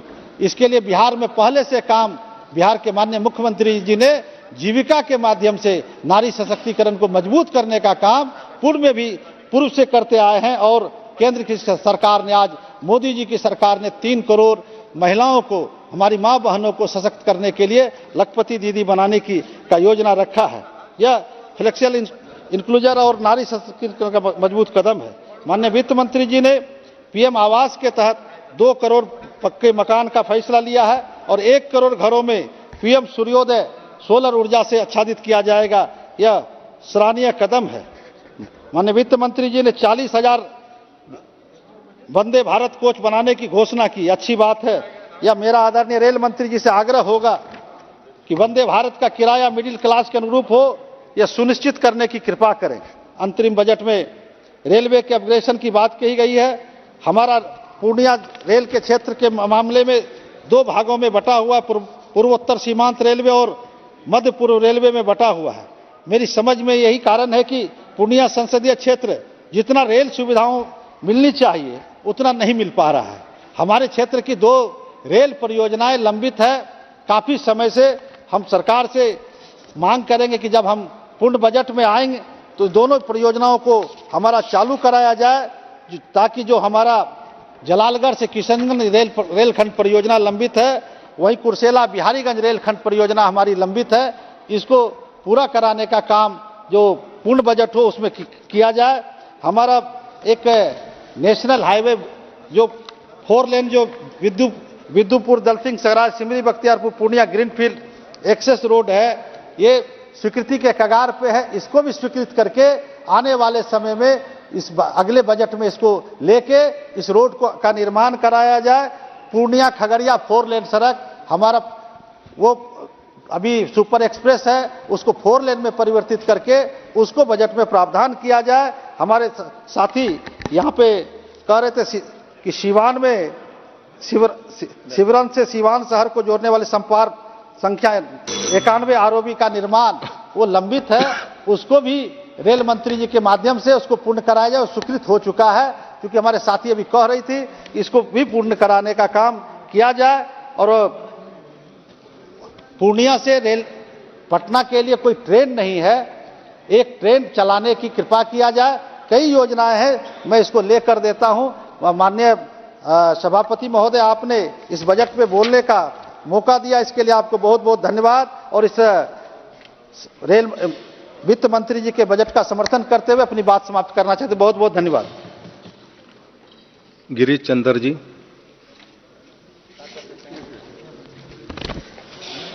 सभापति महोदय, लोकतंत्र के इस नए मंदिर में आपने मुझे अंतरिम बजट 2024-2025 में बोलने का अवसर प्रदान किया, इसके लिए मैं आपका आभार व्यक्त करता हूं। साथ में अपनी बहुजन समाज पार्टी की राष्ट्रीय अध्यक्षा आदरणीय बहन कुमारी मायावती जी का भी आभार व्यक्त करता हूं।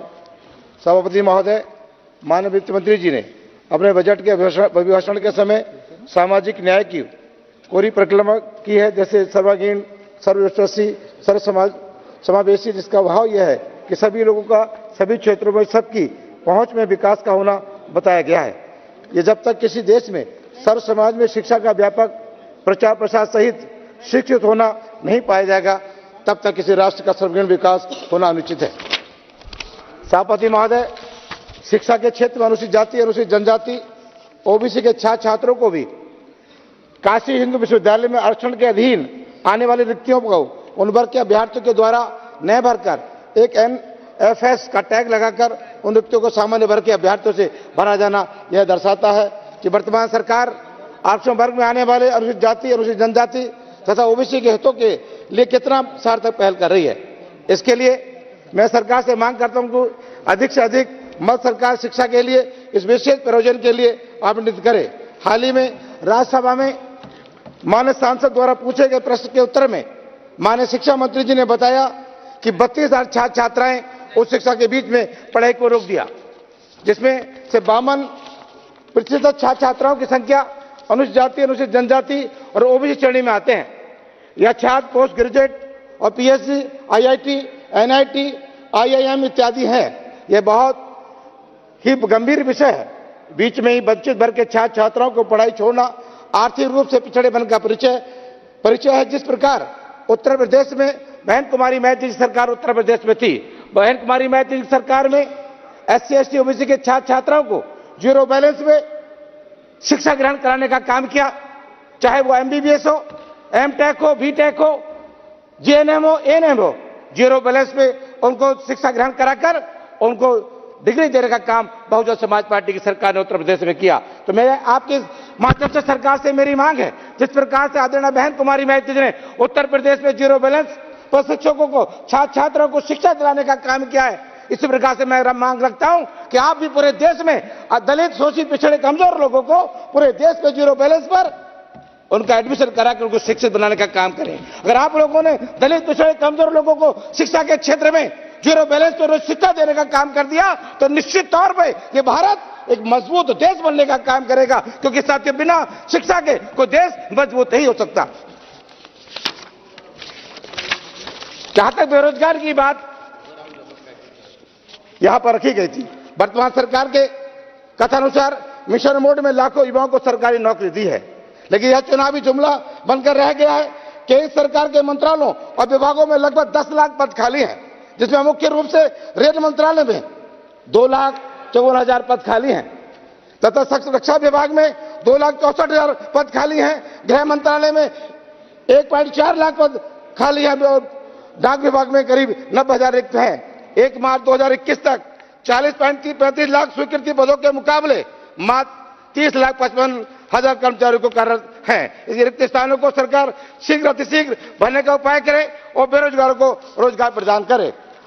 जहां तक आप लोगों की सरकार ने बात कही कि 80 करोड़ देशवासियों को मुफ्त राशन देने की व्यवस्था आप लोगों ने की, महोदय माननीय प्रधानमंत्री गरीब कल्याण अन्न योजना को मार्च 2020 में कोविड के संकट के दौरान ये लागू किया गया था। वो समय बहुत अच्छा था कि लोग बेघर थे, कमजोर थे, उनके पास कोई कारोबार नहीं था, लोग सड़क पर थे। आप लोगों ने अन्न देने का काम किया, ये व्यवस्था दी, मुफ्त राशन देकर उनकी जीवन यात्रा का आप लोगों ने देने का काम किया, बधाई के आप लोग पात्र हैं। लेकिन आप लोगों से मैं कहना चाहता हूं कि अगर आप लोग इस देश में 80 करोड़ जनता को मुफ्त में राशन देने का काम करते हो, ये देश ये दर्शाता है कि कितनी बड़ी बेरोजगारी हमारे देश में है कि आप राशन के बल पर एक गरीब को रोजगार नहीं बल्कि उसको राशन देने का काम करते हो। तो मैं आपके माध्यम से सरकार से चाहता हूं कि अगर आप चाहते हैं देश के 80 करोड़ लोग इस देश में आत्मनिर्भर भारत बनाने की बात करें तो 80 करोड़ लोगों के घर में उनकी योग्यता के अनुसार उनको एक सरकारी नौकरी दे दें तो निश्चित तौर पर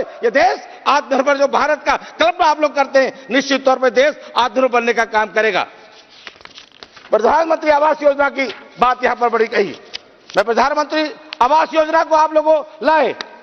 देश की आजादी के बाद आपकी सरकार ने यह व्यवस्था को लागू किया। 70 साल तक जो सरकारें देश में रही, किसी ने प्रधानमंत्री आवास योजना की शुरुआत नहीं की, लेकिन आप लोगों ने प्रधानमंत्री आवास योजना की शुरुआत की। लेकिन मैं आपसे कहना चाहता हूं कि आप उनको प्रधानमंत्री आवास पूरे देश में मिलता है जिनके पास अपनी जमीन होती है, जिनके पास अपनी जमीन है उसे आप लोग प्रधानमंत्री आवास योजना में उसको ऋण देने का काम करते हैं, उसको मकान बनाने का काम करते हैं। लेकिन करोड़ों लोग इस देश में ऐसे हैं जिनके पास अपनी जमीन नहीं है, जो लोग फुटपाथ पर जिंदगी व्यतीत करते हैं, जो लोग रेलवे स्टेशन पर अपना जीवन यापन करते हैं, जो लोग झोंपड़ी डालकर अपना जीवन व्यतीत करने का काम करते हैं। तो मैं आपके माध्यम से सरकार से कहना चाहता हूं, प्रधानमंत्री आवास योजना को आप लोग धरातल तक ले जाना चाहते हो तो जो नगर निगम, नगर पालिका, नगर पंचायतों में जो सरकारी जमीन है उन्हें गरीब जिनके जो भूमिहीन लोग हैं उनको आवास से पट्टे देकर उन पर प्रधानमंत्री आवास योजना बनाने का काम करें तो निश्चित तौर पे कोई भी देश में कोई व्यक्ति ऐसा नहीं बचेगा जिसमें सर छुपाने के लिए अपनी छत नहीं होगी। जिस प्रकार से हमारी सरकार जो उत्तर प्रदेश में बहुजन समाज पार्टी की सरकार थी, मानव श्री काशीराम आवास शहरी योजना हम लोगों ने चलाने का काम किया। मानव शहरी आवास योजना का मतलब यह था कि साथियों जिसके पास ना जमीन हो ना जिसके पास पट्टा हो उसे 2 कमरे का मकान, लैट्रिन, बाथरूम, किचन, पानी, बिजली की व्यवस्था बहन कुमारी मैत्री की सरकार हम लोगों ने देने का काम किया। अगर आप चाहते हैं हर गरीब के पास अपना घर हो तो उसी तर्ज पर आप हर गरीब को साथियों पट्टा देकर इस सरकार से कहना चाहता हूं कि उनको आवाज देने का काम करें। महिला सशक्तिकरण की बात भी यहां कही गई। महोदय, जैसा कि वर्तमान सरकार ये वर्ष विशेष रूप से महिला सशक्तिकरण के रूप में दिखाने का प्रयास कर रही है, जिसका उदाहरण गणतंत्र दिवस के पर होने वाले समारोह में एक झलक देखने को मिली है। इस संदर्भ में मुझे बस इतना वो कहना है कि वर्ष 2022 में महिलाओं के खिलाफ होने वाले अत्याचार से संबंधित कुल 4,45,256 केस रजिस्टर किए गए हैं, जो लगभग 51 FIR महिलाओं पर प्रति घंटा दर्शाने का काम करती है। सबसे दुखद तो यह है कि 14,247 केस वर्ष 2022 में दिल्ली में दर्ज हुए हैं, जो देश के अन्य राज्यों से सर्वाधिक हैं। ये आसानी से समझा जा सकता है कि केंद्र सरकार के अधीन काम करने वाली दिल्ली पुलिस की भौगोलिक स्थिति को देखते हुए सबसे कम क्षेत्रफल में महिलाओं के ऊपर देश में सर्वाधिक अत्याचार होना, यह शिक्षा का स्तर भी काफी ऊंचा है। यह सोचने में विवश करता है कि महिलाओं की सुरक्षा करने में सरकार विफल है। इस सरकार में आंगनबाड़ी कार्यकर्ताओं के लिए आयुष्मान कार्ड आप लोगों को लेकर आए थे, यह अच्छी पहल सरकार की है। आंगनबाड़ी कार्यकर्ती पर सहायिका पर उनका मानदेय बहुत कम है। आप ये योजना लाए कि भाई उनके परिवार में जब बीमारी होती थी वो अपना उपचार कराने में सक्षम नहीं थे। आप लोग आयुष्मान कार्ड आप लोगों ने आंगनबाड़ी और सहायिका को जो दिया है, आप लोग बधाई के पात्र, मैं आपको बधाई भी देना चाहता हूं। लेकिन मैं आपसे कहना चाहता हूं कि आंगनबाड़ी कार्यकर्ता और सहायिका, चाहे वो कोविड का वक्त हो, चाहे टीकाकरण की बात हो, चाहे घर घर जाकर सहायिका आंगनबाड़ी जो पोषक तत्व जो बांटने का काम करती है, घर घर जाने का काम करती है, मैं चाहता हूं अगर आप लोग देना ही चाहते हैं आंगनबाड़ी और सहायिका को, आप लोग सरकारी कर्मचारी बनाने का काम करें। अगर सरकारी कर्मचारी का दर्जा उनको मिल गया तो निश्चित तौर पे आंगनबाड़ी और सहायिका को भी सम्मान देने का काम आप लोग करने का काम करेंगे। जहां तक किसान की बात, मानवर एक मिनट महोदय, कई सरकार बार बार किसानों के हित की अनदेखी कर रही है। अभी हाल ही में NCRB के आंकड़ों के मुताबिक सबसे अधिक महाराष्ट्र में किसान और कृषि कार्य में लगे मजदूरों के मात्र 2 साल के अंदर 12,227 किसानों ने आत्महत्या की है, जिसका कारण फसल का नुकसान, कर्ज की अदायगी न होने पाने के कारण जमीनों का उनके हाथ से चले जाना आदि है। इसके अंतरिम बजट 2023-24 के संदर्भ में हमारी पार्टी की मुखिया आदरणीय बहन कुमारी माइती ने कहा है कि लोकसभा चुनाव से पहले जो बजट केंद्र सरकार द्वारा पेश किया गया है वे वास्तव में जमीनी वास्तविकता से दूर चुनावी लुभावने वाले ज्यादा है। इस प्रकार देश की जनता की अपार गरीबी, बेरोजगारी, बढ़ती हुई महंगाई आदि से त्रस्त जीवन को नकारना अति दुखद है, चिंतनीय है। इसके साथ ही देश की अर्थव्यवस्था व विकास संबंधी सरकारी दावों को और वादों में जमीनी सच्चाई होती तो फिर यहाँ 80 करोड़ लोग को फ्री राशन के मोहताज जीवन जीने का मजबूर होना नहीं पड़ता। महोदय, मेरे गृह जनपद में संसद क्षेत्र नगीना और बिजनौर में राजमार्ग में पड़ने वाली टोल प्लाजा के संदर्भ में आपका ध्यान आकर्षित करना चाहता हूं। NH 34 के रास्ते बिजनौर से नजीबाद की ओर जाने वाले यातायात के लिए पहले से फ्री टोल प्रस्तावित है।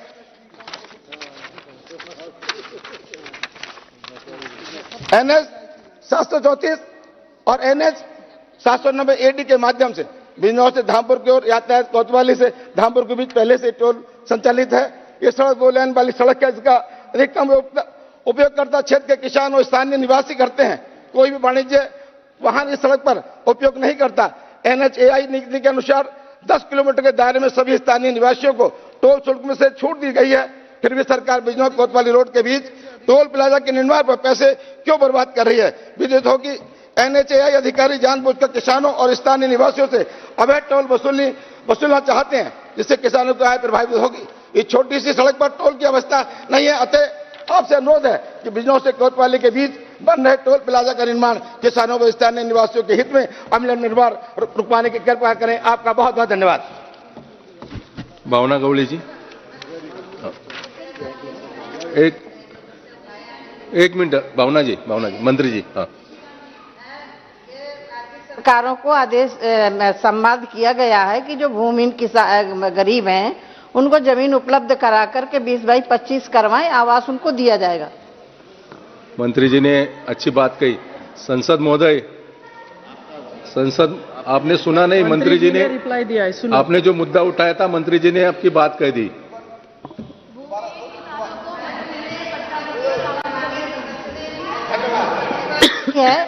लेकिन उसमें जो एक शंका उठाई है उसमें राज्यों के साथ संवाद किया जा रहा है और किया गया है कि जो भूमिहीन गरीब है, जिनके नाम से आवास आवंटित हुआ है, उनको राज्य सरकारें जमीन दें, उनका आवास दिया जाएगा। धन्यवाद। भावना गवली जी। धन्यवाद सभापति जी, आपने मुझे बजट 24-25 के 25 पे बोलने का अवसर दिया। मैं समर्थन के साथ में यहाँ मेरे कुछ विचार यहाँ रखना चाहती हूँ। जैसा कि सरकार ने इस बजट में सारी चीज़ों को लिया है, सभी विषय को इसमें हमने देखा है और हर विषय पे ध्यान दिया गया है। और सबसे बड़ी बात तो मैं यहाँ पर बताना चाहूँगी कि जैसा हमारा एक विशेष संसद का सत्र हुआ था और उसमें महिलाओं का आरक्षण हुआ, उसके बाद में सरकार ने महिलाओं के लिए जो घोषणाएं की है, उसमें लखपति दीदी हो, चाहे बचत गट के सेल्फ हेल्प ग्रुप की महिला हो, चाहे आंगनवाड़ी हो, चाहे आशा वर्कर हो, इन सभी महिलाओं को सरकार ने देखा है, उन पे बजट में भी फोकस किया गया है। मैं यहाँ पर बताना चाहूँगी कि जिस आयुष्मान भारत कार्ड का निर्माण या उसे बनाने के लिए आंगनवाड़ी और आशा वर्कर को बताया गया है या बजट में उसका उल्लेख भी हुआ है। मैं यहाँ पर बताना चाहूँगी, विशेष करके सभापति जी, जब हमने दिशा की बैठकें हम लेते हैं, हम सभी उसके चेयर होते हैं, उसमें मैंने और मेरे वहाँ के जो डिस्ट्रिक्ट कलेक्टर है, उन्होंने मिलके, हम दोनों ने मिलके एक निर्णय लिया था कि जो हमारी महिलाएं हैं, छोटे छोटे व्यवसाय करती है, छोटे छोटे सेल्फ हेल्प ग्रुप के माध्यम से काम करती है, कुछ चीज़ों का निर्माण करती है, उनको भी रोजगार इस माध्यम से मिले। और हमने उसको जोड़ा था कि जो आयुष्मान भारत के कार्ड बनाएंगे तो वो ये आशा वर्कर और दूसरी महिला बनाएंगे, उनके साथ साथ सेल्फ हेल्प ग्रुप की महिलाएं भी बनाएंगी। क्योंकि सभापति जी, हम देखते हैं कि हमारे देश में 48% महिला है और महिलाओं के ऊपर अभी तक किसी का ध्यान नहीं था। जितना ध्यान हमारे महिलाओं के ऊपर मोदी जी ने दिया, पिछले कार्यकाल में किसी ने नहीं दिया।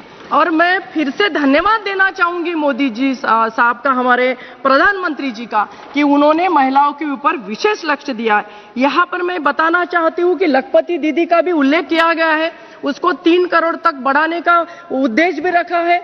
मैं इसके साथ में ये भी बताना चाहूंगी कि जो हमारे हथकरघा चलाने वाली महिला है, जो हस्तकला में निपुण हमारी महिला है, और जो हमारी बचत गट के माध्यम से छोटे छोटे व्यवसाय करने वाली महिला है, उनको जब वो बैंकों में जाती है तो वो बैंकों में जाने के बाद में उनको वहां से ऋण मिलता है। और मैं यहाँ पर बताना चाहूंगी सभी हमारे सांसद भाइयों को भी और सभापति जी, ये बहुत विशेष करके है कि उन हमारे महिलाओं की क्रेडिट जो है, आप देखिए क्रेडिट जो है ना, सबसे बड़ी क्रेडिट हमारे महिलाओं की है, क्योंकि जब वो ऋण लेती है ना तो ऋण देती भी है बैंकों को। और इस वजह से महिलाओं के लिए यहाँ पर फोकस किया गया है।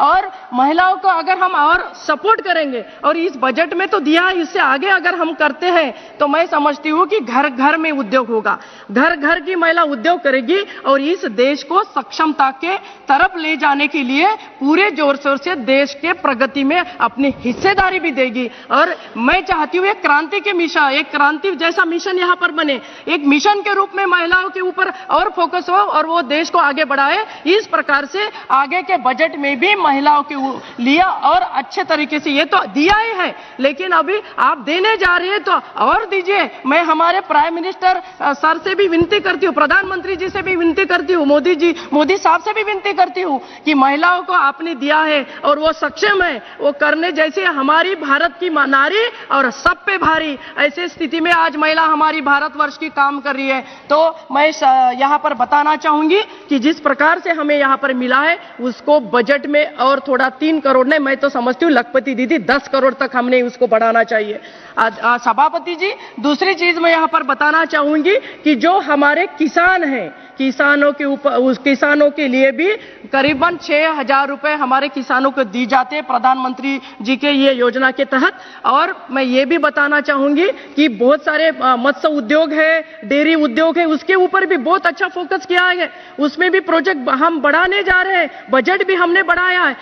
और मछली का निर्यात करने के लिए भी यहाँ पर बहुत बड़ी अच्छी पहल की हुई है। तो मैं यहाँ पर बताना चाहूंगी कि जो हमारे किसान हैं जो सोयाबीन का उत्पाद करते हैं। लेकिन ये चीज हमने बार बार देखी है, मैं 25 साल से देखती आ रही हूँ, जब उनकी फसल निकलती है, जब फसल वो काट के घर पे लाते हैं तो उनका जो भाव है वो गिर जाता है। उसके भी ऊपर हमने देखने की और सोचने की आवश्यकता है।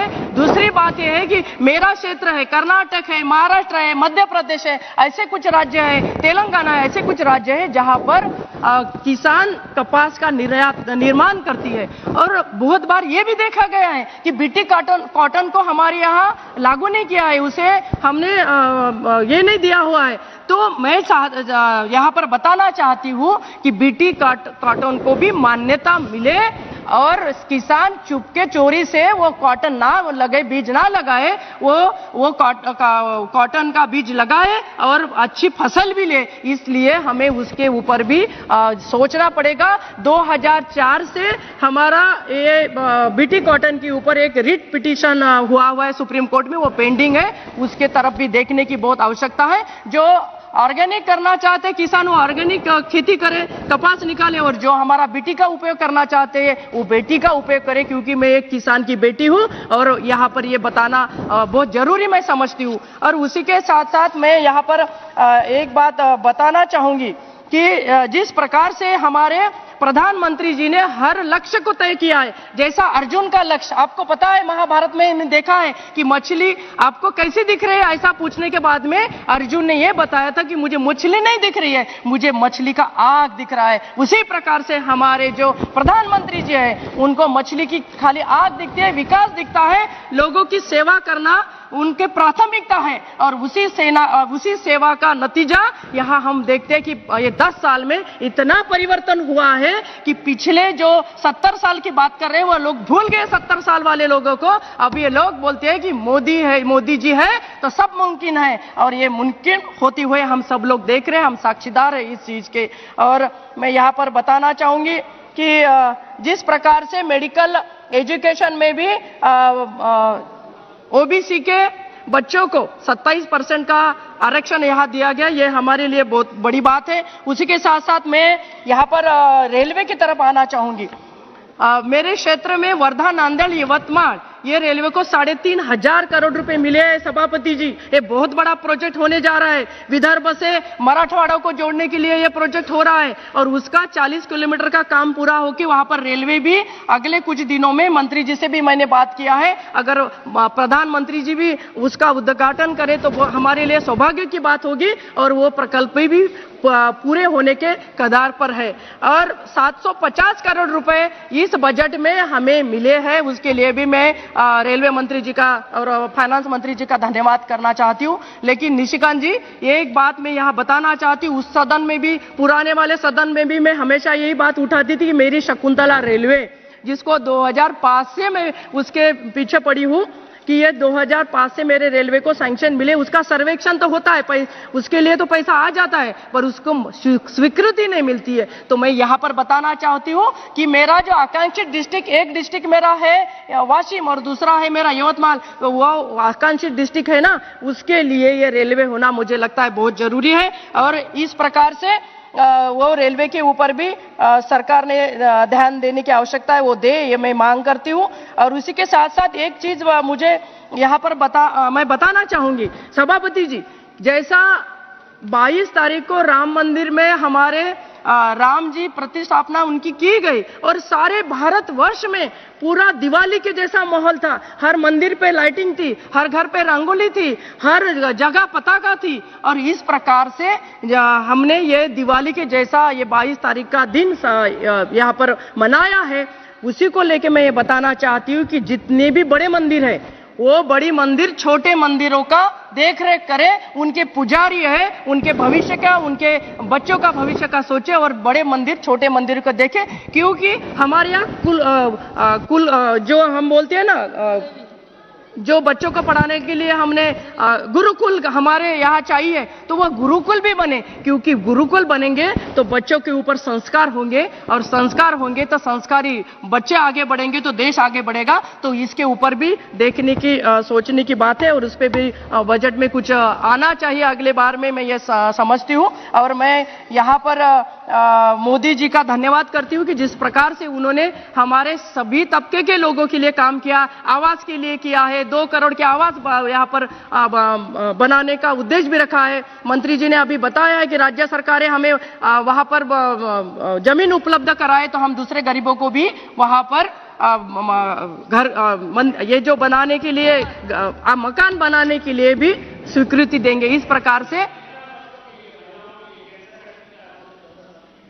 तो बच्चों के लिए और महिलाओं के लिए टीकाकरण कैंसर का दिया है, वो भी बहुत बड़ी बात है। और ऐसे बहुत सारी चीजें हैं कि इस बजट में आई है और आगे भी आती रहेगी। ये बोलते हुए मेरे 2 शब्द समाप्त करती हूँ। धन्यवाद, मुझे मौका दिया। धन्यवाद। सुप्रिया सुले जी।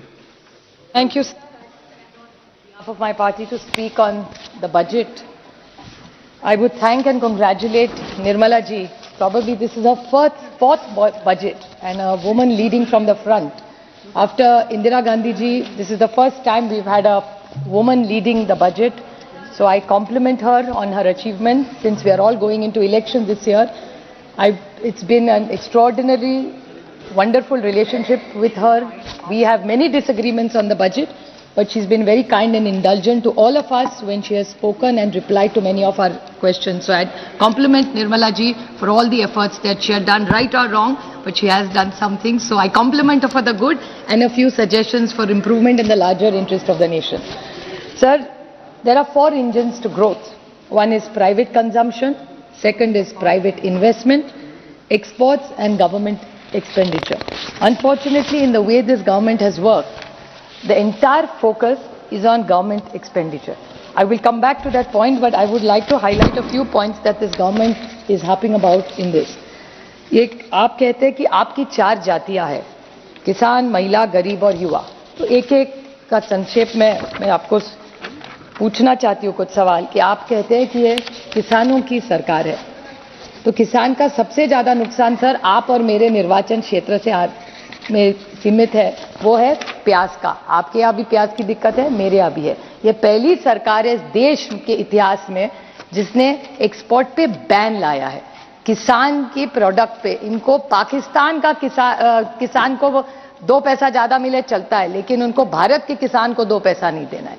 और बाहर से लाएंगे प्याज, लेकिन यहां से बाहर नहीं जाने देंगे। क्या इनका कौन से किसान के लिए इनका प्यार उबल रहा है, मुझे समझ में नहीं आ रहा है सर। और ये फिर 10 बार हमने कॉमर्स मिनिस्ट्री को पूछा है, विनती की है।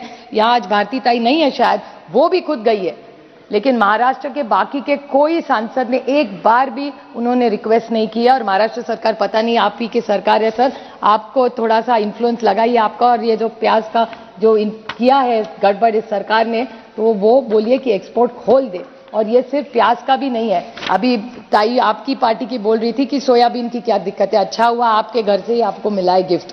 तो वो भी कह रही थी कि आप सोयाबीन को अभी भाव नहीं मिल रहा है, वही दिक्कत है दूध की। दूध का महाराष्ट्र सरकार ने अभी सरप्लस दिया है, लेकिन पैसा नहीं पहुंच रहा है किसानों को। तो ये किसान विरोधी सरकार है ये। और doubling of income of farmers, where is the data? ये कहते जाते हैं we have doubled the income of the farmers, but what is the data to prove it?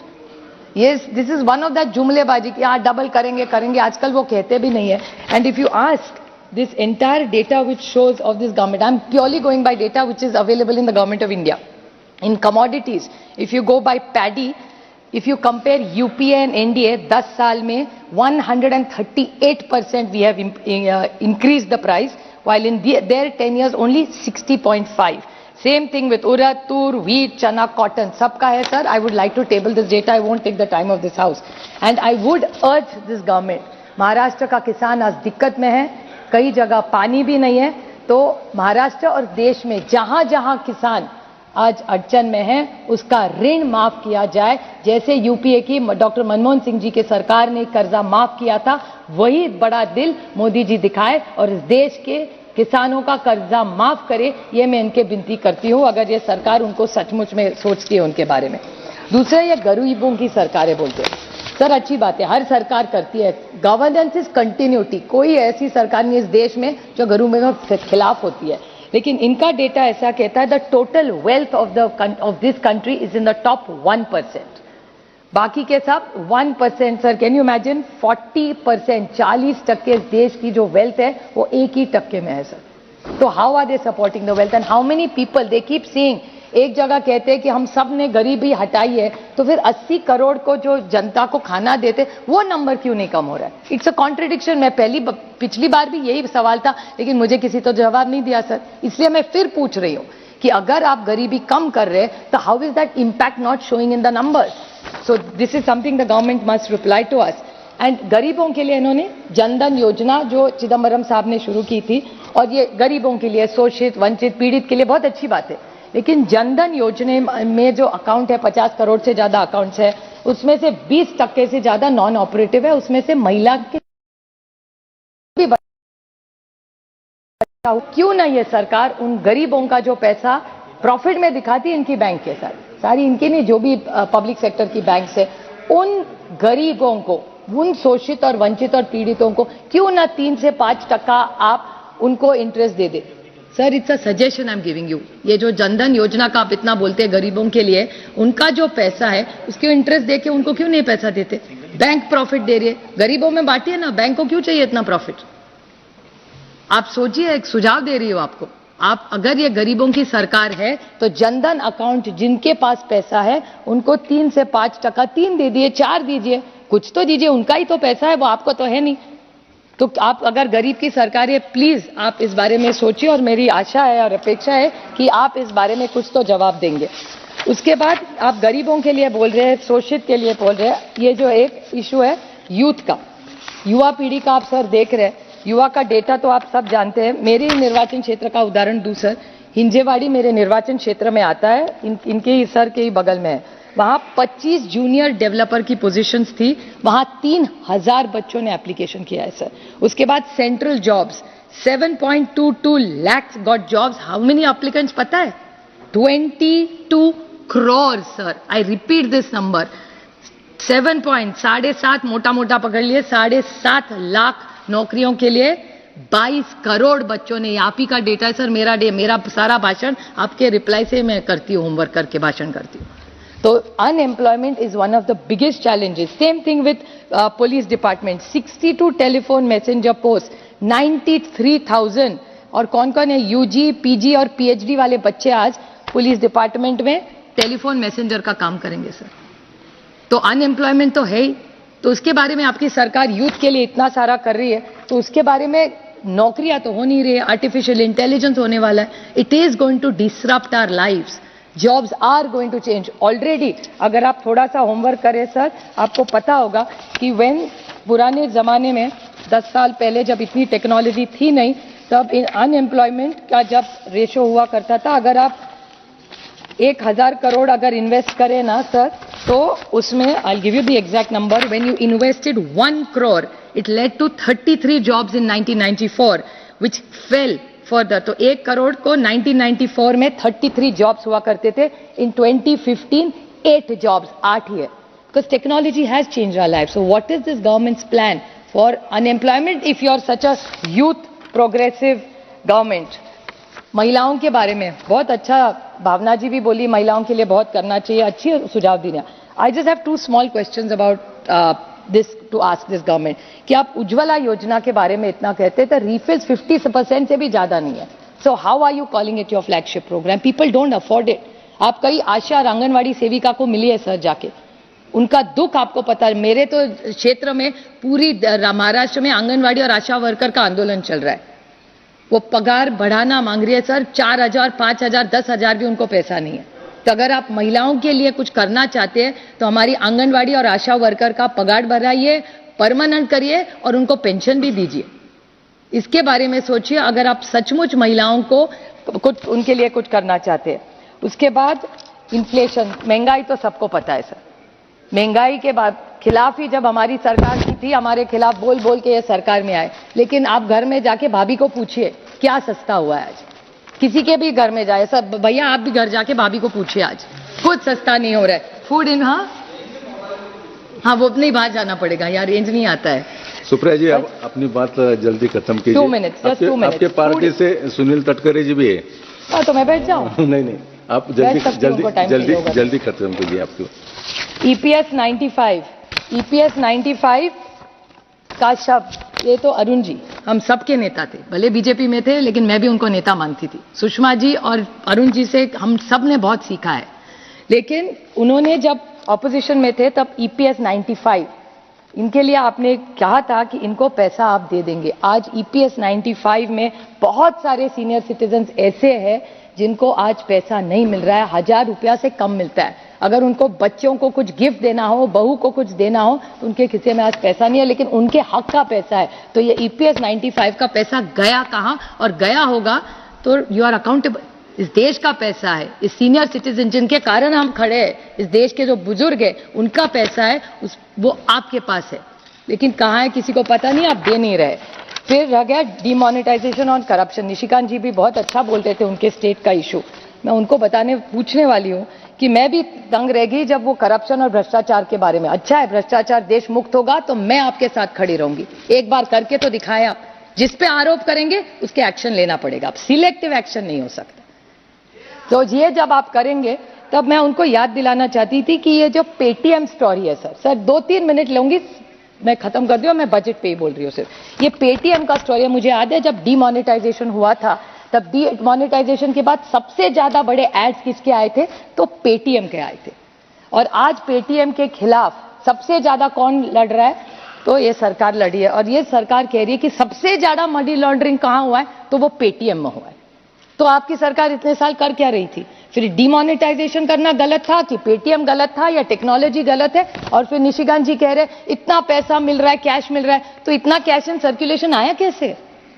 अगर आप डिमोनेटाइजेशन कर रहे हैं तो इतना कैश आया कैसे कि जो आप पकड़ रहे हैं selectively?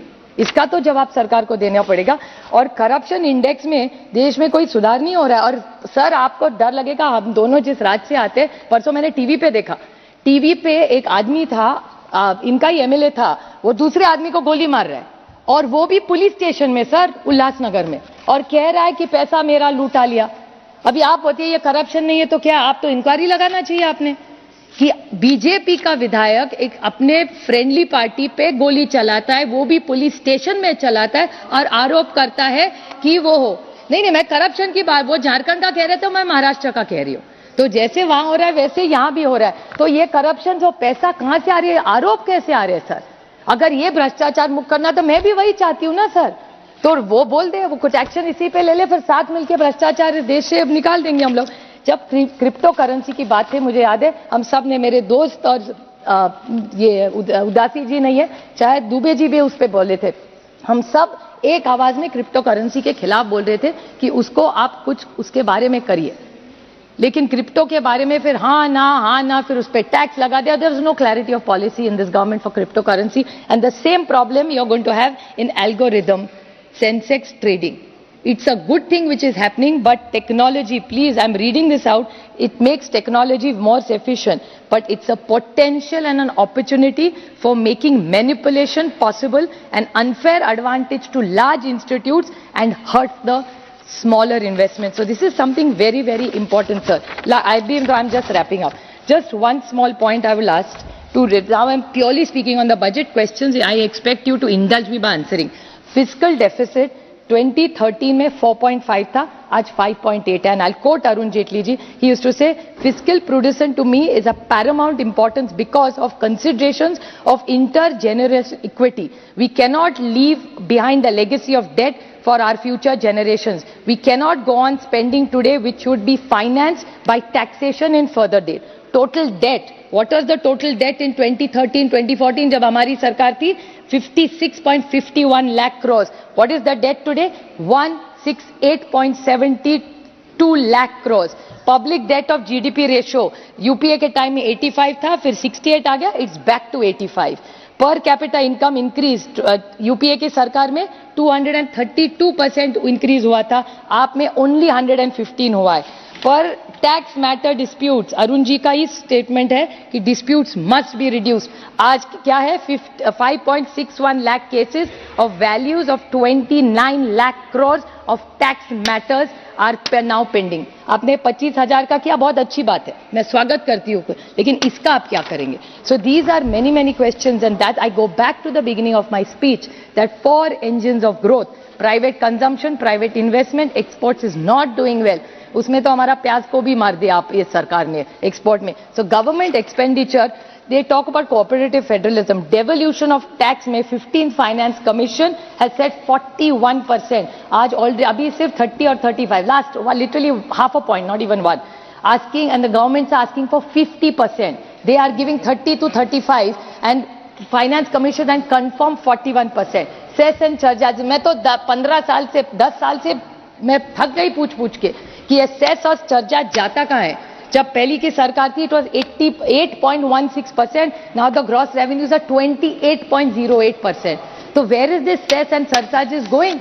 Some of it I know cannot come to government, but my question is, your capital expenditure is ballooning every year. You are only, I'm not against infrastructure. Government is implying that's the only way to push an economy which is slow. But if you want this economy to better, it has to not only be an infrastructure, you have to make sure every vertical is included. The farmer, किसान को हक मिलना चाहिए, उसको पैसा मिलना ही चाहिए, उसकी मेहनत है, उसमें महिलाओं को भी न्याय मिलना चाहिए, गरीबों को भी न्याय मिलना चाहिए.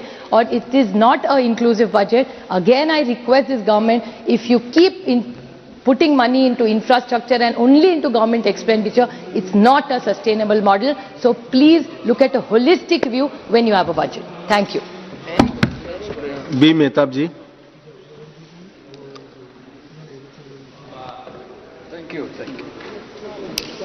Thank you, Chairman, sir. I stand here to deliberate on this interim budget which was placed before this House some days ago. I was asking my friend why this term of interim budget has been written in the speech of Honorable Finance Minister. It has a ring of paradox. By Indian protocol, this vote on account had to resist moves as Lok Sabha polls are due in another 2 months' time, after which a new government will propose revenue and expenditure plans for 24-25. This is a moment extraordinary, backed by a rare momentum, both economic and political. Finance Minister's proposals reveal confidence. I would say this interim budget presented ahead of the general election bears the stamp of a government that seems confident of getting another term and is looking at the long-term picture. Priority has been given to fiscal consolidation and capital expenditure. Even populism has taken a back seat. We are aware that the interim budget is bound by spirit of the Model Code of Conduct of the Election Commission, which forbids any policy measure that could influence the election outcome. The letter of the law applies only after the election is notified, which cannot be earlier than 3 weeks prior to the first date of election. In an election year, this interim budget is in a welcome return to transparency and convention has stuck to the essentials. There are no grand giveaways, as has been mentioned about waiving out loan around 62,000 crores that happened in 2009. No conspicuous welfareism, no populist posturing through tax tweaks. This reveals the confidence with which the government views its prospects in the coming election. Finance Minister reiterates Prime Minister's focus on 4 major castes: Garib, Mahilaएं, Yuva and Annadata. Finance Minister says government has assisted 25 crore people to get freedom from multi-dimensional poverty. Niti Aayog discussion paper states 248 million people have been pulled out of multidimensional poverty between 2013-14 and 23-24. What is the real import of the multidimensional poverty numbers? Are they based on measuring consumption expenditure? Are they or not a person above the designated poverty line? Yes, we all know the government has scrapped the 2017-18 consumption expenditure survey. New set of numbers are yet to be released. CES or consumption expenditure survey based poverty estimates have had their share of controversies about the propriety of poverty lines, and lack of recent consumption data does not make the multidimensional poverty estimates insignificant. Multidimensional poverty indicators measures tangible improvement in the living standards of people based on multiple socio-economic indicators. This has happened because of significant expansion of the welfare net in India in the last decade. Direct benefit transfer-based evolution of technological framework governing India's welfare architecture has given this result. Ensuring sustained income growth for all of them is a more difficult challenge. Providing material entitlements to millions of people is only one part. Sir, I would like to draw the attention of the government towards the vast tapestry of India's economic narrative. There exists a stark duality. Mr. Nishikant Dubey, while deliberating on this budget, had mentioned about East, West, North, South, and the poverty of Eastern India. But I would like to harp on the tale of two Indias. India versus Bharat, as it has already been stated. Urban prosperity dances to a different rhythm today in our country. The rural heartland struggles for survival. Economic disparity demands our attention and contemplation. For millions in rural India, an economic slowdown has become an oppressive reality, contrary to the nation's overall economic triumph. The crux of the issue lies in the fraying fabric of rural employment. Fewer jobs, intensified competition, and dwindling farm outputs erode the financial stability of those living in the agricultural hinterland. The narrative of rural India's struggle contrasts sharply with the urban success story. Sale of smartphones, SUVs underscores a thriving consumer market. Yet, this urban affluence appears as a mere echo in the vast rural landscapes where two-wheelers sales considered as a barometer of rural consumption. Therefore, I would say the time is ripe for introspection and action for the essence of inclusive growth India aspires to achieve. I would like to draw two other attentions of the government through you, sir. One is relating to railways, as budget also covers railway to a greater extent, and it is all merged in railways. I would say less than 50% of rail passengers have insurance cover. I'm not going into what lines have been declared and 3 lines and all that. Because Odisha witnessed a major railway accident some months ago, which forced the Prime Minister also to visit that place. Large number of people have died. 3 rail collided with each other.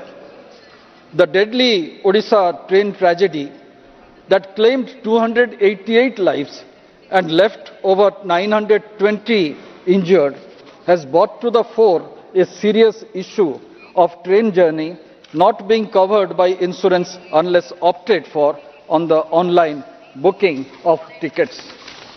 Here I would say, sir, though Indian Railway is the 4th largest railway system in the world by size and carries over 800 crores people every year,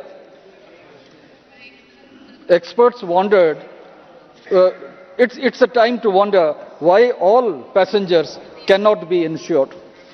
If IRCTC can offer death coverage of 10 lakh rupees for train travelers, why cannot Indian Railways make the insurance coverage mandatory for all the passengers?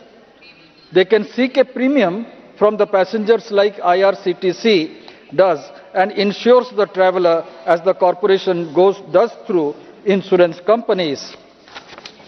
Railway officials have stated that insurance was inbuilt in all train tickets over a decade ago, before 2014.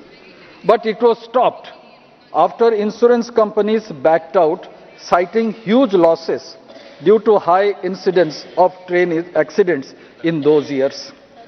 Indian Railways, however, pays a compensation of rupees 8 lakhs as awarded by Railway Claims Tribunal for death of passengers and as decided on the basis of loss of earning capacity. This means all kin of 288 passengers, those who have died in Balasore district, and 920 injured can apply for claim, and it will take some years more to get that claim. I would urge upon the government to consider this aspect and try to ensure all passengers, especially those passengers who are traveling in general coaches. Another point which I would like to mention here is relating to the subsidies, which I think some members also had mentioned today during deliberation. The central government provides various subsidies such as food subsidy, subsidized fertilizer, petroleum subsidy for LPG and interest subsidies. And here I would just mention about fertilizer subsidy in a nutshell. Fertilizer subsidy is paid to manufacturers and importers who sell fertilizers to farmers at less than market prices. In the production of fertilizers, India is heavily dependent on imports for procuring raw materials.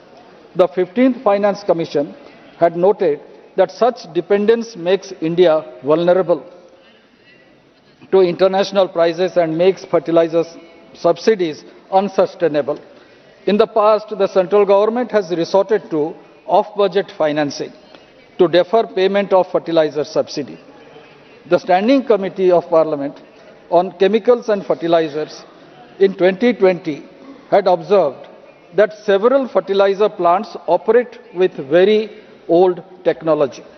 Thus, the government bears the cost of this inefficiency in terms of higher subsidy.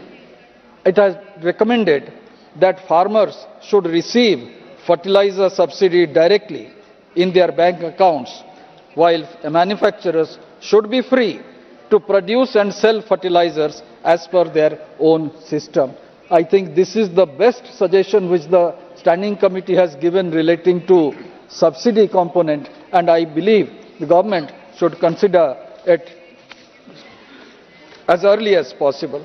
Another issue which was mentioned by Supriya Suleji is relating to cess and surcharge. The Constitution, of course, allows, and this is my last point, sir, the central government to levy cesses and surcharges. However, they do not form a part of the divisible pool of taxes from which revenue is devolved to states as per Finance Commission recommendation. And what is the position today? Central government's gross tax revenue, that is GTR, is today around 14%. Between 17 and 18 and 24 and 25, the central government's revenue from cesses and surcharge increased at an annual rate of 15%. And it is increasing year after year, while the growth in the total gross tax revenue is lower at 10% of the year. And this shows that central government is garnering more money than the state and that is bringing in large number of disparity between the distribution of finance from the central pool. And this is the reason why I would say that states that are poorer, I would support Nishikant Dubey's point of view, states that are poorer should get a larger share from the divisible pool, which Finance Commission is determining, but also should get a greater support from the central government, the money that the central government is acquiring through cess and surcharges. When you are having a welfareism in the country, I would just remind this House that in 1947 or even in 1952, when the first parliament was formed, when the budget was placed in this House, what was the budgetary provisioning? The budgetary provisioning was for post and telegraph, was for defense. That and education and other social ministries were not actually part. Health ministry came much later. Just to establish All India Institute of Medical Science in Delhi, health ministry, that time in the cabinet, a discussion was there, and one can go through the papers now because it is all available, that why do we need a health ministry in central government? It is a state issue. Why do we need an education ministry at the union level? It's a state issue. But because decision was taken that the central government also should involve itself for welfare of the people, that's how these ministries came into existence. And what is happening today after 75 years?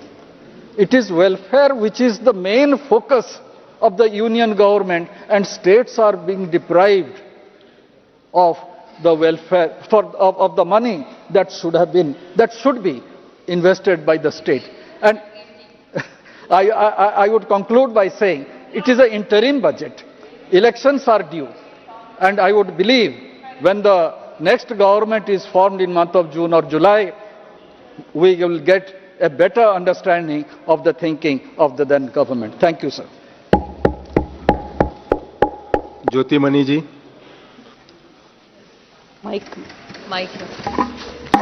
மாண்புமிகு அவைத்தலைவர் அவர்களுக்கு வணக்கம். ஒன்றிய அரசின் இடைக்கால நிதிநிலை அறிக்கை மீது எனது கருத்துக்களை பதிவு செய்ய விரும்புகிறேன். நாடாளுமன்றத்தில் சமர்ப்பிக்கப்படும் நிதிநிலை அறிக்கையில் பொய் சொல்ல மாட்டார்கள், புள்ளி விவரங்கள் சரியாக இருக்கும் என்கிற ஆண்டாண்டு கால நம்பிக்கையை 2024 நாடாளுமன்ற தேர்தலை எதிர்நோக்கி சமர்ப்பிக்கப்பட்டுள்ள இந்த இடைக்கால நிதிநிலை அறிக்கையும் தகர்த்திருக்கிறது என்பதில் ஆச்சரியமில்லை. மாண்புமிகு நிதியமைச்சர் அவர்கள் தனது பட்ஜெட் உரையில் ஏழைகள், பெண்கள், இளைஞர்கள், விவசாயிகள் ஆகியோர் மீது கவனம் செலுத்துவதாக சொன்னார்கள். இதைவிடவும் ஒரு பொய் இருக்க முடியுமா? உங்கள் பொற்கால ஆட்சியில் விவசாய கடன்கள் ரத்து செய்யப்படவில்லை. விவசாயிகளின் தற்கொலை அதிகரிக்கிறது. விவசாய வருமானத்தை இரட்டிப்பாக்கும் கம்பி கட்டும் கதைகள் காற்றில் கரைந்து கொண்டிருக்கின்றன. வருடத்திற்கு 2 கோடி வேலை வாய்ப்புகள் என்ற வாக்குறுதி பற்றி மறந்தும் கூட பிரதமர் வாய் திறப்பதில்லை. மாறாக நாட்டில் 45 ஆண்டு காலமாக இல்லாத வேலையில்லா திண்டாட்டம் நமது வீட்டு பிள்ளைகளை விரட்டிக் கொண்டிருக்கிறது. உங்கள் நண்பரான அதானி மற்றும் உலகின் 3வது பெரிய பணக்காரர் ஆகிறார். ஆனால் 22 கோடி ஏழை மக்கள் வறுமையின் கொடூர பிடியில் சிக்கி தவிக்கிறார்கள். விலைவாசி உயர்வு அவர்கள் கழுத்தை நெரித்துக் கொண்டிருக்கிறது. இதில் உணவு மானியத்தை வேறு 3% குறைத்துவிட்டு கூசாமல் ஏழைகளுக்கான அரசு என்று எப்படி சொல்ல முடிகிறது உங்களால்? பெண்களுக்கு எதிரான பாலியல் குற்றங்கள், பாலியல் வன்புணர்வுகள் உங்கள் பெண் குழந்தைகளை பாதுகாக்கும் ஆட்சியில் எப்பொழுதும் இல்லாத அளவு அதிகரித்திருக்கிறது. உங்கள் பாஜக அரசு சிறிதும் வெட்கமே இல்லாமல் குற்றவாளிகளை காப்பாற்றுகிறது. அடுத்த பொய், அனைவரையும் உள்ளடக்கிய வளர்ச்சிதான் இந்த அரசின் குறிக்கோள். நாட்டின் அனைத்து பகுதிகளுக்கும் அனைத்து மக்களுக்கும் எரிவாயு, மின்சாரம், வங்கி சேவைகள் ஆகியவை வழங்கப்பட்டுள்ளன என்றும் அதனால் கிராமப்புற மக்களுக்கு வருமானம் உயரும் என்று சொல்வது. சமையல் சிலிண்டர் விலை 1000 ரூபாய், காங்கிரஸ் ஆட்சியில் 410 ரூபாய். எமது கரூர் நாடாளுமன்ற தொகுதியில் ஏழை எளிய நடுத்தர மக்கள் 1000 ரூபாய் கொடுத்து சிலிண்டர் வாங்க முடியாமல் விறகடுப்புக்கு மாறி வெகுகாலமாகிவிட்டது.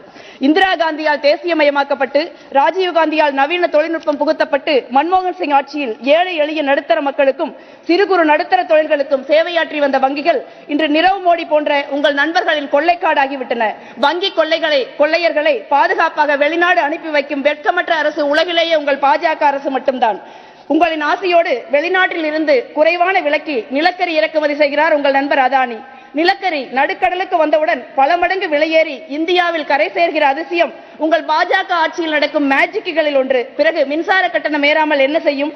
நடுத்தர வர்க்கத்தினருக்கு வீட்டு வசதி திட்டம் அறிமுகப்படுத்தப்படும், 2 கோடி வீடுகள் கட்டப்படும் என்று காதில் பூ அல்ல பூக்கூடையே சுற்றுகிறீர்கள். வீட்டு கடனுக்கான வட்டி விகிதம் 10.5% உயர்த்தப்பட்டுள்ளது. பிறகு எப்படி நடுத்தர மக்கள் வீடு கட்ட முடியும்? தமிழ்நாட்டிற்கு பிரதம மந்திரி வீடு கட்டும் திட்டத்தின் கீழ் வீடுகள் வந்து 3 ஆண்டுகள் ஆகிவிட்டன. பிறகு எப்படி மக்களுக்கு சொந்த வீடு கனவு நிறைவேறும்? நீங்கள் தமிழகத்திற்கு அள்ளி கொடுப்பதாக வேறு அளந்து விடுகிறீர்கள். நீங்கள் கிள்ளி கூட கொடுப்பதில்லை. எனது நண்பர் மதுரையின் நாடாளுமன்ற தொகுதியைச் சேர்ந்த வெங்கடேசன் அவர்கள் இங்கே அமர்ந்திருக்கிறார். எய்ம்ஸ் மருத்துவமனைக்கு 2வது செங்கல்லை கூட நீங்கள் எடுத்து வைக்க உங்களுக்கு மனமில்லை.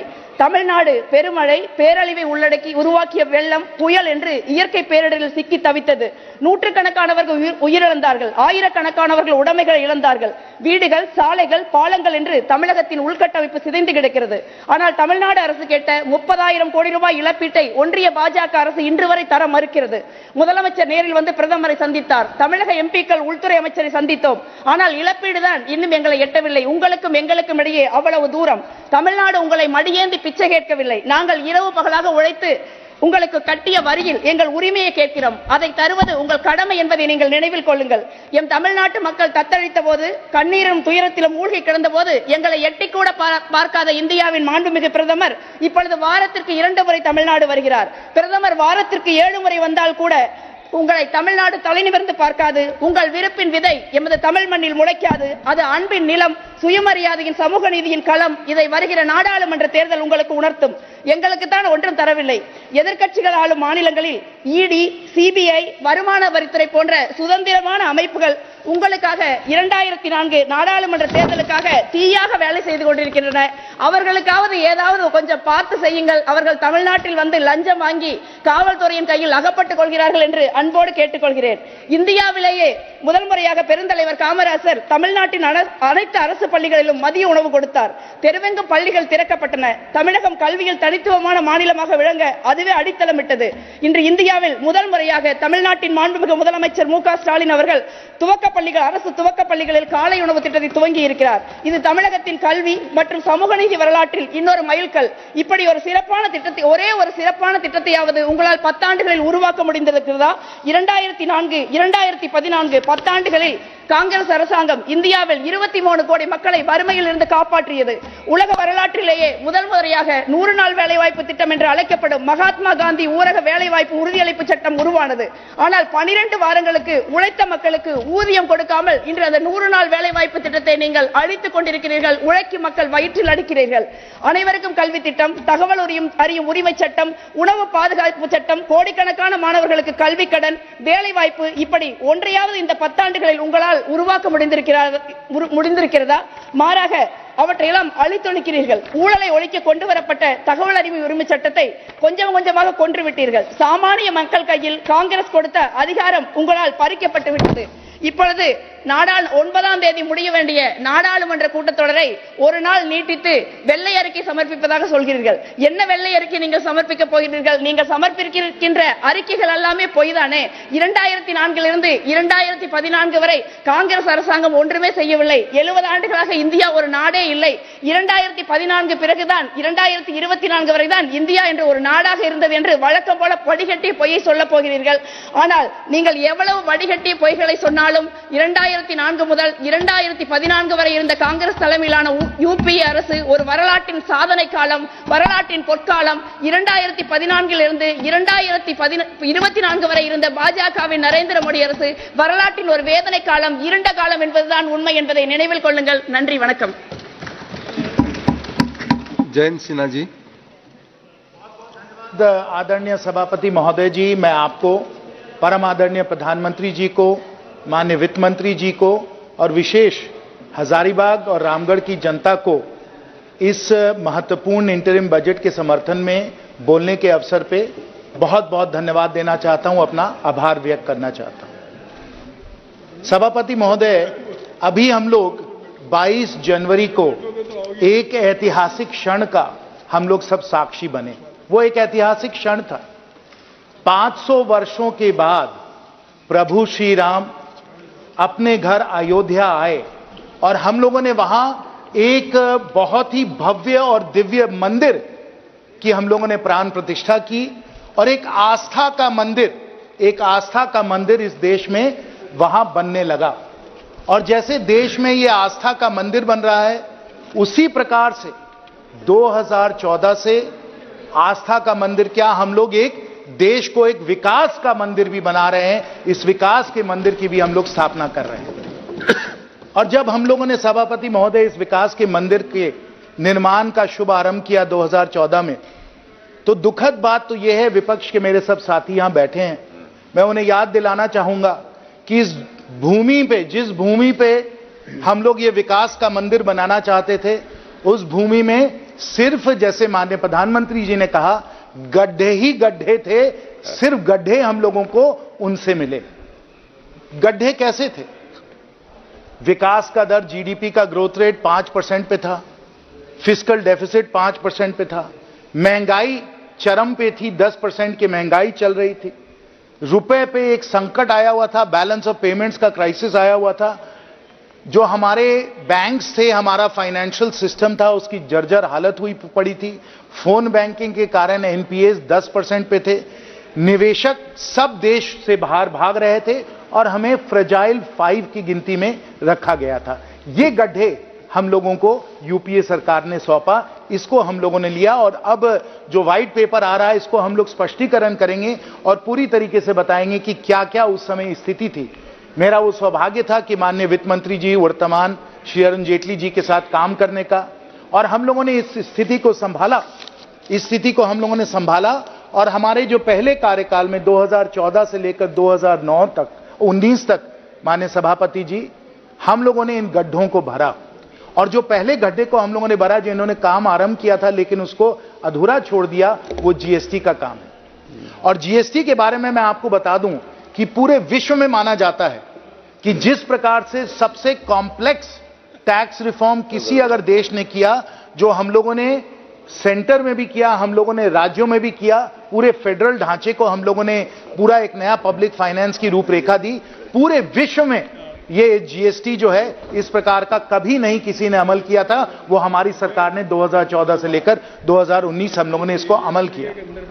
और आज आप आंकड़े जान रहे हैं, ये आंकड़े वो लोग नहीं बताते हैं, लेकिन आंकड़े क्या हैं कि आज हर महीने 1.7 लाख करोड़ का जीएसटी का कलेक्शन हो रहा है, जहां 0.98 करोड़ हमारे जीएसटी इनडायरेक्ट टैक्सेस के फाइलर्स थे, आज 1.4 करोड़ टैक्स फाइलर्स हो गए हैं। और इस प्रकार से जीएसटी में जो क्रांति आई हमारे देश की अर्थव्यवस्था में, इसका कोई मुकाबला नहीं किया जा सकता है। और उसी तरीके से, क्योंकि हमें फोन बैंकिंग पे जो बैंकिंग की स्थिति थी उसमें हमें सुधार लाना था, हम लोग आईबीसी लाए, हम लोगों ने इंद्रधनुष के द्वारा अपने बैंकिंग सिस्टम को हम लोगों ने सुदृढ़ बनाया, दुरुस्त बनाया, मजबूत बनाया। और उस समय जो 10% से ज्यादा एनपीए चल रहे थे, आज वो 4% से कम आ गए हैं और हमारे बैंकिंग सिस्टम में बहुत एक मजबूती आई है और उसके आधार पे ही हम लोगों की अर्थव्यवस्था आगे बढ़ रही है। ये बैंकिंग में हम लोगों ने सुधार लाया आईबीसी के द्वारा। डीबीटी के बारे में तो सबको मालूम ही है, कई बार हम लोगों ने इसकी इस सदन में चर्चा की है। हम लोगों ने 50 करोड़ लोगों को हम लोगों ने बैंक अकाउंट दिए, 34 लाख करोड़ हम लोगों ने डीबीटी के द्वारा हम लोगों ने लोगों के बैंक के खाते में सीधा डाला और करीब 3 लाख करोड़ की इसके द्वारा बचत भी हुई है। ये क्रांति डीबीटी के द्वारा हम लोग लाए हैं और इसमें पूरी विश्व में इसका समर्थन और इसकी प्रशंसा की जा रही है। हमारे विपक्ष के साथी नहीं कर पा रहे हैं, लेकिन पूरे विश्व में सब अर्थशास्त्री जो हैं इसकी प्रशंसा करते हैं। साथ साथ आप आयुष्मान भारत की क्रांति को समझिए, इसके द्वारा 5 लाख रुपए गरीब परिवार को हर वर्ष इलाज के लिए मिलते हैं। आप जाइए किसी से पूछिए कि उनको इससे कितना लाभ मिला है, वो सब आपको बताएंगे कि उनके जिंदगी में बहुत बड़ा इसके द्वारा परिवर्तन आया है। और स्वच्छ भारत अभियान के द्वारा भी हम लोगों ने 11 करोड़ शौचालय बनाए हैं। तो ये सब आंकड़े हैं, लेकिन आप सिर्फ आंकड़ों में मत ध्यान दीजिए। 4-5 वर्ष पहले मैं खोखा गांव में एक बार एक दौरा कर रहा था और एक वृद्ध नारी मेरे पास आई। हम लोग नारी शक्ति की बात करते हैं, मैं आपको धानेश्वर देवी जी के बारे में बताना चाहता हूं। वो मेरे पास आई, उन्होंने कहा कि मैं विधवा हूं, मेरे पति जी की मृत्यु हो गई है, मेरे पास कोई सहारा नहीं है इस दुनिया में, आप हमारी क्या मदद कर सकते हैं। मैंने पूरे विश्वास से कहा कि आपके पास दुनिया में कोई सहारा नहीं है, तो परम आदरणीय प्रधानमंत्री जी आपके सहारा हैं। हम आप लोगों के लिए हम लोग पक्का घर बनवाएंगे। और हम लोगों ने धानेश्वरी देवी जी को उसके बाद ना सिर्फ पक्का घर दिया, हम लोगों ने शौचालय दिया, गैस का सिलेंडर दिया, बैंक का खाता दिया, और आज उसी खोखा गांव में धानेश्वरी देवी जी को वृद्धा पेंशन 1000 रुपए महीने सीधा उनके बैंक के खाते में मिल रहा है। हम सिर्फ आंकड़ों की बात नहीं कहते, हम चेहरों की बात, हम लोगों की बात करते हैं, लोगों की जिंदगी में परिवर्तन लाकर हम लोग दिखाते हैं।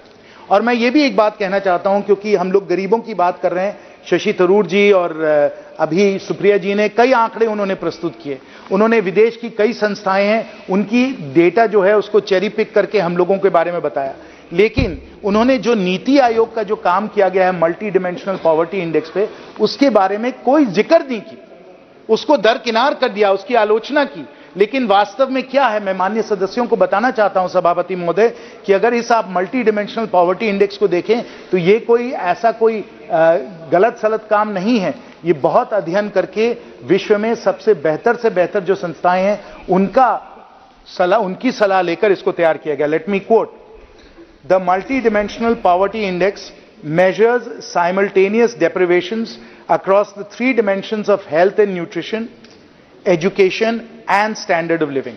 It also retains the robust Alkire-Foster methodology developed by our technical partners, the Oxford Poverty and Human Development Initiative and the United Nations Development Programme. You have chosen to set aside methodologies and indicators that were developed in our country with the best technical inputs around the world, which measures in a comprehensive way the reduction of extreme poverty in this country. जब परम आदरणीय प्रधानमंत्री जी कहते हैं कि 25 करोड़ लोगों को हम लोगों ने अति गरीबी से उठाया, उनका उत्थान किया है, तो इस मल्टी डिमेंशनल पॉवर्टी इंडिकेटर के तहत हम लोग ये कह रहे हैं, ये वास्तव में है, ये पूरा वैज्ञानिक तौर पे किया गया है। मैं विपक्ष के साथियों को कहूंगा कि इसको भी देखिए, आप सिर्फ विदेश के जो आंकड़े हैं उनको ना देखें, भारत के भी आंकड़े जरा देखें, उनको इस प्रकार से आप दरकिनार नहीं करिए। जब हम लोगों ने सकारात्मक सोच से काम किया तो दुखद बात सभापति महोदय है कि हम लोगों को अपने विपक्ष के साथियों से सिर्फ पथराव ही मिला, सिर्फ आलोचना ही मिली। और अभी माननीय सदस्य श्री शशि थरूर जी ने किसी कवि के कुछ पंक्तियां हम लोगों को सुनाई। मुझे तो लगता है कि चैट जीपीटी में उन्होंने कहा और चैट जीपीटी ने वो पंक्तियां उनको दी, तो मैं चैट जीपीटी की पंक्तियां नहीं सुनाना चाहता हूं। किसी अनामित किसी कवि के मैं पंक्तियां नहीं सुनाना चाहता हूं, लेकिन हमारे ही क्षेत्र के रमधारी सिंह दिनकर जी हैं पद्म भूषण, उनकी पंक्तियों का मैं कुछ उपयोग करना चाहता हूं, थोड़ा सा बदलकर। दिनकर साहब ने कहा है, माननीय सदस्य जरा एक ध्यान दें, मोदी जी जब जोर लगाते हैं पत्थर अमृत बन जाता है, अंधियारे में ही रास्ता निकल ही जाता है। जब कोई अटूट हौसला, कोई अध्यम साहस हो, जब कोई अकल का उपयोग करे, बुद्धि का बल ले, तब तो दुनिया हिल जाती है, क्योंकि मोदी जी जब जोर लगाते हैं पत्थर अमृत बन जाते हैं। ये दिनकर जी की पंक्तियां थोड़ा बदलकर मैंने कहा है, क्योंकि हम लोग अमृत, पत्थरों से जो पत्थर हमें मिले उनका हम लोग अमृत बना रहे हैं, अमृत काल में हैं। और इस अमृत काल में 2019 से लेकर 2024 में दूसरे कार्यकाल में जो बिंदु उनके बारे में मैं संक्षेप में बताऊंगा, क्योंकि इंटरिम बजट में मैं आना चाहता हूं जिसमें बहुत सारी महत्वपूर्ण बातें हैं जो आपके समक्ष रखना जरूरी है। लेकिन 2014 से लेकर 2019 जब अमृत काल को हम लोगों ने आरंभ किया, इसमें प्रोडक्शन लिंक्ड इंसेंटिव के द्वारा हम लोगों ने स्मार्टफोन मैन्युफैक्चरिंग में विश्व में दूसरा स्थान हम लोगों ने हासिल किया। हम लोगों ने सोलर पैनल्स, बैटरीज के लिए, इन सब चीजों के लिए प्रोडक्शन लिंक्ड इंसेंटिव्स हम लोगों ने दिए और आज ये हमारे देश में बन रहे हैं। हम लोगों ने एयर इंडिया का जो प्राइवेटाइजेशन करवाया, उसके द्वारा जो एविएशन में, और मैं विमानन मंत्री रह चुका हूं इसलिए मुझे मालूम है कि एविएशन में कितना बड़ा परिवर्तन आया। विश्व में सबसे बड़ा प्लेन का ऑर्डर पहले एयर इंडिया ने दिया 470 प्लेन का, और उसके कुछ ही दिनों बाद इंडिगो ने दिया 500 प्लेनों का, और आज 1000 से ज्यादा प्लेन हम लोगों ने ऑर्डर किया हुआ है। किसी दुनिया में किसी देश के इतने ऑर्डर नहीं। हमारे एयरपोर्ट्स को हम लोगों ने दोगुना किया, लगभग 150 अब एयरपोर्ट्स हमारे होने वाले हैं।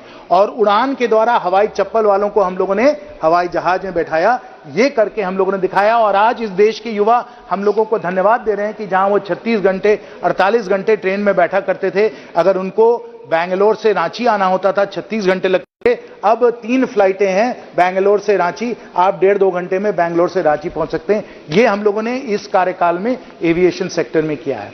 अब स्टार्टअप्स की बात, ये आंकड़े आप सबको मालूम है, ये कोई चेरी पिकिंग नहीं चल रहा है। आप लोगों के जमाने में सिर्फ हमारे पास 350 हमारे स्टार्टअप्स रजिस्टर्ड थे, आज 1 लाख से ज्यादा हमारे स्टार्टअप्स हैं। जब आप लोगों के समय वेंचर कैपिटल और प्राइवेट इक्विटी 10 से 15 बिलियन डॉलर था, आज 60 से 70 बिलियन यानी 5 गुना ज्यादा हो गया है। और अगर जीडीपी के उसके हिसाब से देखें तो जो 0.5% to 1% of GDP venture capital private equity का था, आज 2 से 3% हो गया है, 2-3 गुना as a percent of GDP भी हो गया है। तो स्टार्टअप्स के द्वारा जो देश में जो हम लोग तेजी से हम लोग अपने अर्थव्यवस्था को बढ़ा रहे हैं, इसका कोई मुकाबला नहीं है। We are the 3rd largest startup ecosystem in the world, all the world recognises that, and that is the strength of our startups. और यहां भी अगर आप देखें तो हमारे स्टार्टअप्स के द्वारा 10 लाख लोगों को रोजगार मिला है, स्टार्टअप्स के द्वारा 10 लाख लोगों को रोजगार मिला है। और जो पीएलएफएस डेटा है, जिसका किसी ने कोई जिक्र नहीं किया, लेकिन जो सरकारी जो हमारे आंकड़े हैं वो बताते हैं कि जहां तक हम रोजगार की बात कर रहे हैं, जो कोविड में बढ़ा था, बेरोजगारी बढ़ी थी, 6% में आई और अब 3.2% है। यह आंकड़ा विपक्ष के किसी साथी ने इसकी जिक्र नहीं की कि PLFS data, periodic labour force survey data के अनुसार हम लोगों का अनएम्प्लॉयमेंट जो है वो 3.2% पे आ गया है। इसका कोई हम लोगों ने पहले अपने इतिहास में नहीं देखा है कि अनएम्प्लॉयमेंट इस तरीके से कितना गिर चुका है। और जो यूपीआई और डिजिटल पब्लिक इंफ्रास्ट्रक्चर में जो हो रहा है, 46% of all real time digital transactions UPI से किए जा रहे हैं। हर महीने 18 लाख करोड़ यूपीआई के द्वारा कर रहे हैं। तो digital public infrastructure, digital India का जो निर्माण हो रहा है वो भी अद्भुत हो रहा है और वो भी बहुत ही अतुल्य है। अब हम लोग इस कार्यकाल की बात करें, अभी मैं आता हूं भविष्य में क्या क्या होने वाला है, लेकिन अगर इस कार्यकाल में हम लोग बात करें, कुछ अगस्त में ही हम लोगों ने चर्चा की थी, मुझे भी बोलने का सौभाग्य मिला कि हम लोगों ने चंद्रयान 2 को मून के साउथ पोल पे हम लोगों ने लूनर लैंडिंग करके दिखाया। विश्व में सिर्फ 4 देश हैं जिन्होंने इस प्रकार से लूनर लैंडिंग करवाई है। और हमने सिर्फ चांद तक नहीं पहुंचाया, हम लोगों ने मंगलयान पहले किया हुआ था और अब आदित्य भी सूरज तक पहुंच चुका है। तारे हमारे लक्ष्य हैं, हम लोग पूरे अंतरिक्ष में हम लोगों का साइंस जो है वो बढ़ता चला जा रहा है। और ये जो है ये भी आपको दर्शाता है कि किस प्रकार से यह अर्थव्यवस्था आगे बढ़ रही है। अब हम लोग आते हैं इस इंटरिम बजट के कुछ मुख्य बिंदुओं पर। इसमें भी कोई मेरे विपक्ष के साथियों ने जो उनके नकारात्मक सोच है उन्होंने प्रस्तुत नहीं किया, लेकिन जो कैपिटल एक्सपेंडिचर में बढ़ोतरी की गई, जहां कैपिटल एक्सपेंडिचर 3-3.5 लाख करोड़ हुआ करता था, उसको हम लोगों ने 5 लाख करोड़ किया, फिर 10 लाख करोड़ किया, इस बार 11 लाख करोड़ से ज्यादा ये हम लोग कैपिटल एक्सपेंडिचर कर रहे हैं। इसके बारे में आप लोग काहे नहीं कुछ कहते हैं। साथ साथ ना सिर्फ केंद्र सरकार 11 लाख करोड़ का कैपिटल एक्सपेंडिचर कर रही है, हम लोगों ने राज्यों को भी पहले 1 लाख करोड़ दिया था, अब 1 लाख करोड़ 30 हजार भी हम लोग कैपिटल एक्सपेंडिचर का दे रहे हैं। और इसके द्वारा जो क्रांति आ रही है इंफ्रास्ट्रक्चर में, जो हम लोगों को वर्ल्ड क्लास इंफ्रास्ट्रक्चर बन रहा है, वो हम सब लोगों के सामने है। ये बहुत ही भव्य हम लोगों का सदन बना है। इसी प्रकार से जो यूपीए सरकार में इन लोगों ने सीलिंग बनाया, जो मुंबई में इन लोगों ने सीलिंग बनाया, हम लोगों ने इसके मुकाबले में अटल सेतु ब्रिज बनाया जो 18 किलोमीटर का ब्रिज है, इसका कोई मुकाबला नहीं किया जा सकता। अगर ये लोग पैसेंजर ट्रेन बनाते थे तो हम लोग बुलेट ट्रेन, अमृत भारत और वंदे भारत के हम लोग ट्रेन बना रहे हैं। ये कैपिटल एक्सपेंडिचर का हम लोगों का लाभ मिल रहा है। रेलवेज में 3 और इकोनॉमिक कॉरिडोर्स बन रहे हैं, तेजी से सेमी फास्ट ट्रेन बन रही हैं, इसका कोई मुकाबला नहीं किया जा सकता है। और फिर मैं एविएशन की जिक्र करूंगा कि आपको याद है कि यूपीए के समय हम लोगों के हवाई अड्डे के टर्मिनल्स किस प्रकार के होते थे। आप पटना जाइए या उसके समय उसके पहले अगर आप जाते बनारस जाते, कहीं कहीं ये सब जो टर्मिनल्स थे, इतने घटिया टर्मिनल थे, आपको लगता था कि पता नहीं आप कहां पहुंच गए हैं। आज, और मुझे विदेश से कुछ निवेशक आए, वेंचर कैपिटलिस्ट थे, उन्होंने मुझे बताया उन्होंने कहा जैन जी हम लोग बैंगलोर टर्मिनल 2 में हम लोग उतरे, बैंगलोर टर्मिनल 2 में। यहां कर्नाटक के मेरे बड़े सारे साथी हैं, वो भी जरूर इसमें मुझे समर्थन देंगे। आप बैंगलोर टर्मिनल 2 में उतरिए तो आपको लगता है कि ये भारत का भविष्य नहीं, ये विश्व का भविष्य है, पूरा डिजिटाइज्ड है। डिजी यात्रा का उपयोग करिए, इस हरित तरीके से उसको बनाया गया, उसकी ये हरियाली है, आप देखकर एकदम आश्चर्यजनक रह जाएंगे। जब वो विदेशी निवेशक वहां उतरे, उन्होंने कहा कि जैन जी मुझे कल्पना नहीं हुई कि हम भारत में हैं कि विश्व में किसी भी टर्मिनल में हैं। आप चाहे चांगी टर्मिनल ले लीजिए, दुबई का टर्मिनल ले लीजिए, आज के समय बैंगलोर टर्मिनल 2 इन सब को पार कर दिया है। ये भारत को हम लोग इस तरीके से एक विराट और हरित विकास का मंदिर हम लोग दे रहे हैं। ये बैंगलोर टर्मिनल 2 उसका एक प्रतीक है। और जो आज के समय डिजिटल पब्लिक इंफ्रास्ट्रक्चर में ONDC जैसे हम लोग ई-कॉमर्स के लिए जो स्टैंडर्ड्स बना रहे हैं, वो कहीं भी विश्व में नहीं हो रहे। अब हम लोगों का काम ना सिर्फ वर्ल्ड क्लास है, इस कार्यकाल में हम लोगों ने दिखा दिया कि ना सिर्फ हमारा वर्ल्ड क्लास है, लेकिन हम लोगों का वर्ल्ड लीडिंग हम लोगों का काम चल रहा है। और जो वर्ल्ड लीडिंग काम चल रहा है उसमें जो हरित भारत हम लोग बना रहे हैं, जो ग्रीन इंडिया बना रहे हैं, जो हमारे प्रधानमंत्री जी का बहुत ही साहसिक उनकी जो घोषणा थी, जो उनका निर्णय था कि भारत को हम लोग नेट जीरो बाय 2070 बनाएंगे, उसके द्वारा जो हरित भारत का हम लोग निर्माण कर रहे हैं वो भी अकल्पनीय है, अतुल्य है। 500 गीगावाट हम लोगों ने कहा है कि हम लोग रिन्यूएबल्स का लाएंगे, ग्रीन हाइड्रोजन का मिशन चल रहा है, बायोफ्यूल्स को हम लोग बना रहे हैं जिसके द्वारा हमारे किसानों को फायदा होगा, क्योंकि हमारे किसान खेती करेंगे, वहां से जो घासें वगैरह जो निकल के आएंगी उसको बायोफ्यूल्स में लगाकर हम लोग अपने ट्रक, अपने बस में उसका उपयोग करेंगे। और साथ साथ इस इंटरिम बजट में और इसके बारे में सिर्फ एक बहुत ही नकारात्मक सोच प्रोफेसर सौगता रॉय की थी कि प्रधानमंत्री सूर्योदय योजना जो एक क्रांतिकारी योजना है, उन्होंने कहा कि आप कर ही नहीं पाएंगे। हम लोग 1 करोड़ घरों को हम लोग सोलर पैनल देने वाले हैं। जब हम लोग 11 करोड़ घरों को हम लोग शौचालय दे दिए, उनको गैस का सिलेंडर दे दिया, जब हम लोगों ने 8 करोड़ किसानों को किसान सम्मान निधि दी, तो क्या हम 1 करोड़ घरों को हम लोग सोलर पैनल नहीं दे सकते हैं? वो हम लोग करके दिखाएंगे। और जब ये 1 करोड़ घरों को सोलर, हाँ, 1 करोड़ घरों को जब ये सोलर पैनल मिलेगा, हर परिवार को 15 से 18 हजार हर वर्ष बचत होगी, क्योंकि ये बिजली का उत्पादन उनको मुफ्त मिलेगा। आप अपनी नकारात्मक सोच में रहिए, हम लोग सकारात्मक तौर पे अपने विकास का मंदिर बनाते रहेंगे और इसके द्वारा उनके द्वारा इन लोगों की कमाई भी होगी। और मैं माननीय प्रधानमंत्री जी को यह भी एक सुझाव देना चाहूंगा कि अगर 3 किलोवाट का सोलर पैनल नहीं, हमारे झारखंड जैसे जगह में जहां जस्ट ट्रांजिशन कोयले को हम लोगों को छोड़ना है, अगर हम लोग 10 किलोवाट का सोलर पैनल दे दें तो बिजली तो मुफ्त में मिलेगी ही मिलेगी, लेकिन साथ साथ हर परिवार को 2000 रुपए महीने की कमाई भी मिलेगी अगर हम उनको ज्यादा बड़ा सोलर पैनल दे दें। इसके बारे में भी हम लोग बहुत ही सकारात्मक हम लोग कदम ले रहे हैं। तो साथियों, जैसे मैंने कहा, हम लोग एक विकास का मंदिर, आस्था का तो मंदिर बन ही रहा है, लेकिन साथ साथ एक हम लोग विकास का मंदिर भी बना रहे हैं। और इस विकास के मंदिर में इंजीनियर होने के नाते मुझे कहना है कि साइंस, टेक्नोलॉजी और इनोवेशन पे भी हम लोग बहुत प्राथमिकता दे रहे हैं। जरूरी भी है, ये आधुनिक युग में साइंस और टेक्नोलॉजी का जो है बहुत महत्व है और इस पे भी हम लोग बहुत जबरदस्त तरीके से हम लोग काम कर रहे हैं। लाखों हमारे स्टार्टअप हैं, चाहे वो स्पेस हो, उसको हम लोगों ने खोल दिया है, ड्रोन्स हो, एग्रीटेक हो, हर जगह हमारे स्टार्टअप आ रहे हैं। 2 मिनट और, हर जगह हमारे स्टार्टअप आ रहे हैं। और क्योंकि हमारे स्टार्टअप आ रहे हैं, हमारी नीतियां अच्छी हैं, इसलिए वेंचर कैपिटलिस्ट और प्राइवेट इक्विटी वाले, जैसे मैंने कहा, इनके निवेश 5 गुना ज्यादा बढ़ गए हैं। ये कोई ऐसे ही कोई हम गलत आंकड़े नहीं दे रहे हैं, वास्तव में 5 गुना ज्यादा इन्वेस्टमेंट हो रहा है। नेशनल रिसर्च फाउंडेशन का हम लोगों ने स्थापना किया है, इसमें हजारों करोड़ हम लोग रिसर्च अध्ययन के लिए हम लोग देंगे। और इस बजट में इसी कड़ी में बहुत ही महत्वपूर्ण एक काम किया गया है, जहां हम लोगों ने कहा है 1 लाख करोड़ रिसर्च और इनोवेशन के लिए, हमारे स्टार्टअप्स के लिए, हमारे उद्योग जगत के जो हमारे मुख्य जो कंपनीज हैं उनके लिए ये भी सब कुछ जाने वाला है।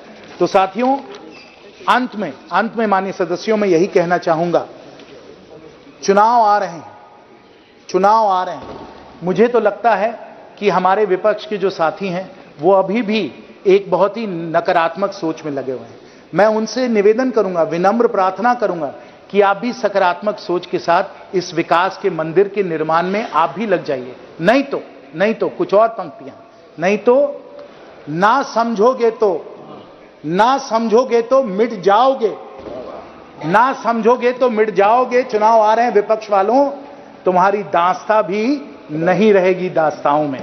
ये भाग्य आपका नहीं होना चाहिए। हम भी चाहते हैं कि एक मजबूत विपक्ष हो, लेकिन नकारात्मक सोच से ये विपक्ष आगे नहीं बढ़ सकता है। और इसलिए साथियों, जो हम ये विराट और हरित विकास का मंदिर का जो हम लोग निर्माण कर रहे हैं, उसमें आप जानिए कि हम ना सिर्फ संस्कार हमारे साथ होंगे, लेकिन साइंस भी हमारे साथ होगा। ना सिर्फ विरासत हमारे साथ होगी, विज्ञान भी हमारे साथ होगा। और ना सिर्फ आस्था हमारे साथ होगी, हमारी 144 करोड़ जनता की आकांक्षाएं भी हम लोगों के साथ होंगी। ऐसे विकास के निर्माण मंदिर का हम लोग निर्माण कर रहे हैं। बहुत बहुत धन्यवाद। Very good. टी सुमति जी।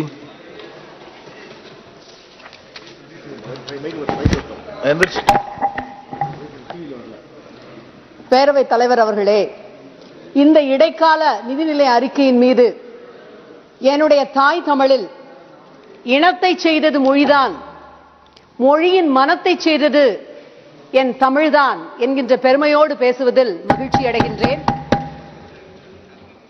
இந்த சமயத்திலே தான் முதலமைச்சராக இருந்த ஒவ்வொரு காலகட்டத்திலும் பெரு முதலைகளை அல்ல, பெரு முதலாளிகளை அல்ல, பெரு வியாபாரிகளை அல்ல, நடைபாதை ஓரத்திலே இருந்த வியாபாரிகளை, உழவர்களை, நடைபாதை ஓரத்திலே பூக்காரிகளாக தங்களுடைய வாழ்க்கையை நடத்தி கொண்டிருந்த மகளிரை அழைத்து அவர்களுடைய கருத்துக்களை கேட்டு நிதிநிலை அறிக்கையை தயார் செய்த எங்களுடைய ஒப்புயர்வற்ற தலைவர் முத்தமிழறிஞர் தலைவர் கலைஞரை நினைவு கூறுகின்றேன்.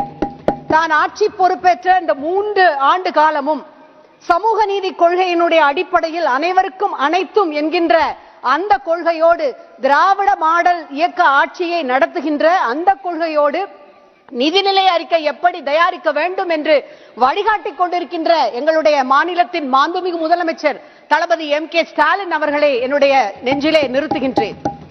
பேரவைத் தலைவர் அவர்களே, உரையை துவக்குவதற்கு முன்பாக நம்முடைய மாண்புமிகு நிதியமைச்சர் அவர்களுக்கு ஒரு கண்டனத்தை பதிவு செய்ய விரும்புகின்றேன்.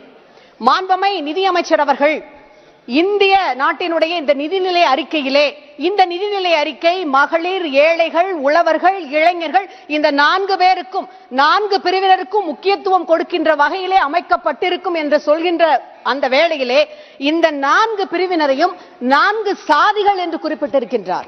I quote, as our Prime Minister firmly believes, we need to focus on 4 major castes.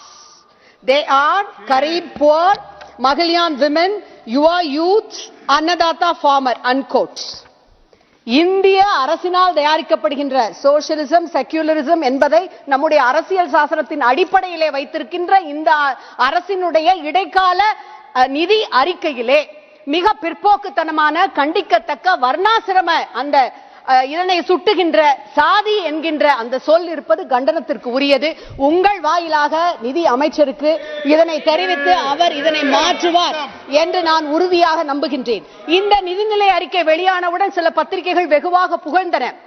இது ஓட் ஆன் அக்கவுண்ட் என்கின்ற வழியிலேயே அமைக்கப்பட்டிருக்கின்றது. This is a budget without any sparkle or fireworks என்று. ஆனால் நான் சொல்லுவேன், இது ஒரு வெத்துவேட்டு பட்ஜெட். மாண்புமிகு அமைச்சர் அவர்கள் உரையிலேயே குறிப்பிட்டிருந்தார், if there is a patchy announcement here, it would limit the scope of the budget, full-fledged budget in July என்று சொல்லியிருந்தார். அதாவது இது ஒரு vote on account என்கின்ற தடத்திலேயே செல்கின்றது, மரபை மீறாமல் என்பதுதான் அதனுடைய உள்ளர்த்தம். அவருக்கு நான் ஒன்றை நினைவூட்ட விரும்புகின்றேன். அப்படி என்றால் 19ஆம் ஆண்டு தேர்தலுக்கு முன்பாக 18ஆம் ஆண்டிலே அவர் தாக்கல் செய்த இடைக்கால நிதிநிலை அறிக்கையிலேதான் 75,000 கோடிக்கு மாண்புமிகு பிரதமர் அவருடைய PM கிசான் திட்டம் அறிவிக்கப்பட்டது. அது மரபு மீறல் இல்லையா?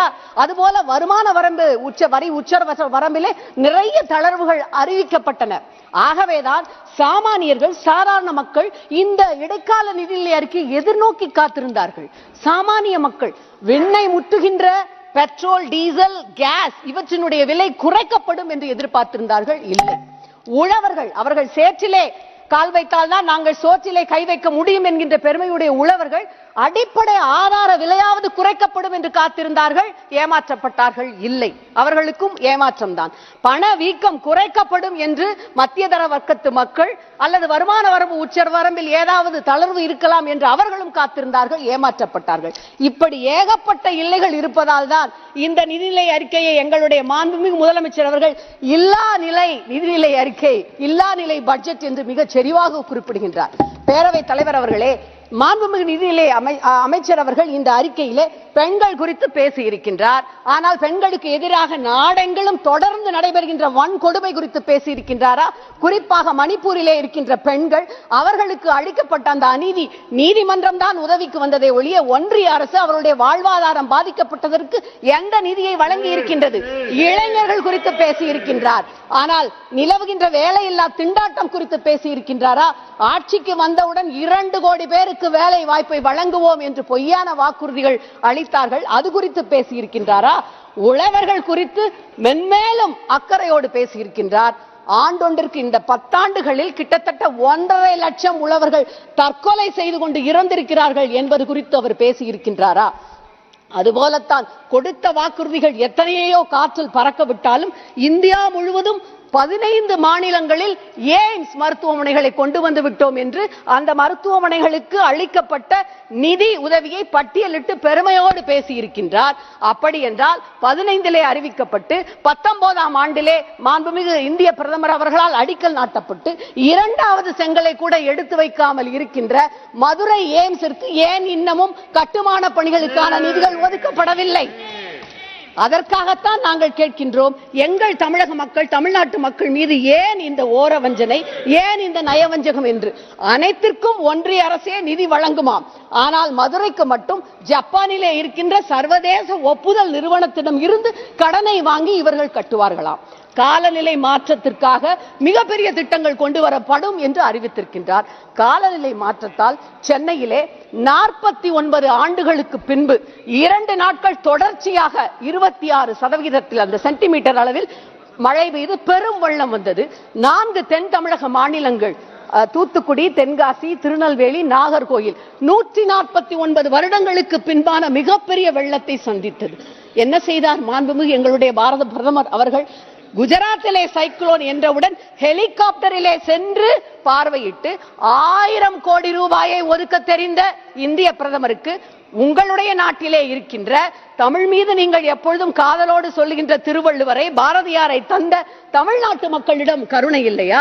மாண்புமிகு நிதியமைச்சர் நேரிலே வந்து பார்வையிட்டார். எங்களுடைய மாண்புமிகு முதலமைச்சர் கோரிக்கை வைத்தார், 38,000 கோடி ரூபாய் எங்களுக்கு வேண்டும் என்று. மாண்புமிகு பாராளுமன்ற உறுப்பினர்கள் அத்தனை பேரும் சென்று சந்தித்தார்கள். ஒன்றை இங்கே நான் ஒரு சம்பவத்தை சுட்டிக்காட்ட விரும்புகின்றேன். பங்களாதேஷ் யுத்தத்தின் பொழுது மாண்பமை மேனாள் பிரதமர் இந்திரா காந்தி அம்மையார் மாநிலங்கள் அத்தனை பேரிடமும் கேட்டார், நிதி எங்களுக்கு திரட்டி வாருங்கள் என்று. அன்றைய தினம் இந்தியாவிலே இருக்கின்ற அனைத்து மாநிலங்களிலும் முதல் மாநிலமாக, எல்லா மாநிலங்களையும் விட கூடுதலாக முதலிடத்தில் நிதியை திரட்டி தந்தார் முதலமைச்சர் தலைவர் கலைஞர். திரட்டி தந்துவிட்டு மாண்புமிகு இந்திரா காந்தி அம்மையாரிடம் என்ன சொன்னார் தெரியுமா? உங்களுடைய மாநிலமான உத்தரப்பிரதேசத்தை விட என்னுடைய மாநிலம் பரப்பளவில், ஜனத்தொகையில், பாராளுமன்ற பிரதிநிதித்துவத்தில் மிகுந்த குறைந்த எண்ணிக்கையுடையது. ஆனால் நான் ஏன் இவ்வளவு அதிகமான தொகையை திரட்டி தருகிறேன் என்றால், தமிழர்களாகிய நாங்கள் உங்கள் யாரையும் விட தேசபக்தியிலும் நாற்றுப்பட்டிலும் யாருக்கும் குறைந்தவர்கள் கிடையாது என்பதை சுட்டிக்காட்டுவதற்காகத்தான் அந்த உரிமையிலே கேட்கின்றோம். நாங்கள் எங்களுக்கு நிதியை தாருங்கள் என்று கேட்டதற்கு நாங்கள் என்ன ஏடிஎம் மிஷினா என்று கேட்ட கேள்வி எப்படி இருந்தது தெரியுமா? பிரெஞ்சு புரட்சியின் பொழுது சாப்பிடுவதற்கு ரொட்டி இல்லை என்று மக்கள் அனைவரும் படையெடுத்து செல்கிறார்கள். ரொட்டி இல்லை என்றால் என்ன, கேக் சாப்பிடுங்கள் என்று சொன்ன அந்த ஆணவ சொல்லை போல இருந்தது. நினைவில் வைத்துக் கொள்ளுங்கள், நாங்கள் ஏடிஎம் மிஷினா என்று கேட்டவர்களுக்கு நிச்சயமாக தமிழ்நாட்டு மக்கள் இவிஎம் மிஷின் மூலம் நிச்சயமாக பதிலளிப்பார்கள். மாண்புமை நிதி அமைச்சர் அவர்கள் ஜிடிபி என்கின்ற அந்த ஒன்றை மிக பெருமையாக சுட்டிக்காட்டி அதை ஒரு வார்த்தை விளையாட்டாக growth development performance என்று சொன்னார்.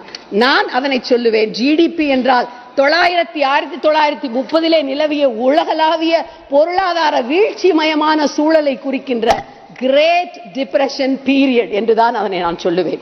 இது ஒரு ஃபேர்வெல் பட்ஜெட் என்று சில கட்சிகள் வர்ணித்தன. அதுவல்ல, இது ஸ்விங் அப் பட்ஜெட்டும் அல்ல. This is a swan song budget. Swan song என்றால் ஆங்கிலத்தில் ஓய்வு பெறுவதற்கு முன்பாக ஆரவாரமாக செய்யப்படுகின்ற ஒரு விஷயம். This is a swan song budget. Marx மிக அருமையாக சொன்னார், 19ஆம் நூற்றாண்டின் சமூக புரட்சி தன்னுடைய கவித்திறனை தன்னுடைய கவித்திறனை பழைய நூற்றாண்டுகளிலே இருந்து எடுத்துக்கொள்ள முடியாது, வருங்காலத்திலிருந்து தான் எடுத்துக்கொள்ள முடியும். பழைய நூற்றாண்டுகளில் வார்த்தைகள் பிரதானமாக இருந்தன, உள்ளடக்கம் முக்கியமில்லை. ஆனால் இனி வருகின்ற நூற்றாண்டில் வார்த்தைகளுக்கு முக்கியமில்லை, உள்ளடக்கம் தான் மிக முக்கியம் என்று. உள்ளடக்கம் எதுவுமின்றி வெறும் வார்த்தைகளால், வார்த்தை ஜாலங்களால் மக்களை ஏமாற்றுகின்ற ஒரு அறிக்கை தாக்கல் செய்யப்பட்டிருக்கின்றது. வெள்ளை அறிக்கையை வெளியிடுவதாக சொல்லி இருக்கின்றார். அந்த வெள்ளை அறிக்கையில் தமிழ்நாட்டிலே இருந்து தரப்படுகின்ற நிதி எவ்வளவு, தமிழ்நாட்டிலே இருந்து பெறப்படுகின்ற வரி எவ்வளவு, எத்தனை விதமான உற்பத்தி திறனுக்கான அந்த பணத்தை நாங்கள் செலுத்துகிறோம் என்பதையெல்லாம் குறித்து மிக தெளிவாக அவர் வெளியிடுவார் என்று நான் நம்புகின்றேன். தமிழன் யாருக்கும் தாழாமல், யாரையும் தாழ்த்தாமல், யாருக்கும் எஜமானனாக இல்லாமல், யாருக்கும் அடிமையாக இல்லாமல், யாரையும் சுரண்டாமல், யாராலும் சுரண்டப்படாமல் வாழ்வான். பகுத்தறிவும் சுயமரியாதையும் மிக்க எங்கள் மண்ணிலே இருந்து எப்பொழுதும் எங்களுடைய உரிமைக்காக நாங்கள் குரல் கொடுப்போம். நன்றி. विनायक राउत जी.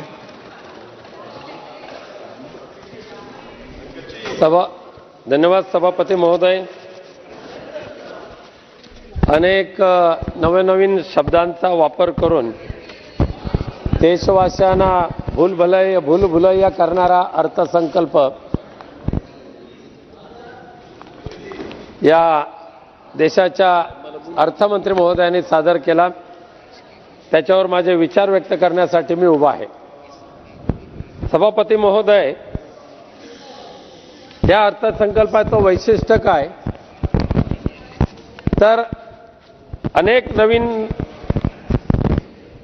म्हणींचा वापर करणं, अनेक नवीन शब्दांचा अंतर्भाव करणं, अनेक नवीन उपमा देणं आणि देशवासियांना दाखवून द्यायचं की आम्ही तुमचे रक्षण करते आहोत, आम्ही तुमचे भले करते आहोत, अशा पद्धतीचा प्रयोग या अर्थसंकल्पामध्ये दुर्दैवाने केला गेलेला आहे. सभापती महोदय, मी अर्थमंत्र्यांच्या पॅराग्राफ 6 कडे पहिलं जाऊ इच्छितो. अर्थमंत्री महोदयांनी मोठ्या अभिमानाने सांगितलं तसंच या देशाच्या राष्ट्रपती महोदय, महामहिम राष्ट्रपती महोदयांनी पण सांगितलं की आम्ही या देशातल्या 80 करोड लोकांना मोफत अन्नधान्य दरवर्षी देत आहोत. आता मोफत अन्नधान्य देत असताना सभापती महोदय, त्याची सीमारेषा काय तर गरिबी रेषेच्या खाली जे लोक आहेत त्यांना मोफत रेशन अन्नधान्य दिलं जातं, राशन दिलं जातं. जर या देशामध्ये 80 करोड लोकांना मोफत अन्नधान्य दिलं जातंय, 140 कोटीच्या देशामध्ये 80 करोड लोकांना मोफत अन्नधान्य देतंय, त्या अर्थी ह्या देशामधले 80 करोड लोक आजही गरिबी रेषेच्या खाली आहेत. हे अर्थमंत्री महोदयाने मान्य केलं सभापती महोदय.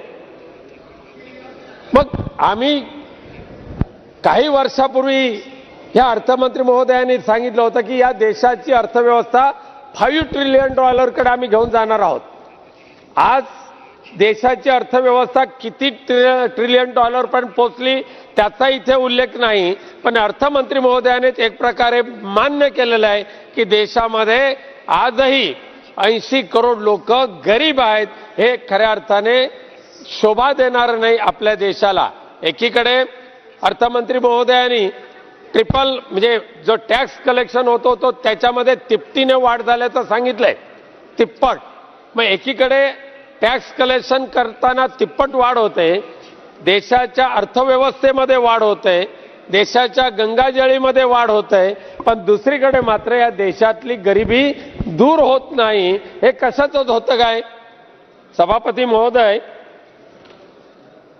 गरीब कल्याण योजना किंवा गरिबांच्यासाठी सांगत असताना, गरीब कल्याण योजना किंवा अन्नदाता योजना आम्ही लागू करतो सांगत असताना लखपती दीदी एक अजून एक नवीन भूलभुलैया करणारा शब्द अर्थमंत्री महोदयांनी वापरला.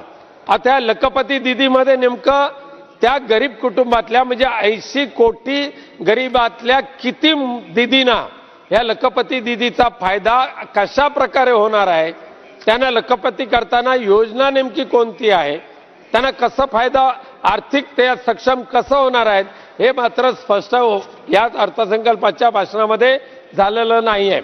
मला आठवतंय